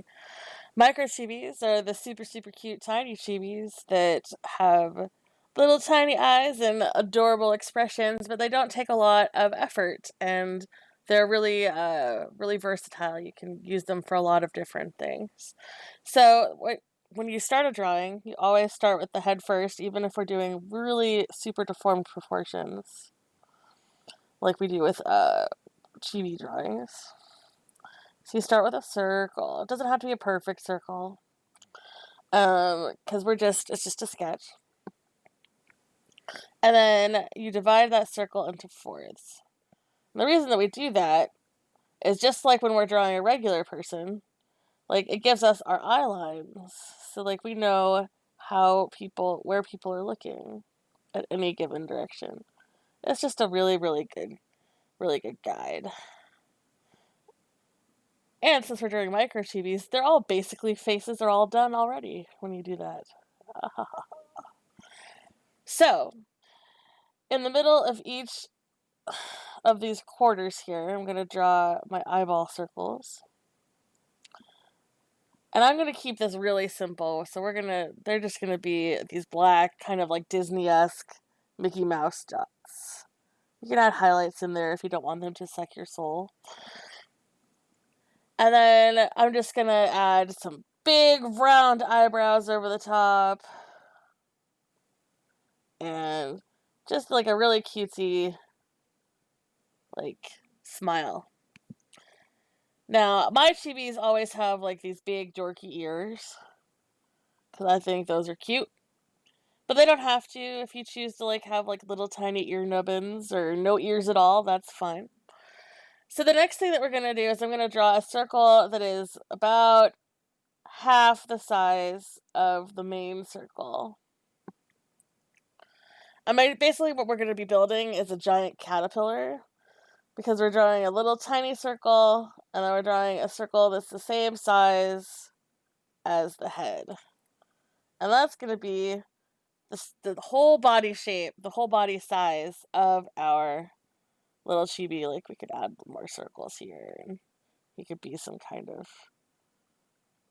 caterpillar or something. But we're not going to do that today. So, right now we've got this guy that looks kind of like 3 spheres stacked on top of each other. The first thing that we're going to do is we're going to draw in some tiny little shoulders right at the apex of the circle. And then we're going to draw some tiny little hips that are all at the apex of the big circle on the bottom.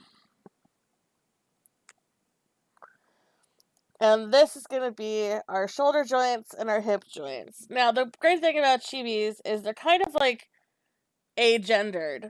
So because they're built like children, and children don't really have differentiating bodies until puberty anyway. So they're all going to have the same kind of hourglass-ish kind of a shape here. So I just kind of connect the dots on here. And then what I'm going to do is I'm going to carve out of my little circle here. I'm going to carve out a little bit of an hourglass, a little triangle. And it's just going to go straight down to the hips. And straight up to the shoulders. And then I'm just going to erase that little tiny bit that we don't need anymore.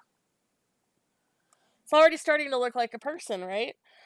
But then the next part that we're going to do is we're going to do the arms. Now I'm going to put his arms on his or her, I don't know, I haven't decided yet. I'm going to put them on their hips. So I'm just going to do, for the start off, I'm just going to kind of do a curved line. And then I go in and I draw an oval that fits into that curve. Like so. We're not going to worry about the hands yet, because hands are a different beast. And now we're going to do the legs. And the legs, I'm just going to draw them straight down, like this, and get rid of the circle. Because really, I was drawing this circle just to give me the overall height of my chibi guy.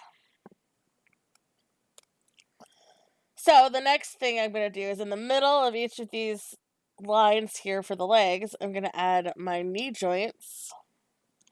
And then I'm going to do the leg outlines, which can be tricky, but I swear it's not as hard as it looks. All you got to do is I draw a brief horizontal line in the middle here, in the middle of the hips. And then I'm going to do a diagonal line.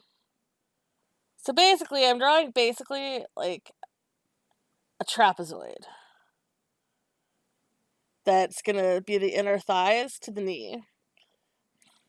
And then I'm going to just do this line on the outside here. It's going to be straight. And then I'm going to do 2 ovals and then just follow the curve on the outside. And I'm going to actually curve in on the inside.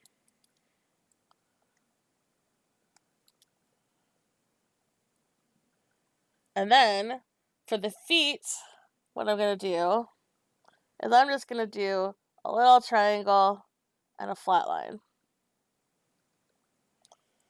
So that when I clean this up, what we have is we have a leg that goes out and then curves like this. And then where I had those circles for the knee, I have cute little knee dimples.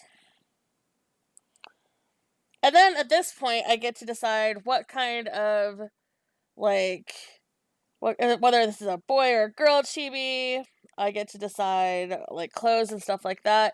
So the first thing that I'm going to do is I'm going to do a circle at the top, at the bottom of the chin and the top of the torso. I'm going to do a half circle. And that will be the chibi's neck. And then I'm going to round my shoulders off so that everything, basically I'm just kind of like connecting all the dots and getting rid of all of the unnecessary lines. You want to keep the inline here that goes into the arm because then it makes it look like the shoulders are behind the torso because they kind of are. Just like when we're drawing regular people. So I'm going to get rid of all of my inner sketch lines because I don't really need those anymore. And then I'm going to draw my fingers so that they look like that they're on their hips instead of just kind of floating on a featureless plane. So I'm going to just draw a few ovals, like 3. Some people like to have fewer fingers on chibis than on actual people because I think it makes it cuter. And I kind of agree. I kind of like, it's just a small space to try and cram all 5 fingers into. And then I just kind of get rid of the lines that I don't need anymore again.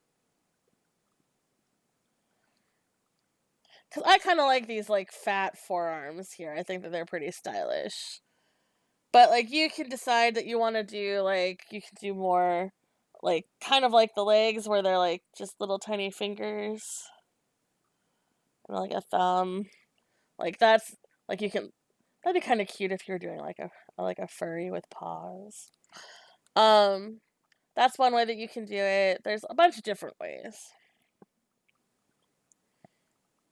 Now, what I'm going to do is I'm going to add a little bit of shape to my face here, because, like, I don't think faces are necessarily, like, these perfectly round ovals. So what I like to do is I like to go in and give them a little bit of a chin. Just right at the base of that curve there. And then I like to cross-hatch underneath just a little bit. And then I don't really need these X marks anymore. I don't like to draw chibis with noses. Because, again, it's a small space and we're just kind of really exaggerating cuteness when we're drawing a chibi. If I wanted her to be, for her to be a girl, you could do like these cute little triangles off of your Disney dot eyes. If you wanted to. I mean, if you wanted to, you could add a nose if you actually, like, they can be cute. But I don't like to add noses personally. And then once we've got our basically naked chibi, we can put clothes on it.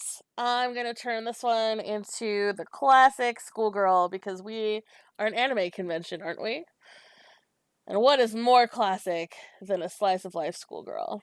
So I'm going to add some triangles for the collar of this sailor school uniform. And then I'm going to add the stripes in. And then let's do the classic ties. So I'm just going to do another set of really simple curves in a square. And then there's the tails for the ribbon. So to do the sleeves, we do kind of a rectangle shape, but we want to put a little bit of a curve at the bottom for the extra seam, that decorative seam that they have. And then just a horizontal line that is followed by another horizontal line, and that's the waistband of the shirt. And then the way I do pleated skirts is I just do a series of parallel lines that stop where I think the skirt should stop.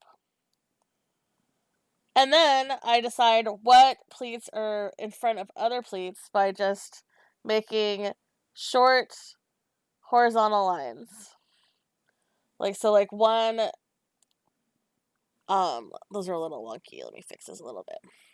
So I'll pick which ones are in front and which ones are behind by drawing a line that is slightly higher or slightly lower. And they just alternate because pleated skirts are just folded fabric. And then you can go in and you can erase any extra scribbles that you've got going on.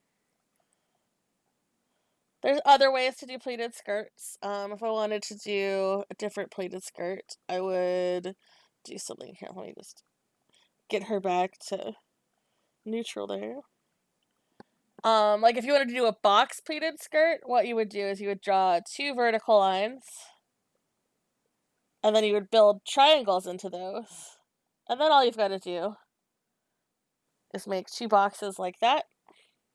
And then remember, like when we were doing the short pleats earlier, we just do 2 lines that are slightly shorter. And then that gives us the basic box pleated skirt. And then you could go in and add a line here and here just to indicate that the body is curving, just like when we're doing any other kind of inlines. And then you just add socks, and depending on what kind of shoes you want them to wear, like this is the standard like Mary Jane shoe, you just do 2 curved lines and then color them in like that. Then add the hair of your choice.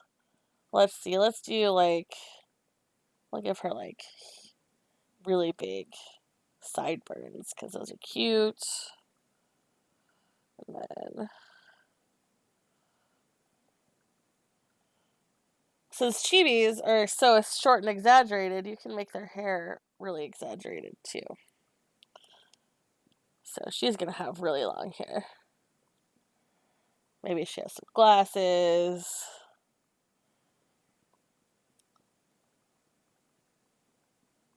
And there we have it. We have a cute chibi girl that is ready to be inked and colored, which I will show you in fast forward motion, and then we will end the video. So thanks for listening, and I hope you have a great day.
Why is the food so angry? He's like, behold the babies! I do love it.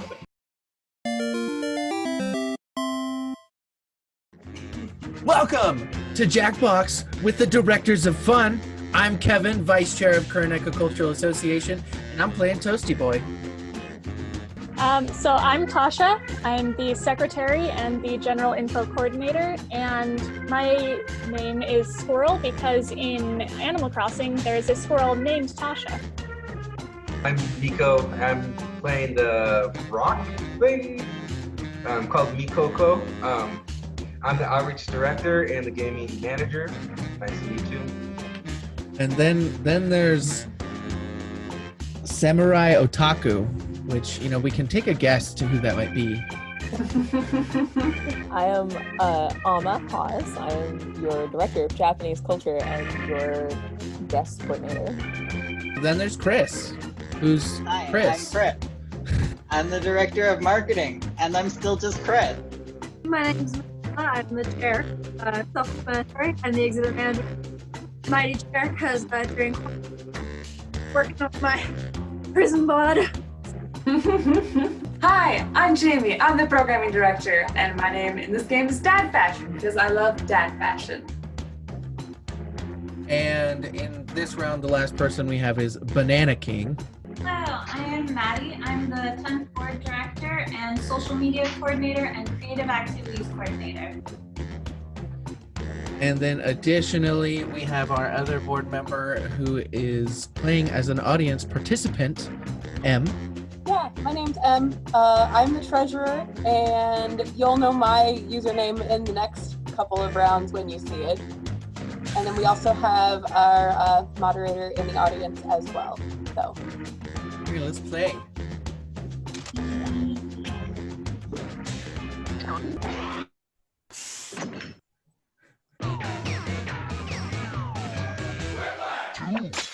Your shapes. Prompt number 1 is sorry. Golf, more exciting.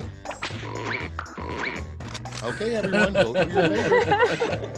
Has there been a golf sports anime yet? There has to have been a golf sports anime. There's no way. I'm gonna look for science. Okay, I want the golf sports anime that takes place during a Sharknado. You know, that is the combination that we need right now. And then their golf clubs become magical girl weapons. Yes. Yes, that's What how they they use They have a the little Sharknado. They transform as they hit the It's golf. actually like a ball. squirrel that talks to them. Oh my god, it's already been a thing. It was back in 2004. Your next prompt There was is, a golf anime? you know your house Yeah. is too big when you have a room specifically for blank.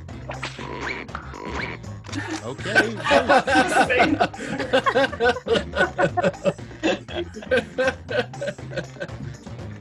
Nope, those are good. This is hard. Is it really that you have too much space? I mean, that sounds perfect to me. Exactly. No, That's see, dedication. if your collection isn't in your living room, you've had too much space. Because that's where it should be. I don't know, that sounds like a personal choice. An automobile feature only the French would have. Oh boy. Baguette cannon or an auto bread baker, who'd have thought? Wow. Autobad Baker makes the baguettes for the baguette cannon. Ah, who knew? I didn't know that. Good to know. I would like to have a baguette cannon. Could be used as a Look, I've been weapon. trying to get us a Like t-shirt cannon for con for years. I will take a baguette cannon. And next, the number 1 reported crime Gotta in talk to Mr. Centerplate Rogers' first. neighborhood. Oh, dang it. Vote away.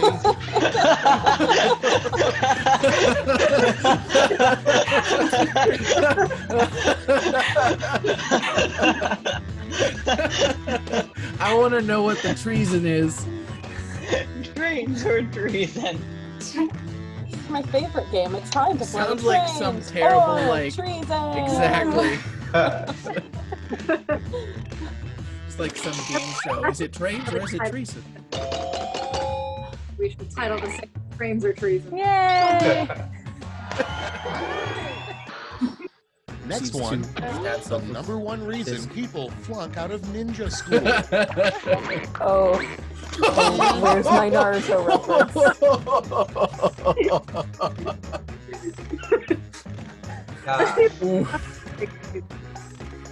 Dying. I feel like dying's fair. What's the real reason the Phantom of the Opera is so moody? Vote away. I don't know. Anime adaptations can be pretty moody. I'd Some would watch argue an that it ad- would be more moody. I'd watch an anime Didn't get it. adaptation of Phantom of the Opera, 100%. Isn't it actually canon that his favorite couple never becomes canon? Because isn't that thing like a romance? I don't know. I mean, yeah, essentially that is what happens.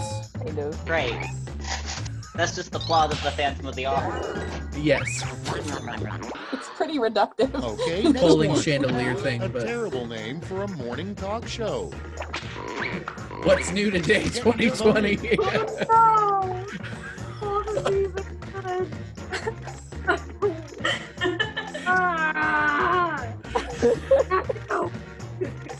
Okay. But angry boy. I would really like Bakugo's helpline to exist. Yeah, I would really enjoy it. You should be like Bakugo's training treason. What's new today would just make me stressed all day long. Well, you know, I thought it was rather fitting, considering. It's kind of misnamed because with 2020, it's like what's new this hour. Really?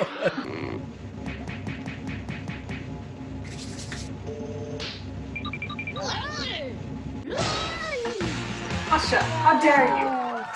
How dare you, Jamie? I was in a solid fourth. Congratulations! Very well done. Oh, Michaela's little chibi is cute. Oh, that's adorable. I like how the people can actually draw is showing the rest. What's that? Wait, who's the Nani this time? Is that Miko? Is that Miko? What? It's Miko. What? Miko's the no. That's horrifying. It's supposed to be. I was making plank from Ed and Eddie, and it turned. And then I put hands on it, and it's on a rocket ship. It's on a rocket ship? Let's take a look at our next drawing. I'm horrified by whatever this is. A vampiric Jabba the Hutt with a monocle. That's a duck on its head. I thought it was a hat, but it could be a duck.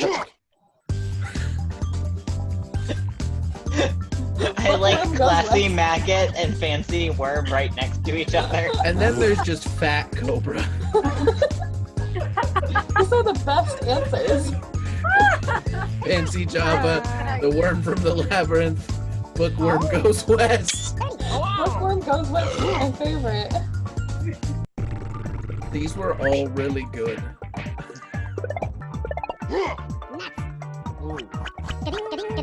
Nice. Wow. It must be that cobra.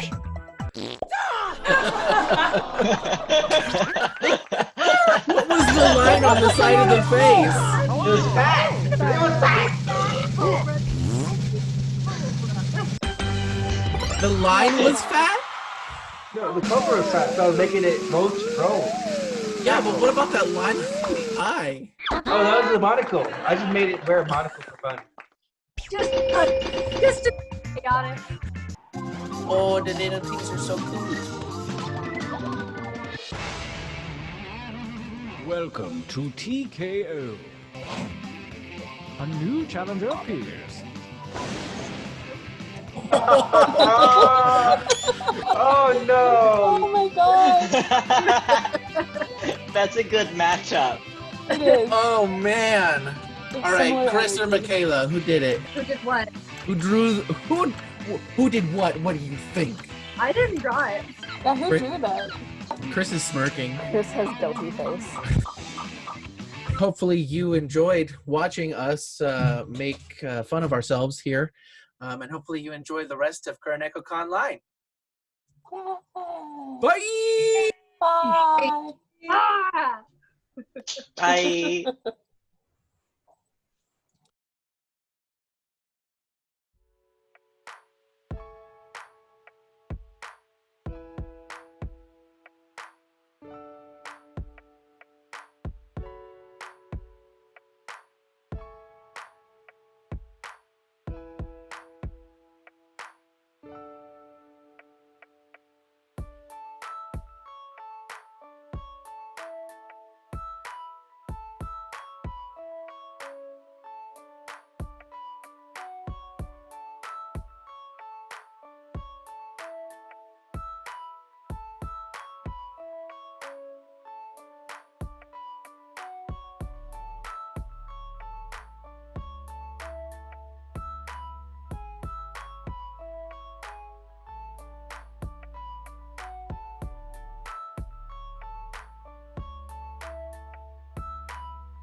Welcome back to your very, very favorite sports commentators, stream commentators, the best people on the stream. It's Chris and Maddie.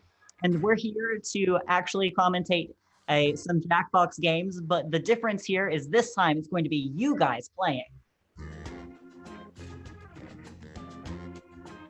So the games will explain themselves and how they play, but if you're interested in playing, then you can see it on the stream right now. It says jackbox.tv. That's the website you're going to go to, and then input the code KAQQ. That will have you joining us on our games. And thank you to our game master, Rebecca, for hosting these Jackbox games all day long and for hosting this live version on the stream with us. Say hello, Rebecca.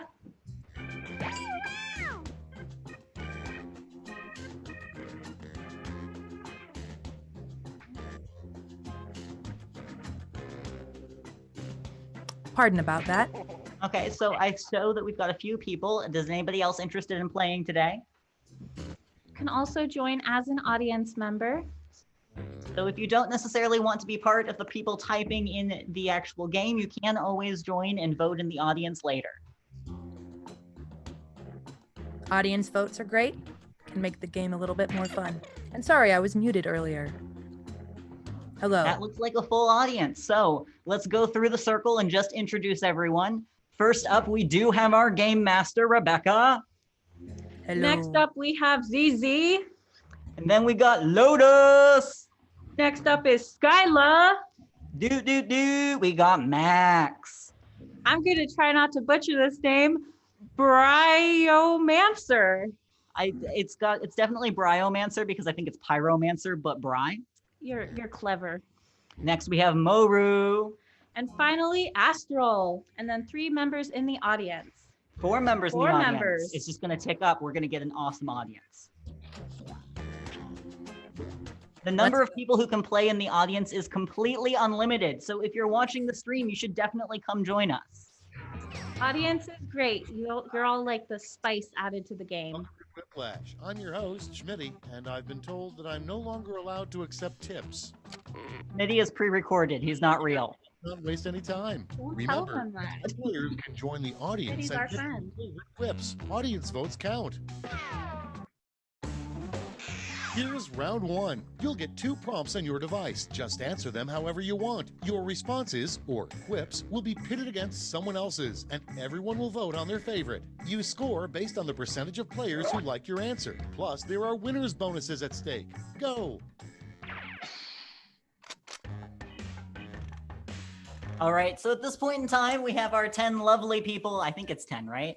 Audience members can 9 lovely people, because I cannot count, are writing down answers to some questions. So in the meantime, we get to chill. It's 8 people. I can count really high.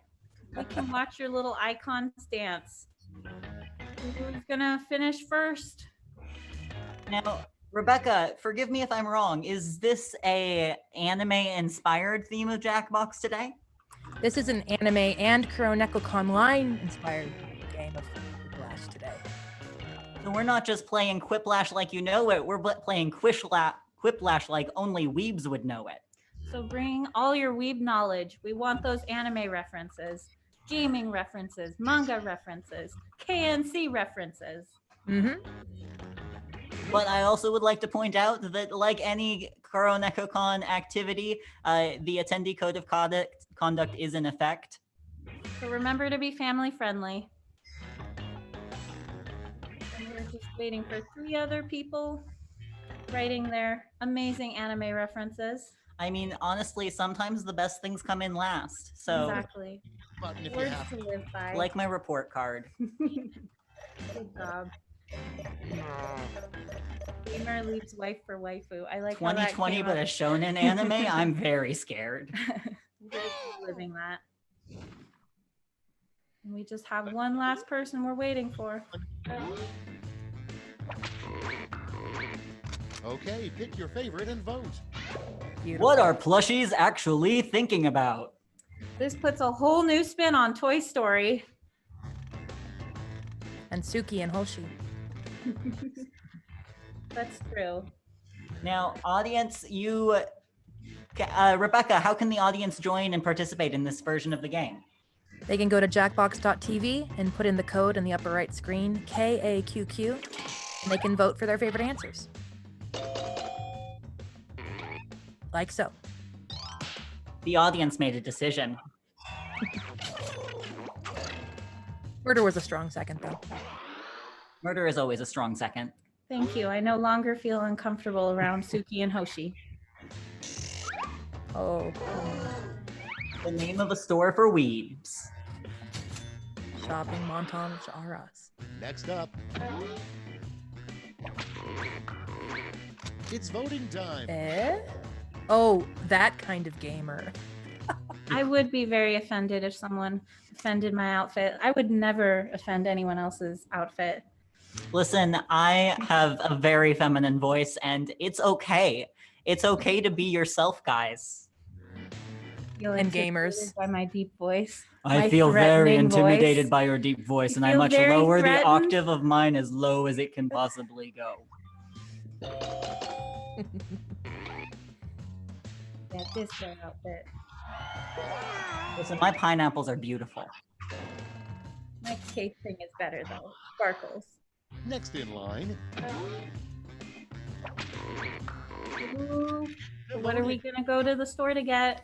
Pokemon Nurse Joy Edition definitely sounds like a visual novel. Return to Kanto sounds like a good sequel series. I'd be interested in that. The Nurse Joy Edition, she'd be so nice, just healing everyone. We all want a Nurse Joy in our party. Makes me think of the cosplay contest entry. Everyone wearing custom masks. Yay. Oh, the audience was fairly evenly split on that one. Good job. But Nurse Joy prevails. Nurse Joy prevails in my heart. ready, set, vote. Woo! That's a strong opening for almost everyone. Uwu is definitely strong. I'm not sure if it's the right type of strong. Uwu, be my friend. I can't. Excuse me, but is the... Hey, that's a very polite way to start any interaction is excuse me, sir. Mm-hmm. Like, excuse me, but where is Bakugo's helpline panel? Making uwu eyes.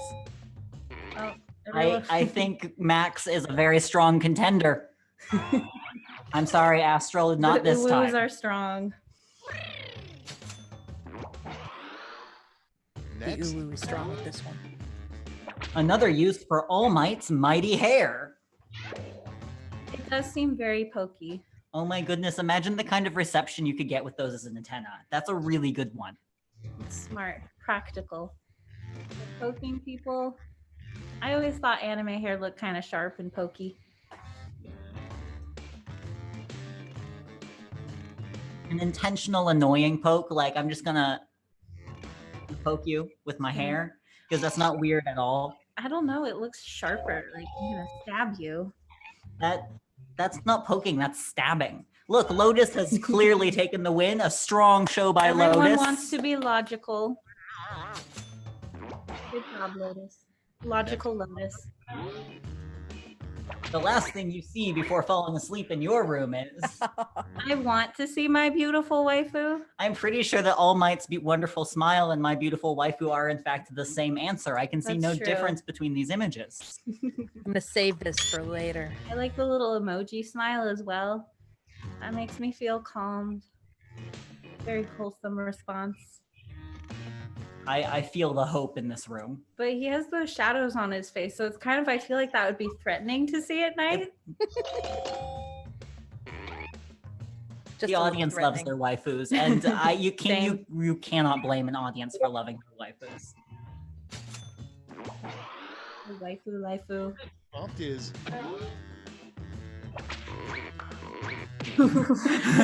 Watching it. That is a good answer. You Good answer. Destroyed the competition. Good job. Good job.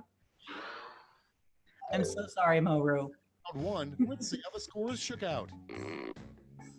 All right, dun dun dun. Who's gonna win? And it is Lotus coming in strong. Lead. To round 2. Remember, all points and bonuses are doubled. Don't worry, there's plenty of ways to catch up when all the answers are doubled. If you get in a strong showing here and you're just like, I'm going to pull into my deep, deep, dark past as a 12-year-old, or if you're 12, my deep, deep, dark past as an 11-year-old, and just get the weebiest things out of our soul here. Remember those Gaia Online days. I think you're dating yourself. I'm proud. I still visit it sometimes. I'm trying. The chair is judging me right now. But that's okay because we're judging the chair in our raffle for Tsuki and Hoshi. And I'm winning. I mean, the chair is winning, that's true. So if you think the chair shouldn't be winning, you should definitely join the raffle. Winning in this game that they insist to keep on playing when people clearly want something else. No, save the weebs. No, save that's what us. we want. Save us from ourselves. Please. Save us from our anime addiction. Babies. Bakas. Yeah. No. Do we want to save the bakas? Save me from my Itabags Save- addiction. Save us from Michaela. Michaela, they don't. No, they trust Michaela, you. the worst charity is Save the Michaela. They did. They used your name. They said that's the worst charity, to save the Michaela. Now, Michaela's laughing, but there's a little bit of like, aw. like they're sad that they're laughing. Oh, and then someone put the vice chair as well. So See, they don't even know Kevin's see, name. we were the best ones, clearly. It's us. Yeah. We are the winners. We're the best charity. All right, player prompt. A better name for your favorite anime. Well, Max, good job. You crushed the competition. Trash. Trash is your Listen, favorite One anime. Piece is the best anime in existence, and it is not trash yet. Yes. We're only 800 episodes in. The name of the person who invented J-pop.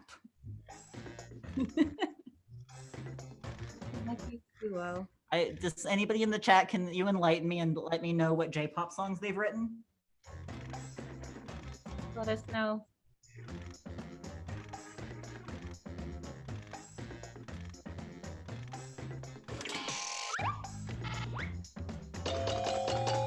Well, good job, Skyla. Hooray. It's okay, Biromancer. You're the Pyro Biromancer in my heart. I think you have the coolest name. It is pretty cool. How to spot a counterfeit magic card. I have never played Magic, I'm so sorry. Or when it looks like a Yu-Gi-Oh card.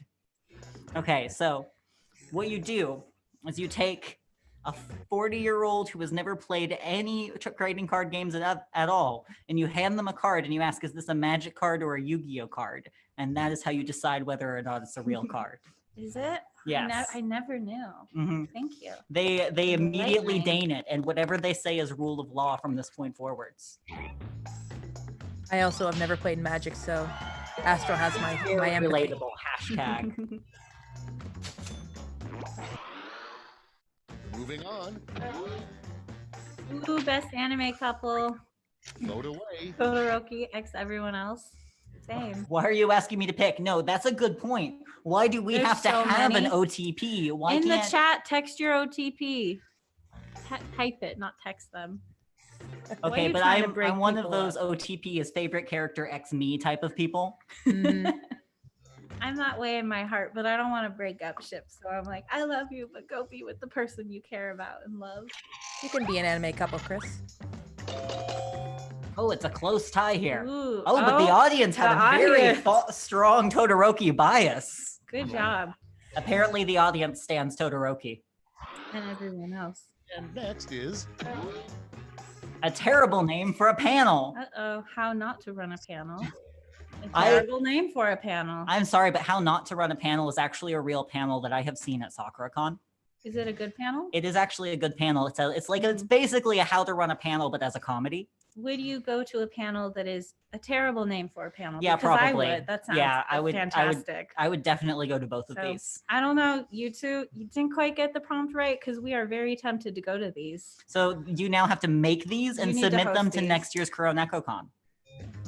Biromancer. Biromancer, I knew Good you'd bring job. it back. I knew Good you had job, it in yeah. you, Biromancer. Got our tech clapping for you too. Next on the list. And by tech, we do mean director of outreach because everybody works very hard in this convention. Yeah. I was trying to type, please leave the ball pit balls in the pit, but I ran out of space. Listen, our ball pit is very small. It's actually a kayak that's in the corner of the staff room. It does its job, though. It's great. It's a blow-up kayak filled with ball pit balls that we sit in whenever we're sad. When I say Vol, you say Tron. Vol. Oh, I love that one. Tron. Vol. When I say Vol, Tron. you say Tron. I like it. I'm sorry. I am here. I dropped the ball. Pit. All of you. When Okay, I say here. Vol, you say. I lost the game. No. Text in the chat, Tron. When I say Vol, you say. Tron. It's a good way to test our lag, I suppose. Lag is probably about 30 seconds because that's just how it works. Round 2. Yeah. Fire up the scoreboard. All right. Who's gonna win? Did we lose Moru completely? The game master is currently winning. Well, I feel know. like We gotta fix that. I feel like the game master winning is cheating because you've played this game like how many times today? You're the master. A couple times, yes. At least one. Invent the full phrase that goes with this acronym. PPP. Pokemon playing parsnips. Peculiar Perry Platypus. Dating myself again with Phineas and Ferb references. I'm pretty sure that's still running. That's my favorite anime, Phineas and Ferb. My favorite anime is Avatar: The Last Airbender. Ooh, that's a good one. It is actually a genuinely wonderful cartoon that is experiencing a rise on Netflix right now, and that's like, you can't see my hand symbol, but I'm making the okay hand symbol. Also, Netflix has not sponsored this message. This is Chris's personal opinion. It is. I also appreciate Funimation and Crunchyroll and everyone else that gives me anime legally, because I come from a dark, dark history of old weebs where that just wasn't an option. Do you remember Just Dubs? Do you remember in 3 parts on YouTube? Oh, yeah. Or Daily Motion. Mega video, 72 Oh, yeah. minute limit per day. Mm. And I just told you that you were dating yourself. Round 3, so you've got 3 medals to award: a gold, a silver, and a bronze. Ponies. Plentiful plushy pals. So whatever you click first, you're going to give the most points to, and then second most points, third most points. So you get a tiered voting system for this final round. And reading through here's, we have Pecco, Pecco, Pecco. Pew Pew Ponies. Plentiful plushy pals. Brain Empty. Player pairing panel. Please pick a different answer. Please. No answer. No answer. Oof, those are some good ones.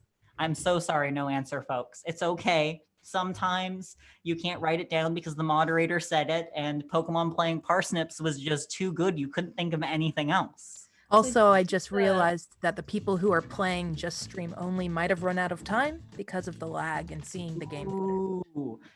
Yeah, if you're watching Taking home some just medal. the YouTube stream, you are at a 30-second lag.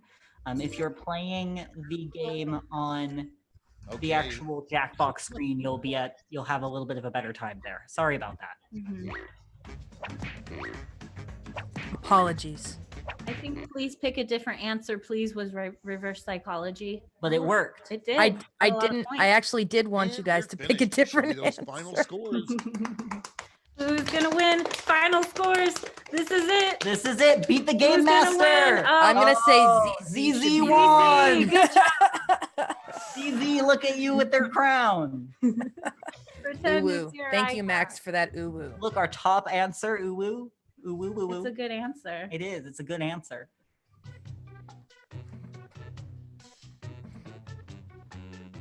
Now, we do have some more time. This panel goes until 8, so we are going to get to run another round of this. If anybody has been watching in the chat who wants to jump in next time, you absolutely can. I'm gonna start a new game since this was the custom game. Let's go to the normal prompts that you normally get with this game.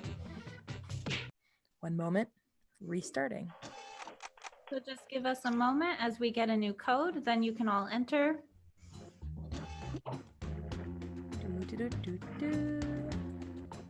See if you can beat Game Master and ZZ. Got some tough competition. The chat here is still on Uwu, and that's because Uwu is the best. Yes. All of you are going to make so many convention friends. Just go up to them, say Uwu. Uwu. Uwu. Uwu. Make those Uwu, uwu my eyes. friend. Uwu. Oh, Make those Uwu eyes.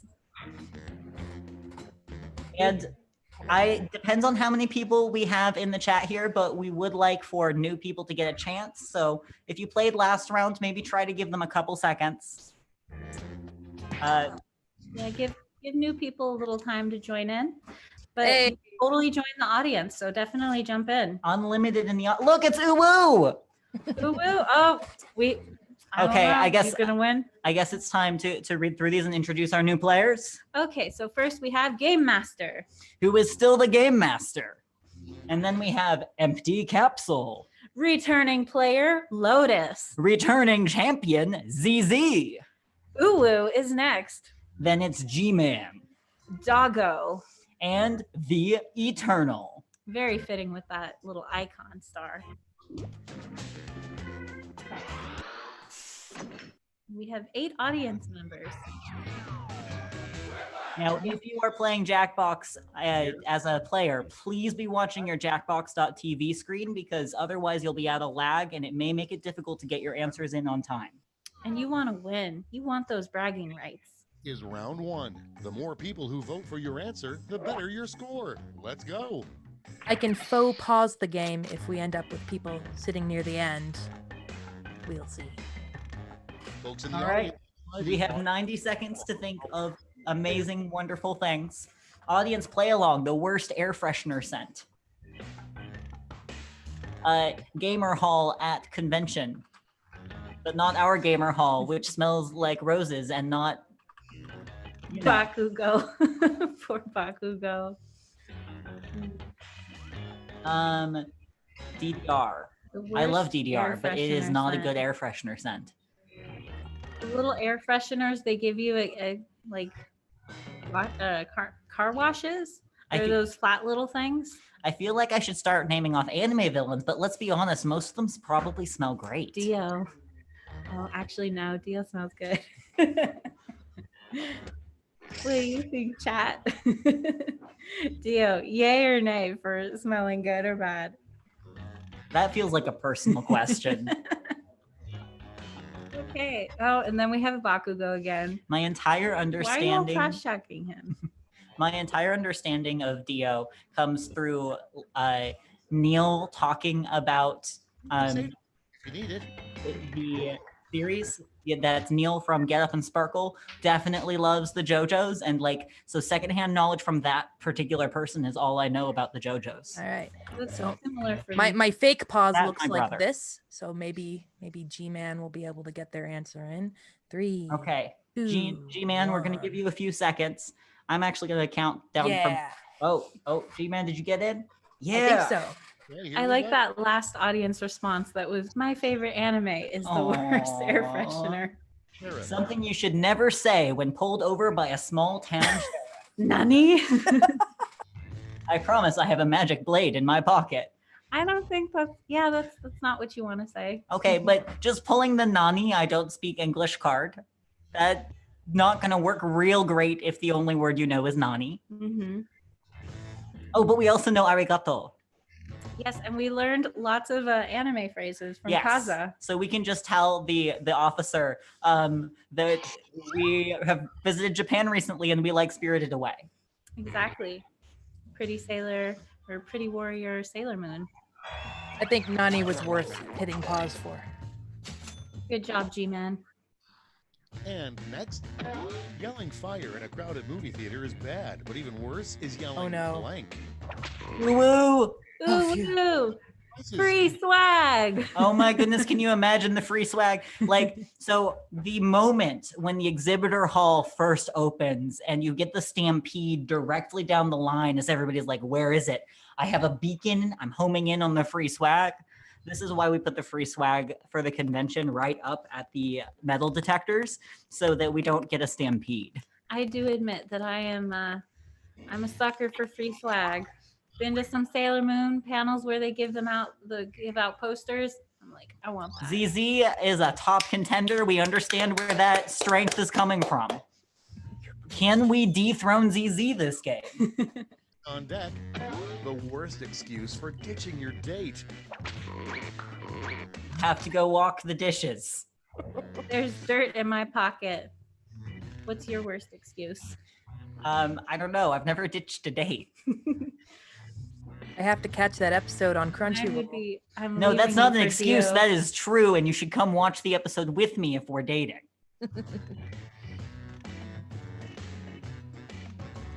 Of watching anime Sunday morning, Saturday morning cartoons, now anime. I really liked the pun on go walk the dishes. You deserve that one, Uwu. Good job, Uwu. You can tell you're going to be a top contender here. Good job, the Eternal. Next prompt. A rejected name for a Crayola color. Ooh, Bakugo. Dio, we blush. I love that. We blush. I can see it though, because like it does look a little bit like a crayon. I think that would be a cute color. It would be like a pinkish color with little sparkles to get that Kira, that cuteness. I think, okay, but the problem is that sparkles and crayons works very, very poorly. So then you just can't get an even texture out of your crayon. So it's less of a rejected name and more of a rejected Crayola color. Exactly. But it looks like it was close. It was a win. But it was a win. Everybody loved the wee blush. I did. Do not actually apply wee blush to your face. Moving on, the hardest part of living forever. You ran out of anime. Hey, listen, no, anime is forever. I believe that we'll have the next generation of anime until the end of time. And then you have manga, light novels, you can play video games. There's endless content. The hardest part of living forever is that 2020 will happen again, probably, eventually. You'll have to live through this twice. Or 30-30. 30-30. 40-40. Ooh. 50-50. 50-50 is okay. Like, that's an even chance. No, 50-50 is, it could go either way. It could be bad or it could be great. Oh my goodness, Uwu, strong game, strong game. Uwu really bringing your A game. Next one, what 80s TV alien Alf is probably up to right now. That's an old one. I actually don't have to Google Alf. I am just old enough to get this reference. I would say playing with an octopus. The only thing we snort here is snot. Exactly. And not even that when we are within 6 feet of another human. Wear your masks, people. They're very fashionable, I hear.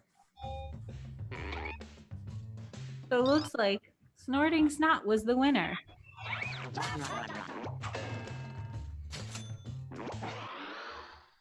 Up next, something creepy to hear a kid say. And Ooh. Uwu or Owu? Is it Owo? Owo? Owo.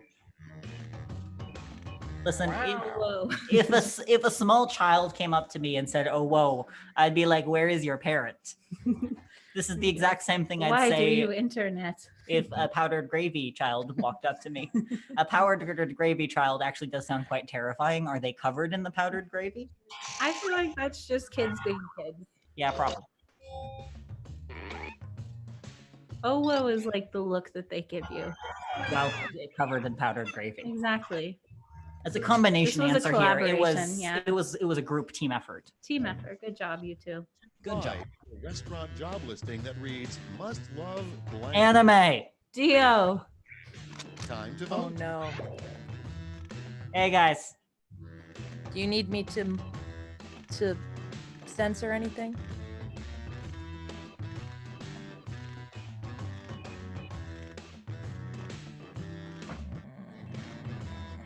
Sorry.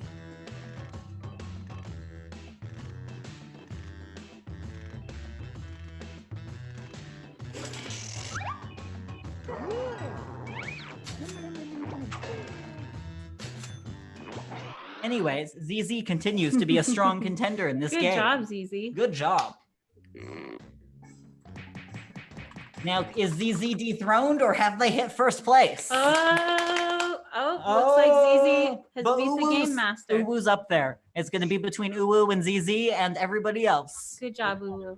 I mean, round 2 is worth double the points. It is entirely possible that they will be dethroned. Happens. Let's get some Uwus in the chat. Players are typing answers. Try the audience play along. All right, a strange thing to keep as a pet. Bakugo. Deku. An ant.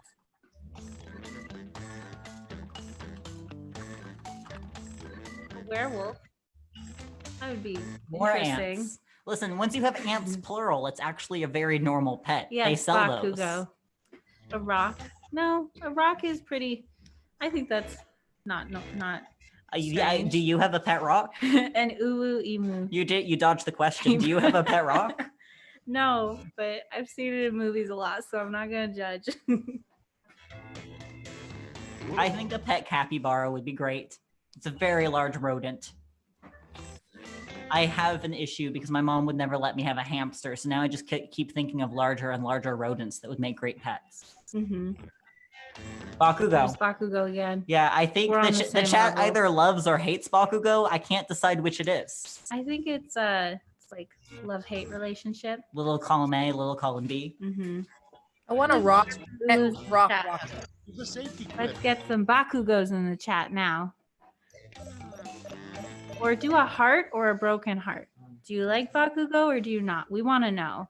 It's very important. It may be the most important research. Come on, G-Man and Star. I forget what Star's name is. Come on.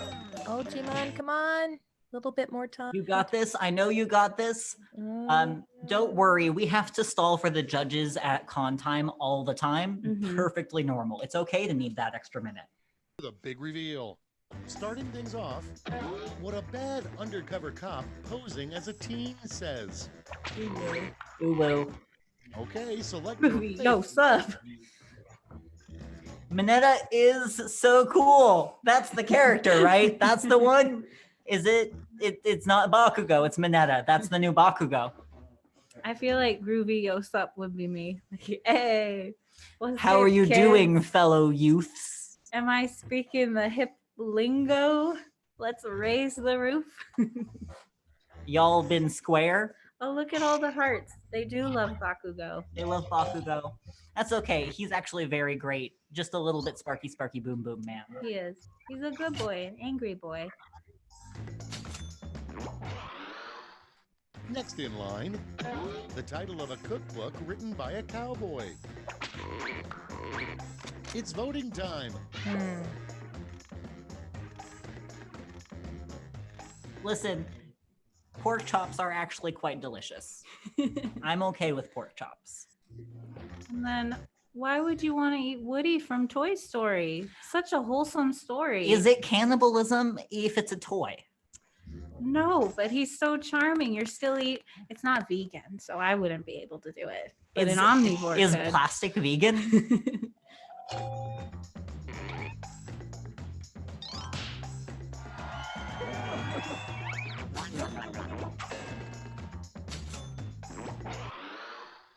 Your next prompt is a secret image hidden on the $1 bill. Well, only one answer here. Good job, Uwu. Uwu, I think you might Uwu's be taking the next in championship. line for the crown here. Sauce is to simply blank. Vote away. Okay, so a strand of All Might's hair in your applesauce recipe is definitely going to create something like special and unique, but it is also going to get you shut down by all of the food processing laws. You're going to get some angry customers pulling out hairs. They're also probably going to leave you bad Yelp reviews. And aggressively yelling Ma. I mean, is she here to help you with the recipe? Maybe. How nice of her. My mom's great at making Yeah. canned apple things. Yeah, no need to be aggressive. Just calmly, politely ask her to come Be over. aggressive. Be No. aggressive. Next on the list, I think everyone wants superpowers. Spray-on cheese. Warning, you may get run over by a weeb or do not eat. I have only had spray-on cheese once.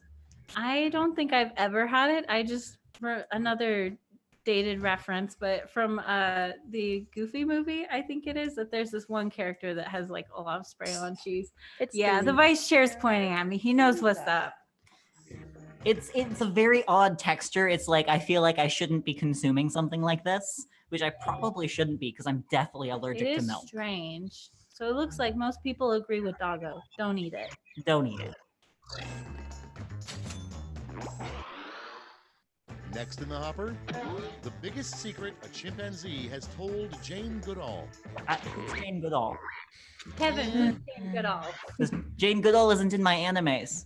I think it's an actor. Kevin thinks that it's an actor. Actress. An unusual reason to duel somebody. There are only good reasons to duel people. To lose on purpose. That's still a good reason. What if it is part of a romantic subplot? I would watch that anime. And, you know, if you wooed me, I might duel you. Exactly. Or oh, whoa. I think I would take all the brand new exotic weapons that we have for the exotic weapons tournament at KuroNekoCon, and I would take what is obviously the best exotic weapon, the foam brick, and I would duel you, and I would lose because I've never played a LARP game in my life. I haven't either, so both just. I think I just need to safety quip it to the end. Moving on. I was trying to lose on purpose, you guys. Golf spectation.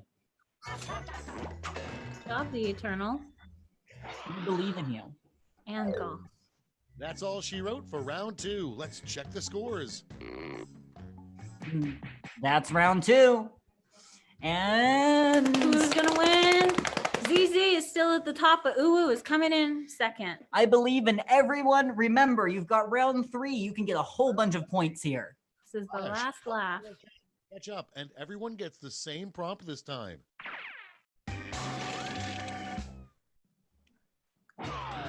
Fill in this comic. It's a comic. I love comics. Anime is definitely what we're here for.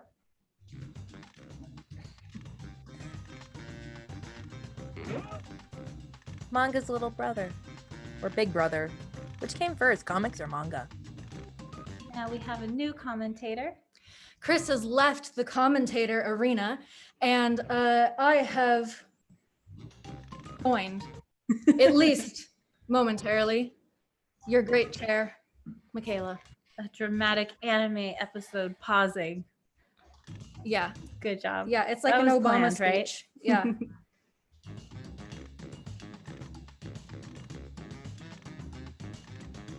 So everyone in the chat, type hello, chair. Actually, type goodbye, chair, because they walked away. They're probably coming back, though.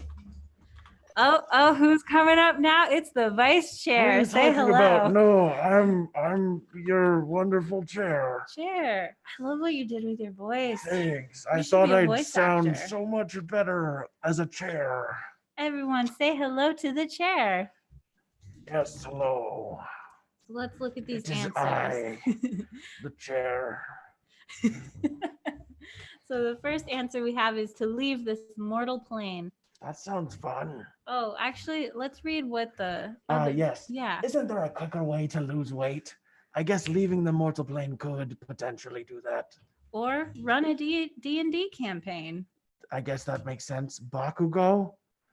I Or- guess, depending on the context. Or All Might's hair. I feel like that would do the trick. One Punch Man workout will 100% make you lose weight. Definitely. That's the logical answer. Or do the anime 90-day workout routine. Or woke out routine. Woke out Because we routine. woke here. We so woke. I, the chair, am woke. The chair is very woke. Nice. Let's see who snagged the medals. Bronze Type in the first. chat if you're woke. Show me the silver. Or just type ooh, because that means you're woke. Now we transform. How dare you assume chairs didn't talk? Chairs can talk. I am the chair. Excellent. Who's gonna win? Oh. Who's gonna win? Okay, drum Here roll. we go. One-handed drum roll from the chair. Who's gonna win? And it's ZZ. You just can't beat ZZ. That ZZ, you did it. You dethroned the game master. Thank you for playing, everybody.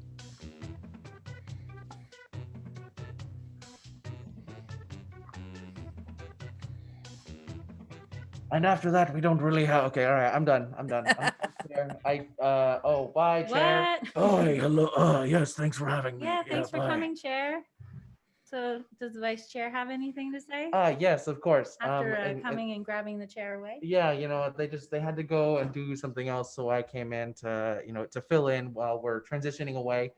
Thank you everybody for participating. That was a lot of fun to watch and not participate in because I definitely just got here at this moment. Yes, definitely. You were not here for a while. No, not at all. So thank you again, everybody. We are going to be taking a quick little break, and then up next is going to be the escape room. So keep an eye out and get ready for an interactive story that is being told in a video format that you, the audience, get to make choices in. Each decision will come with 2 choices, and you in the audience chat in the box, and we'll see where we go on this adventure with Tsuki trying to find her lost brother, Hoshi. For fun and cute.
That's okay.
All right, everybody, we are back waiting for our escape room to get set up. It's gonna start right at 8. We wanna make sure that everybody knows what is going down so that everybody can participate in the escape room. How can you help this little Tsuki on their adventure to find Hoshi? So, virtual escape room, you might not have a great idea what that means.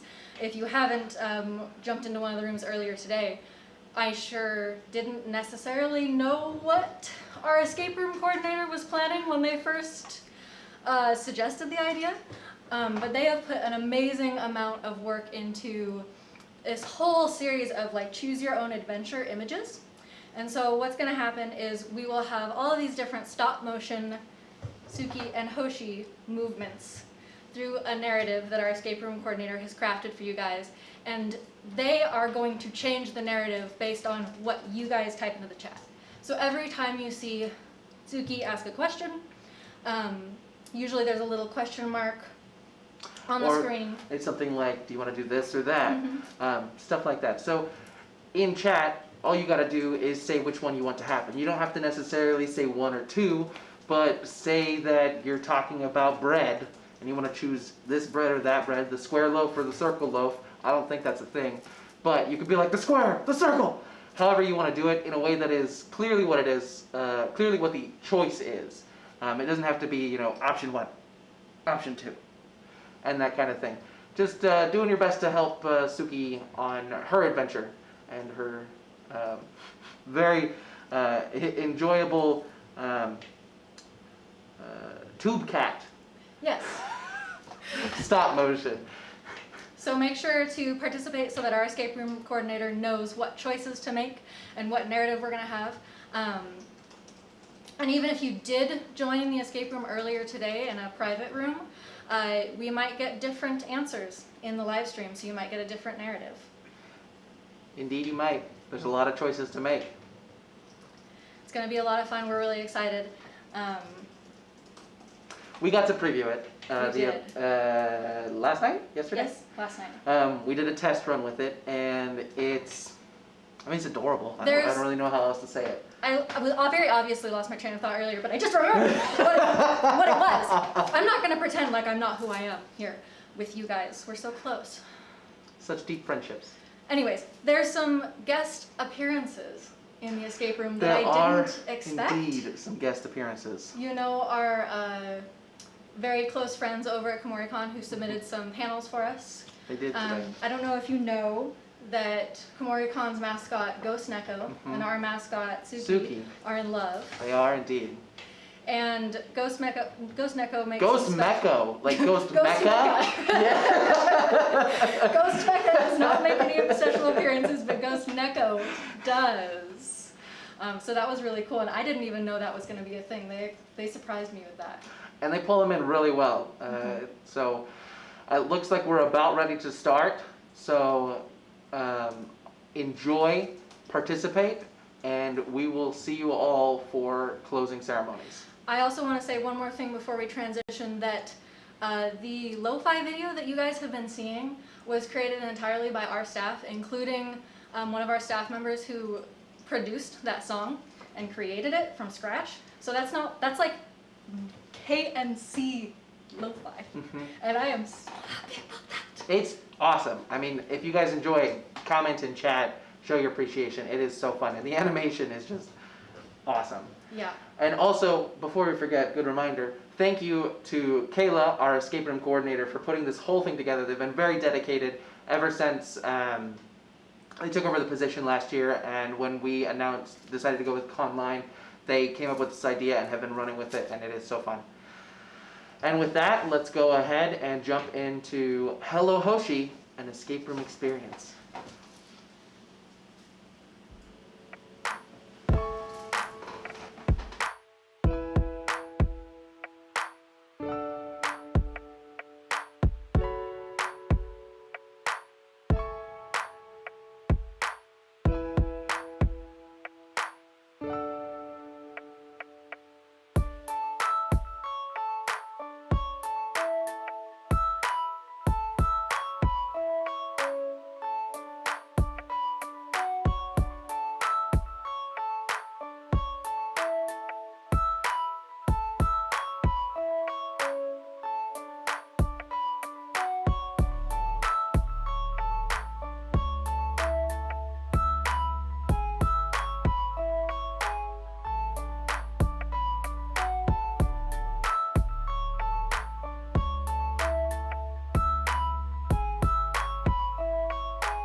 Hello there, my yogurt balls.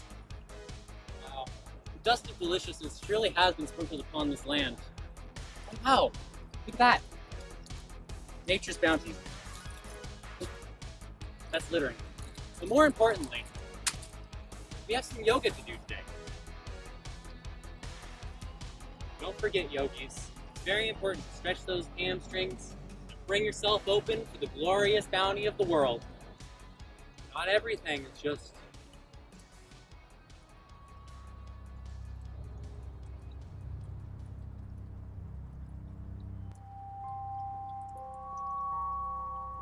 I saw him.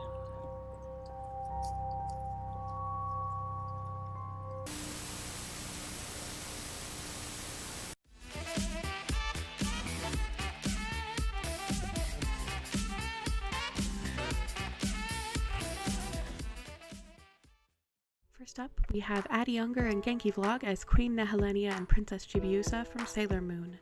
Genki Vlog said their favorite part of the costume are the sleeves, and Addie said that their favorite part was making all the scallops on the skirt, sleeves, and neckline. Up next is Alex, who's cosplaying Junkrat from Overwatch, who made their entire cosplay from scratch, including clothing, props, and wig. Their favorite part of their cosplay is the weapon that the character holds and how shiny the gold paint is.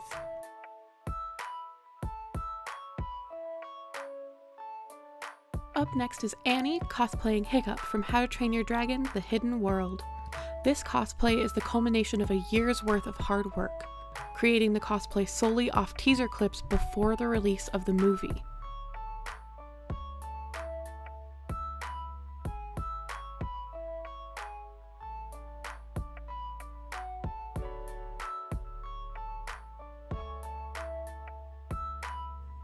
Up next, we have Bird Nerd Kale cosplaying Lucina from Fire Emblem. They made their whole cosplay aside from the pants and undershirt. And their favorite part of their cosplay is the tunic because they patterned it out themselves and it fits so comfortably. And next, we have Faith McCullough cosplaying the Child from The Mandalorian. Their cosplay armor is made entirely from found items, foam, and spray paint. The helmet is a repainted Boba Fett helmet, and the jetpack is completely made from scratch, with cardboard, an oatmeal container, foam, and a giant Easter egg. Up next, we have Grady McCullough cosplaying Angel from X-Men. Their cosplay is entirely handmade, and they're most proud of the wings. They're made from an old drying rack, cloth, fishing line, and each feather is cut out of foam. The wings open and close by placing your hands in loops on the inside of the wings. After that, we have Grumpy Bones cosplaying Sato from Fragile Dreams: Farewell Ruins of the Moon. They either made or altered everything on this cosplay, and they are proudest of the handmade, hand-painted bucket, made completely custom to match Sato's in the game. Now, we have username Jesus Christ Helen cosplaying Persephone from Lore Olympus. Their cosplay was made by a close friend, and they custom styled their own wig out of multiple wefts, which they curled and added to a base wig to create a massive ponytail that took 30 bobby pins to fully secure. Moving right along, we have Joanne Gropper cosplaying a Merida and Sorcha Barbie crossover. This cosplayer made the dress themselves as well as wefted the wig. Their favorite part is the embroidery, and they spent an entire month on that part alone.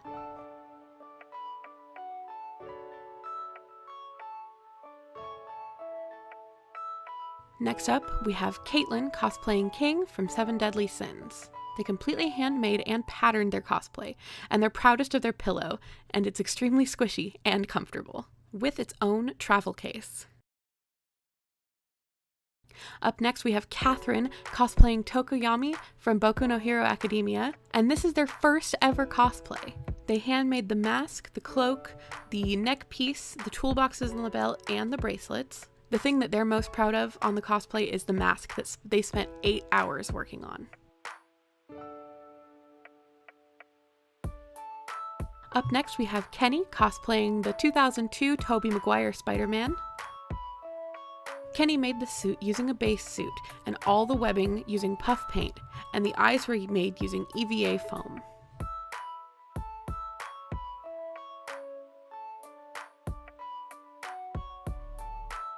And next, we have Shelby cosplaying Shinobu Kocho from Demon Slayer. This costume is from Mike Costume, but they made the shoes, restyled the wig from an older cosplay, and made the sword and sheath themselves. The sword proved a new challenge, but they're very proud of the new skills they learned. And next we have Sonia cosplaying Lux from League of Legends. And other than the shoe bases, Sonia made this entire cosplay by hand, including drafting their own patterns. The element they're proudest of is the staff. They love how the LEDs turned out and the crystals on the ends are actually completely made of hot glue. Next we have Colleen Cosplay, cosplaying Lucy from Fairy Tail. They made their entire cosplay except the belt, pouch, and spirit keys. The shoes were altered by adding purple fabric to the top. They also made the wheelchair banner and crutch covers. They're most proud of the armor. It was their first time using this method to make armor, and it involved a lot of applique stitching. Up next is Nedley Deadly Cosplay, cosplaying Ramel from Voltron. All the elements of this cosplay were made except for the pants, which were altered. They loved making the small details, like the half-bow drawstring, the working buttonholes on the belt, and using clear string to construct the earrings for the floating effect. And finally, we have Sophie of Sunflowers for Tofu. They are cosplaying Nurse Joy from Pokemon. The cosplay itself is bought entirely, but they did style their own wig.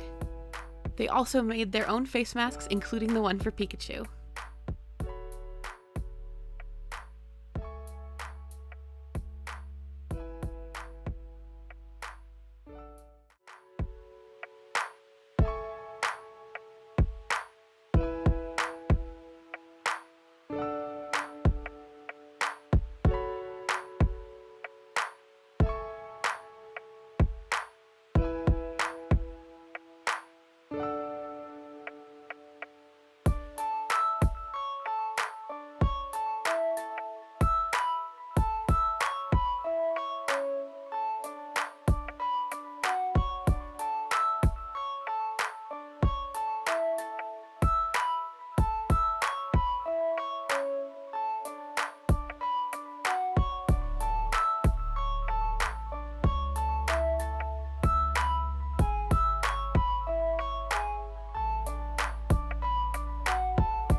The final round.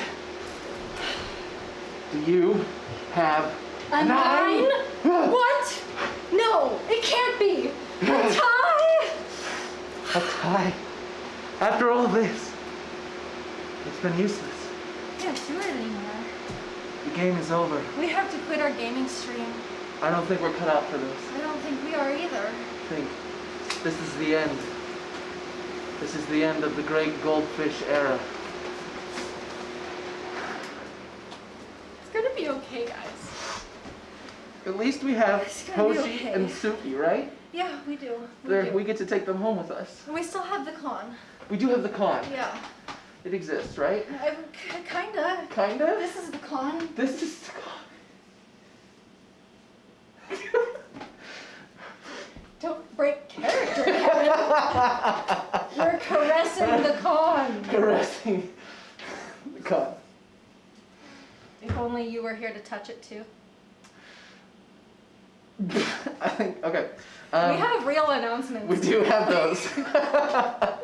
We do. Welcome to Closing Ceremonies. Welcome. That Thank you part for where sticking with us. Me and Kevin make fools of ourselves. Last year, what was it last year? Last year, it was the dance. The dance. We came out dressed ridiculously and then did the poses. Yeah. And the fire and stuff. And you had the boa.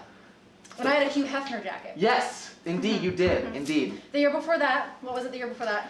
The Pants. We pulled off our pants. Yeah, we pulled off our Not polo like pants. nudity, but we pulled off our, like we had pull away pants and Kevin, what did you have underneath your I pants? had pull-away khakis with more khakis underneath. Yeah, and I pull away pants with green sparkly Buddha shorts. And of course, we both thought the other was doing what we were doing, so it was just all kinds of... Yeah, it was super weird. Yes. And the year before that, we pranked our last chair. We did prank the last chair. It was pretty good. Uptown, I think it was the first year they were with us, and they did a lip sync battle, and then immediately afterwards, our former chair at the time was pushed, voluntold, some might say, to do their own lip sync battle, and it went really well. It did go really well. You can watch that on our YouTube. It's up. It is indeed. Uptown's is scripted. Uptown practiced theirs, and our chair did not know it was going to happen. Indeed, they did, and they did it in a kigurumi, if I remember correctly. A koi fish kigurumi. Yes, a koi fish kigurumi. Yeah. Good times. So enough reminiscing Indeed. About past closing ceremonies. A bygone era. I mean, you know, we've approached a new era of And therefore the chaos other, and fire. other era is gone. Yeah, but it just sounds so sad. I mean, that. yeah, it's fair. You're gonna make me want to caress the backdrop again. We must resist. So, Okay. The first announcement that we want to give you as part of our closing ceremonies is that, as you have probably noticed, the website never went back up. What? Well, we had a one page, but we didn't have like the website. We didn't have with the website. all with of the stuff. All of the content that we had carefully curated to have for you guys. But we were working on getting that all back up. Yep. So what we're going to do to make up for it is we're going to extend, all that content was supposed to only be up today. So we're going to extend it, and it's all going to be up from the point in time we can get it back up as soon as possible throughout the rest of... Hopefully in the next day or two. Throughout the rest of the week. So please watch out on social media for announcements about that, because there's a bunch more stuff. And we might try and bring back a couple things, and we will also embed the live stream. So if you have friends that missed it, they can come and watch the whole live stream as well. So segueing, I just really want to spend some time thanking and congratulating the staff members that worked on the website. We will go into detail about all the staff that helped with the event. The KuroNekoConline overall. Later, but I want you to know that our technical staff have been working all day, no breaks, trying to fix the site for you guys. So, okay. And then even before then, getting the site up was a two-man job. And they made a beautiful site, and then circumstances we'll go into later. So it was a really awesome thing, and we're really appreciative of everything they did to make the site and keep it going, and doing their best to fix it and get it up as soon as we can. So we have some announcements, some raffle announcements. Oh wait, does that mean we can't keep them? These are the prizes. We can't keep them. These are the prizes. But like, look at it, the jacket with the Hoshi and the, look, shake it. That won't upset anyone. It's got this beautiful hairdo with all this stuff and the mask. Oh. Yeah, it's very adorable. So, if you entered the raffle earlier, I just want to brag for a second that you guys all said that I would win, predominantly. I think it was, you know, it's a tie. Just like the game. Yeah, but they had faith in me and they didn't have I faith don't know if that's true. There's people that said vice chair. There's plenty of them. There's a couple. I don't know if we have exact numbers. I'm looking at our data and we don't have exact numbers, so we can't say that definitively. I could coordinate. I could get exact numbers. But we don't have them now, after. and so on the stream, they'll just never know. And I think that that is the truth, because really, who knows?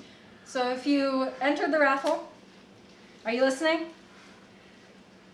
Amehime is our first winner, and you are going to get beautiful Tsuki. Beautiful, adorable Tsuki. Amehime, if you're still on, awesome. Awesome! Please email registration@KuroNekoCon.com so we can get shipping information to send these to you after they've been quarantined for the appropriate amount of time. Correction, info@KuroNekoCon.com. Yep. Info. That's easier to email. Info. We'll find it either way, but please email info. Indeed, please email us. And the winner of the Hoshi, please tell me you're here, because I am really going to enjoy messing this up. It's not, it's easier. I'm doing it on purpose, dang it. Okay, go. Usagi and Darien Moon. Usagi and Darien Moon. Well, yeah, but like it's a little more fun if you just mess it up, because there's so many syllables and vowels. Awesome. So Awesome. Also, Congratulations. email info. Okay, we'll put your prizes down now, I guess. We can pick up the other ones though. We can. I have Tsuki now. Good. Okay. The very same Tsuki that was in the escape room, and I would like you to know that this Tsuki has been through some stuff. In fact, the escape room coordinator's dog got a hold of it, and poor little Tsuki's paw and this side of whiskers was severely damaged. But Tsuki lives on.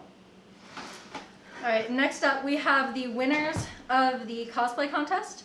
Now, because the site was down, we are extending voting for the audience choice. So you can still vote. It's been posted on social media a few times. It's been posted in the YouTube chat a few times. It's linked on our schedule. So you can still go vote for audience choice, and we will announce that later in the week. But for our judges' choices, the adult vision winner was Alex's Junkrat. Junkrat.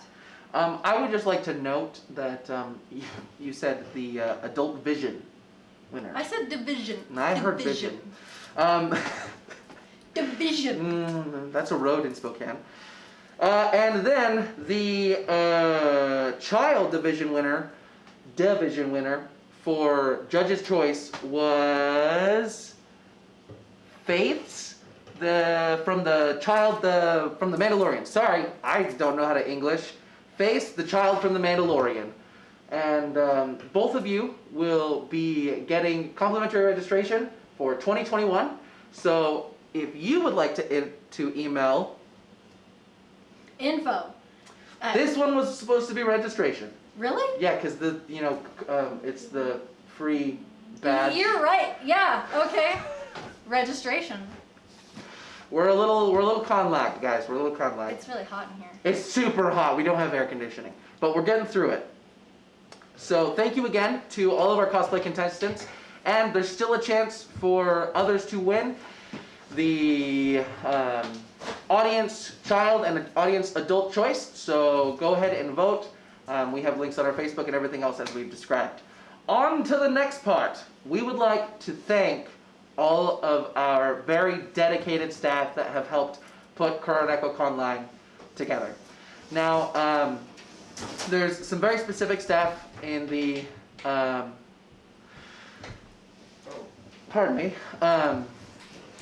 very specific staff that helped put KuroNekoConline together.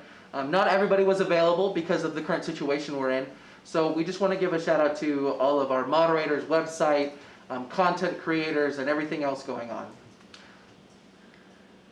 I want to mention them by name because everybody has put a huge amount of work into this. On site, Maddie, Chris, you guys have done an awesome job helping us MC. It's been super helpful because doing this all alone would have been something.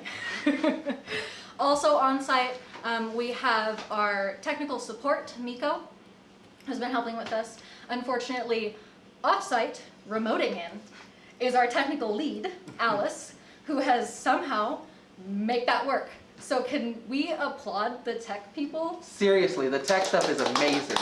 This wouldn't have happened without them, and I kid you not, Alice is remote controlling desktop to make this happen. Yep. We have a whole kind of little call center set up here. It's a thing that's happening. It is indeed a thing.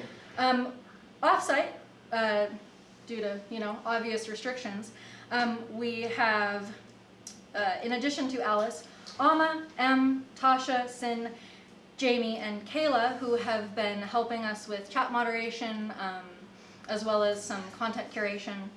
Kayla, who put together the fantastic escape room. Nick, who was monitoring our exhibit hall. Andrew, who put together some content, some video content for us. Christian, who coordinated with the DJs that are coming up after this, as well as put together a small amount of audio content for us. Iva, who, if you caught earlier in the stream, produced the lo-fi track that you heard during the commercial breaks, and we will upload that to YouTube too, so you can just listen to it, because that's what I was doing. KNC's own lo-fi, the animation and the audio was all made in-house by our staff, and they did it amazingly. All right, and then we have Timmy. who I don't know if we want to reveal that. I don't know if we want to reveal it. Who Timmy did something. Timmy did something, and they have been instrumental in making the Yep. stream go successfully. Timmy did something. And then Rebecca, who was hosting Jackbox games, and Colin, who was the other staff member in addition to Chris, who was working all day trying to get the website figured out and also put it together for us. And we'll was an continue awesome job. working into the night and tomorrow to get it back up. I'm sorry. Finally, I want to thank Neil, Neil, who led us through those workouts. they did some beautiful stuff. Who knows what happened to them in the end? That was a strange thing. But if they told us to enjoy eternity, maybe they have left us in this plane and gone on to spread their joyous exercise with others. But I mean, I learned a lot from Neil. I don't know that they were ever of this plane. I think that they were a spirit that visited us in the night. Like Ghost Neko? No, different. Like a kind of an embodiment of the con. You know? That is a portrayal. I really think it's true. I believe so. Yeah. And I'm not sure how I feel about it. I feel like I should like love it, and then at the same time it terrifies me. Who wants to see a blooper reel put together of Neil footage?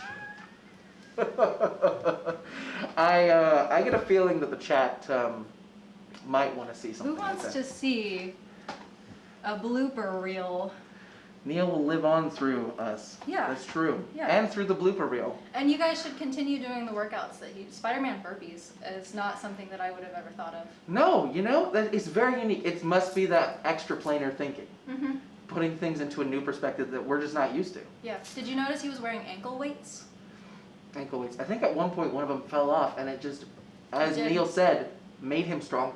Yeah, that's how it works, That's right? how it It's works. like Rock Lee. It's like, what? Rock Lee. Broccoli? I heard broccoli. Hey. That's a derogatory way to refer to my man Rock Lee. Broccoli doesn't have orange though. It's just green. Rock Lee has a green jumpsuit. I'm aware of what, but broccoli has orange and therefore can't be broccoli. Yeah, it's true. I mean, it could be the stem. I cosplayed Rock Lee one time. Did you really? I did. Oh It wait, was- I think I've seen this. It was horrible. I had It was in the early electric years. tape eyebrows. I have seen this picture. Electric tape eyebrows. How was your face afterwards? Wait, no, it's electrical tape, so it probably They're just not fell very off sticky. constantly. Yeah. Oof. No, they're not very sticky. Did you just have like a roll of electrical tape, so whenever they fell off, you'd cut a new one and put it I on? glued them to my face. I don't remember that. This was the early days of cosplay. I didn't have a wig cap. My wig was bought from a party store. I glued my eyebrows on. My ninja belt was made out of tinfoil and cardboard and felt. I mean, that's pretty creative. You know, you use what you Together. can. Mm-hmm. That's how you get started, right? Yeah. Yeah. You don't just start out with all of these awesome skills making things. I mean, if you'll recall, we certainly couldn't have done this in the early years of con. No, we couldn't have. We barely did it today. We did indeed. Barely. Okay, we have a couple more thank yous. We want to thank our guests that came on and did content for us. Kazha, who shared that wonderful performance and put me and Kevin on the spot by making me try and remember all of my high school Japanese. Man, that was fun. That was cool. She should do that at con. Yeah, that'd be great. I think that they'd absolutely love it. We also want to thank Lori Collins, who did the fantastic chibi drawing panel. I learned a lot from that myself. She's typically a panelist at our convention. She does drawing panels. She also offers us some adult content that we couldn't offer via this stream. But if you come to our physical convention next year, she does a really good panel called Where Fanfic Goes to Die. And oh my goodness, does it die? It exists. It is beautiful.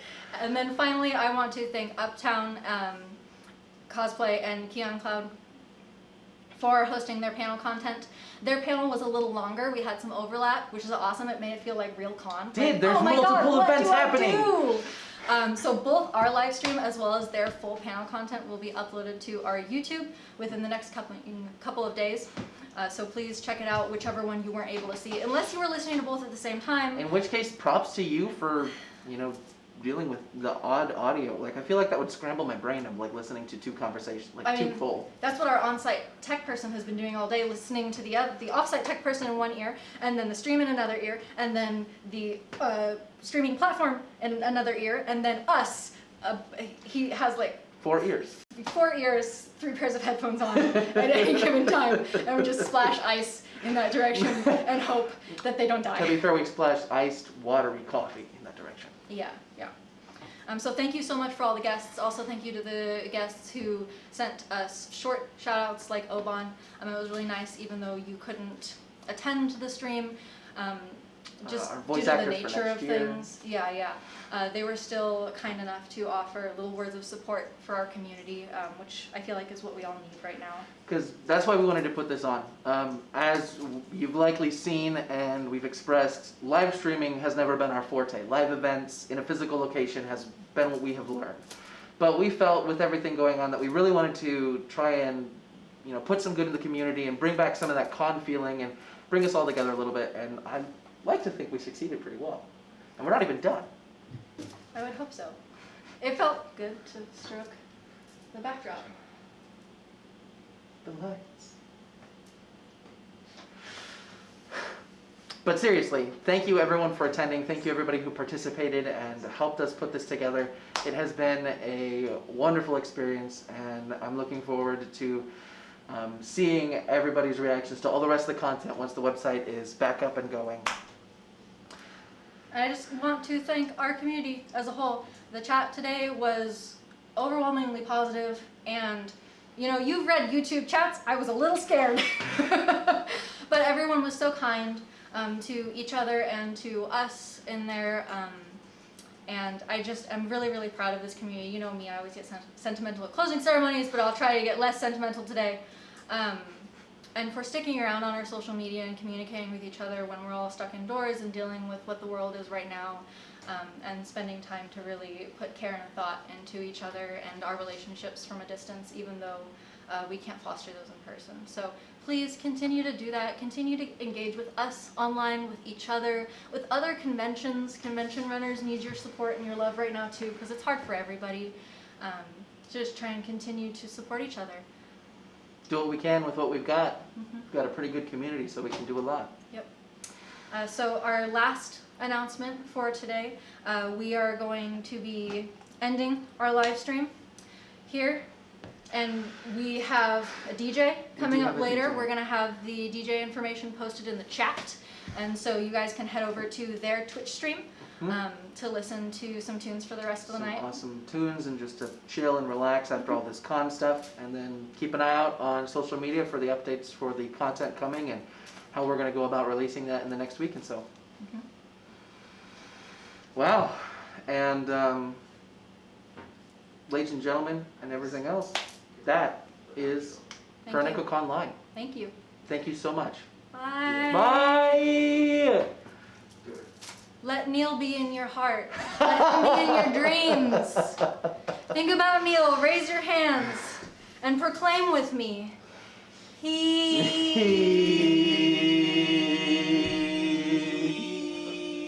They told me I wasn't allowed to do this on the live stream, and so that's why I'm doing it right now because.